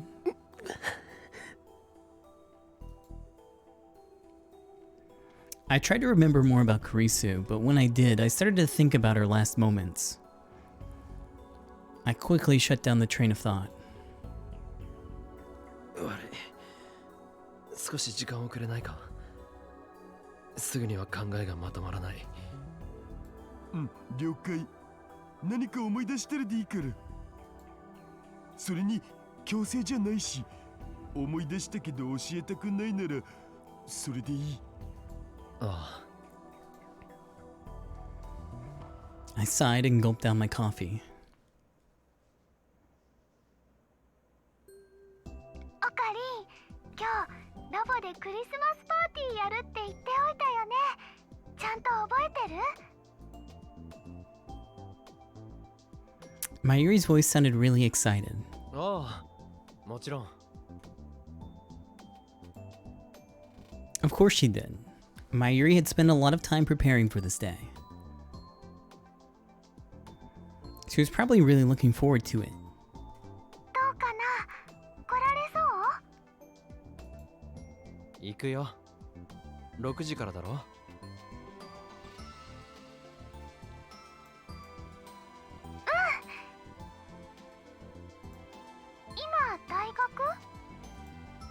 いや、和光市。知り合いの教授の研究室みたいなところにお邪魔してる。和光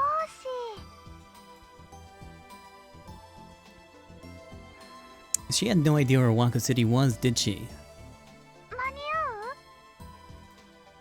う？大丈夫だ。よかった。待ってるね。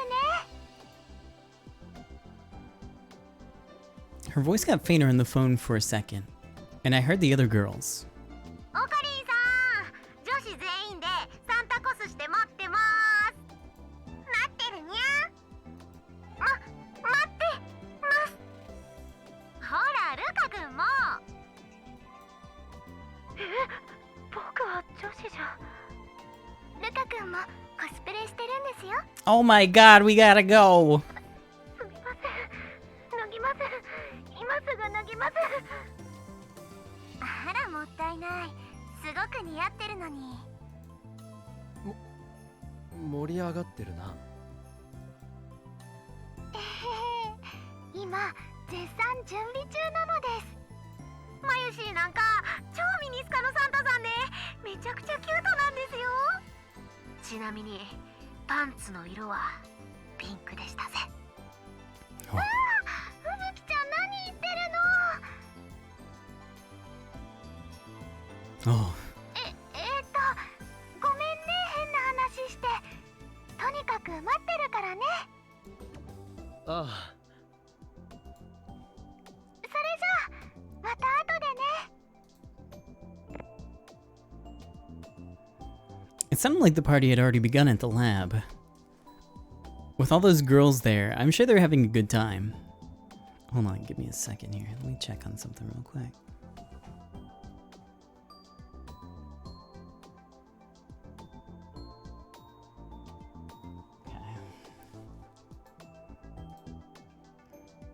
Luca, you're the only guy. Hang in there.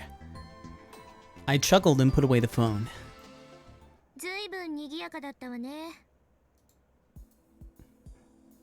It was Maho who spoke to me. Actually, only Maho and I were in the room. 今日友達とクリスマスパーティーをやる予定なんだ。ああ、そういえばもうそんな時期なのね。君はそういうのには無頓着そうだな。こっちに来てからは特にね。普段はいつもここにいるし、最近会う人といえば警察の人ばかりだし。 I tried to force a laugh at Maho's joke and looked around the room. It was dead silent. The exact opposite of the noisy lab I just heard on the other side of the phone, in fact. Nothing had changed since the first time I'd come, which meant that it was still only Dr. Maho, only Maho and Dr. Leskinen that were working here. And the professor had been meeting with different researchers all the time since he'd come to Japan, so he wasn't spending much time in the lab. Did that mean that Maho was spending most of her time cooped up in here alone? Well, that's normal for a scientist, I guess, but... よかったらヒヤジョさんも参加するか? After what happened, she probably needed a chance to blow off some steam. 私？気を使わなくていいわ。こうして一人で研究できる方が気が楽なの。人間関係に煩わされずに済むから。そんなものか。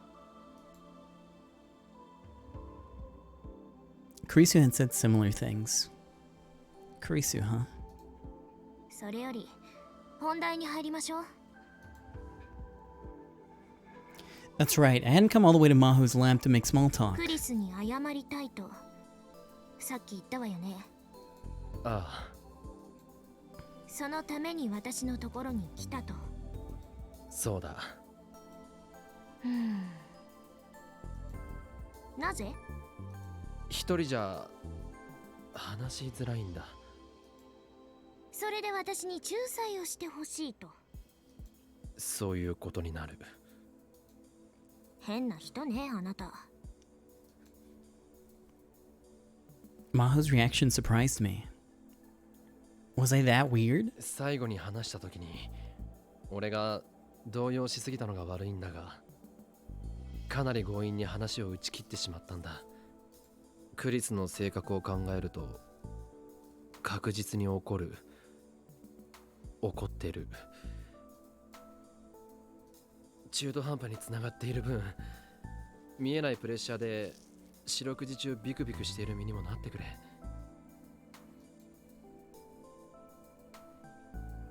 Dr. Leskinen has been trying to help me out, but I would have felt better if he'd just stripped me of access. そんなにびくつかなくてもクリスからは連絡しないようになっているわ。そう言ったでしょ。そうなんだが、喧嘩別れみたいなことにもなりたくないんだ。I never wanted to go through what I had experienced on the Alpha World line again. In that world line, I'd never been able to figure out what she was trying to tell me at the end. まあいいわ。仲裁でも何でもするから要件を済ませてしまいなさいよ。助かるよ。せっかくのクリスマスイブなんだから少しは気の利いたことを言ってあげたらどう？ Why do you autosave?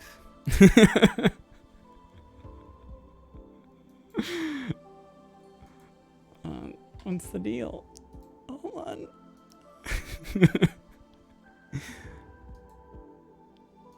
ああ、そうだな。Not that I have any idea what nice would be. どうしたの？早くアクセスして。アプリのアイコンをタップするだけでいつでもつながるわ。アクセス権はちゃんと残してあるわよ。教授が前にそう説明したでしょ。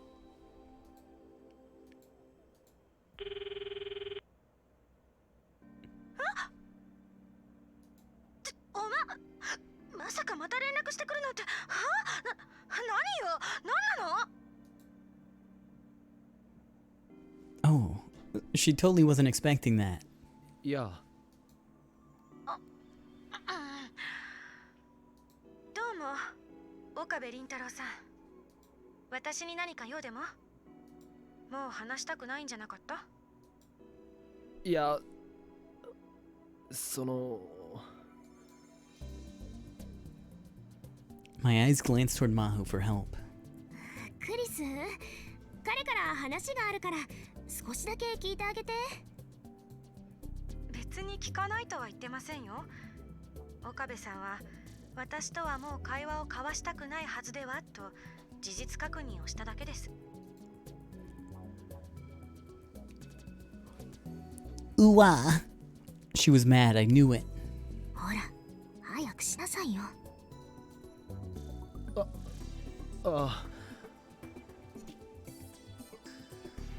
I took a single deep breath and lifted up my phone. 悪かった。I bowed my head. 俺なんかに付き合ってくれていたのに、お前のその親切を裏切るような形になってしまった。それにこの前、最後に話した時、急に会話を打ち切ってしまったのも失礼だったと思ってる。昔あった個人的なことを思い出して混乱してしまったんだ。でもそれはお前には関係ないことだよな。テスターを辞めさせてもらう前にせめて一言だけ謝りたかった。以上だ。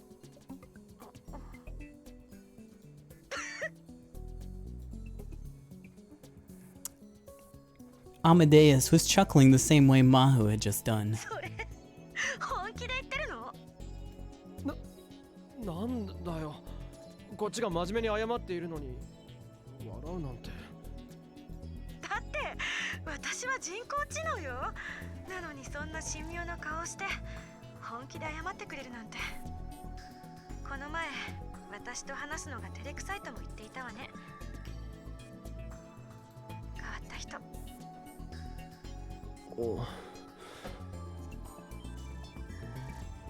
Was it weird to apologize to an AI and mean it? It probably was. いいわ。正直ちょっと失望していたところだったんだけど、考えを改める。こっちから出す交換条件を飲んでくれたら水に流す。交換条件だって。What was she gonna make me do? I had a bad feeling about this. わかった。その条件とやら聞こう。今日これから真帆先輩をディナーに誘いなさい。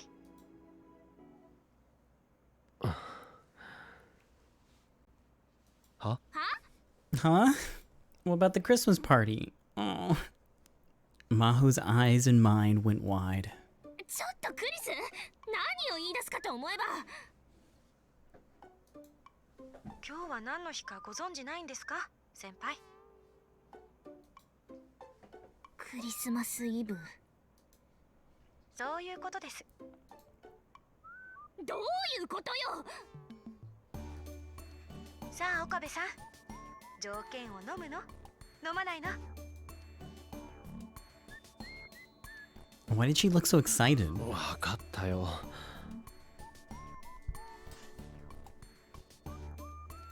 ヒアジョさん、さっき話したパーティー、正式に君を招待する。ぜひ来てほしい。パーティー？友達と集まってクリスマスパーティーをやるんだよ。そうじゃないでしょうが。あ、いや、でもいきなり二人きりだとハードル高いし、逆にいいか。クリス、それ以上からかうと怒るわよ。私はパーティーなんて行かないわ。だったら私も岡部さんを許しませんが。ヒアジョさん、頼む。どうしてこんな話になっているのよ。先輩のために気を利かせてあげてるんじゃないですか。あなたね。そもそも今日はこの後教授が帰ってくるのを待って研究の報告をしないといけないし。いやー、リンタロウ、マホ、何の話かな？ Dr. Leskinen walked in at the perfect moment. Maho looked relieved and went to open the file on her desk. おかえりなさい教授。これが今日集計したデータなんですが。マホ、ストップ。二人ともこれから出かけないかい？せっかくのクリスマスイブだ。仕事はもう終わりにして食事でも行こう。それとも制約があるのかな？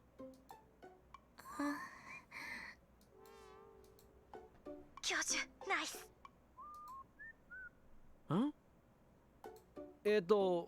教授、俺の友達がクリスマスパーティーを開くんですが、よかったらご一緒に。素晴らしい。ぜひ参加させてもらおう。I didn't even get to finish my sentence. もちろん、魔法も行くんだろう。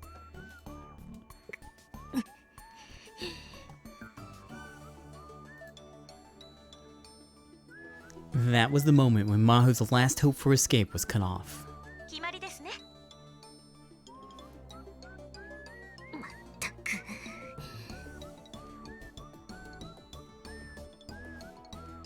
Kurisu smiled mischievously from within the screen. She was quite the plotter. The real Kurisu used to do silly things like this too. ねえ岡部。When she called my name, I gasped. 私なんかに本気で謝ってくれてサンクス。嬉しかった。いや。気が向いたらまたいつでも話しかけてきて。暇つぶしぐらいには付き合うから。気が向いたらな。ええ、それじゃあまた。真帆先輩をよろしく。クーリス満足したかしら。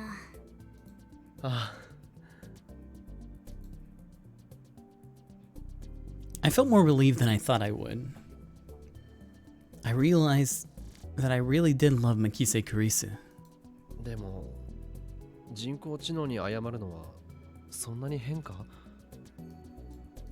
俺の友達、この前メイクインで紹介したあいつなんかいつも二次元の女の子に土下座してるぞ。そういう精神性は私にはちょっと。Uh-oh, that freaked her out. Bad example. とにかくヒアジョさんのおかげで助かった。クリスの交換条件なんか律儀に守る必要はないわよ。まあでも教授も行く気満々みたいだし。The professor flashed his white teeth at me. それにクリスと約束したからさ。あなた本当に変わっているわ。 But even as she said it, she was smiling. I guess she decided to go to the party.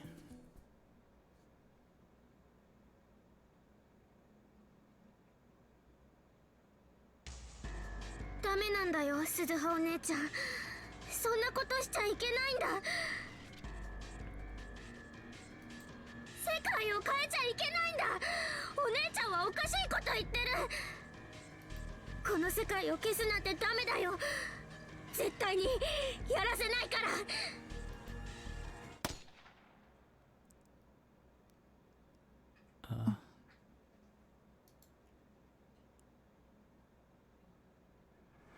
There were bullet marks on the inside of the time machine. Susanna traced them with her fingers and remembered what had happened here. That was the last time that she talked to Kagari. She'd never been able to find her after that. 鈴葉、どうしたん？ぼーっとして。もしかしてまだ体調悪い？え？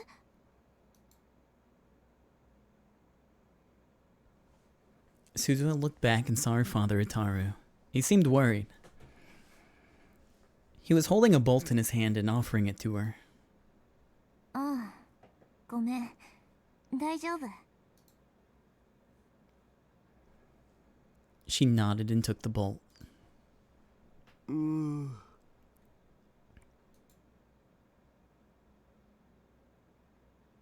They were on top of Radio Kaikon, where the cold wind was blowing. A light was shining down on the rear of the time machine, where the engine was. Her head was inside as she did maintenance work. Itaru was wandering around in the background. Normally, she would never let him near the time machine, but today he'd absolutely insisted on coming. 病み上がりの娘を心配しない親はいないっつーの。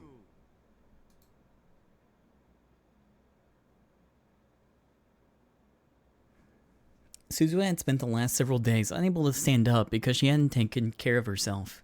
There was nothing she could say back to him. なあ、時空間の転移とか重力制御とかヤバそうな装置は絶対にいじらないからさ。僕にも手伝わせてくんない？ダメ。機械のメンテなら多分鈴葉より僕の方が詳しいのだぜ。それは分かってる。けどダメ。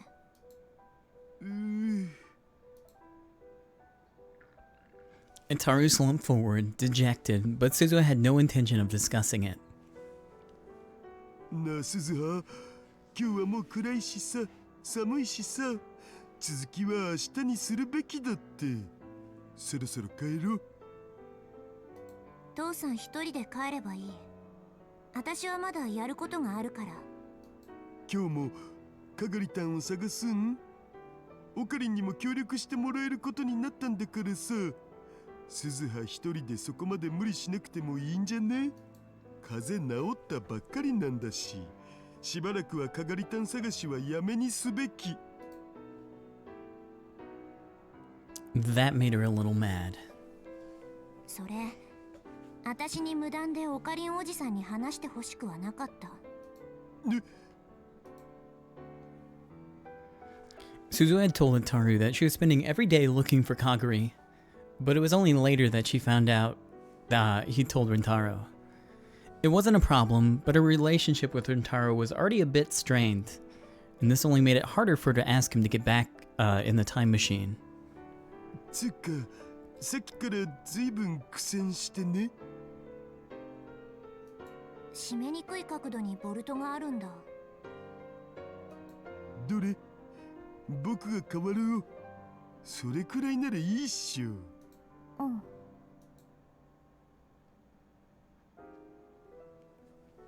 Suzuha pulled her head out of the engine unit. 顔中油だらけじゃん。せっかくの美人が台無しだ。そういうことは母さんに言ってあげなよ。それはハードル高すぎ。Ataru stuck his face inside the machine and began to look around. ああ、この構造だと多分こっちのパイプを後からはめたんだな。先にパイプを外すといいよ。パイプの中に冷却用の液体かなんかが通ってるはずだから、まずこっちのバルブを使って中を空にするわけ。このマシンってメンテナンスのことをあんまり考慮に入れてないと思う。まったくだお。すげえめんどくせえ。Short for what a pain in the ass. 作ったの誰だと思ってるわけ？僕。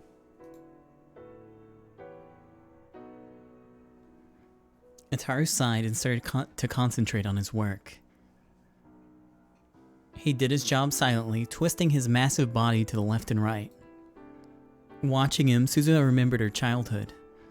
When she was younger, she loved watching her dad make the time machine. 父さん、私、最近、なんだか自分でも自分が理解できなくなってきてさ。こんなこと考えるなんておかしいんだけど、この世界をなくしてしまって本当にいいのかなって。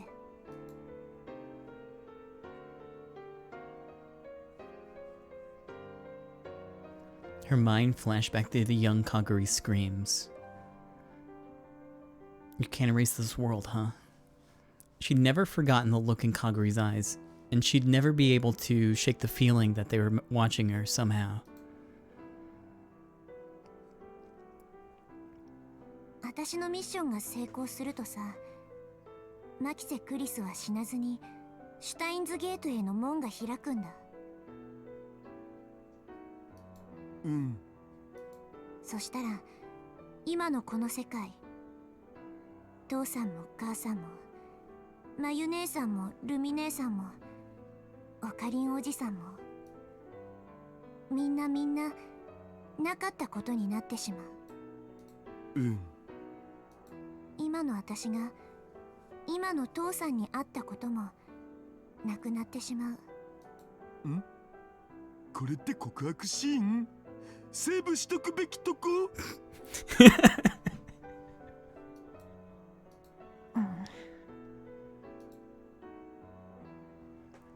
？Suzuha said nothing and poked her dad's calf with her toes.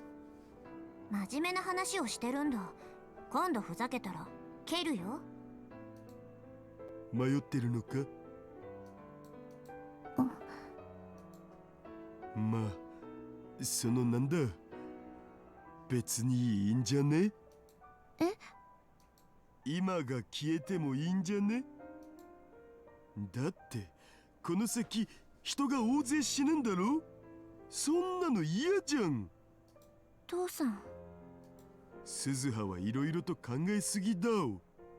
戦争なんて嫌だ。だから世界を変えるんだ。そのくらい単純でいいと違うん？つうかさ、僕戦争なんて行きたくないし、鈴葉と違ってこんな人間だから、戦場なんかに連れて行かれたら3日も持たないね。だらしないな。幻滅だよ。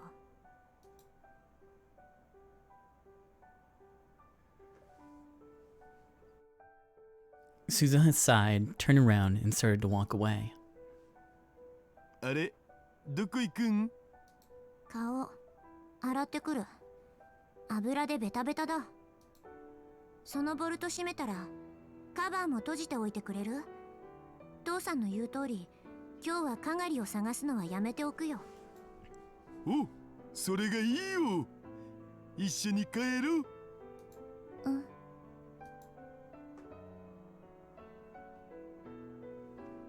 Suzuha looked up at the moon, shining in the cloudy winter sky. She let out a puff of white breath. The white breath danced in the air for a moment, then disappeared into the cold. 父さん。ん？幻滅とか嘘だから。父さんは銃を持って戦争をする人じゃない。未来でもそうだった。いつも逃げ回るのが仕事。未来の僕ダメ人間すぐる。けどそれでいいんだ。父さんには別の戦いがあるし、そのために私たちがついてるんだから。鈴葉。だから父さんこそ変に頑張ろうとしないで。日本は安全だなんて思い込みは捨てること。この前オカリンおじさんだって襲われたんだ。いつ父さんが標的になってもおかしくない。戦争前夜なんだよ今はね。For about 2 weeks now, someone had been watching Suzuha and the time machine. It was clear that some great power was on the move. Okie dokie. Suzuha nodded, satisfied at Ataru's answer, and went to the bathroom to wash her face.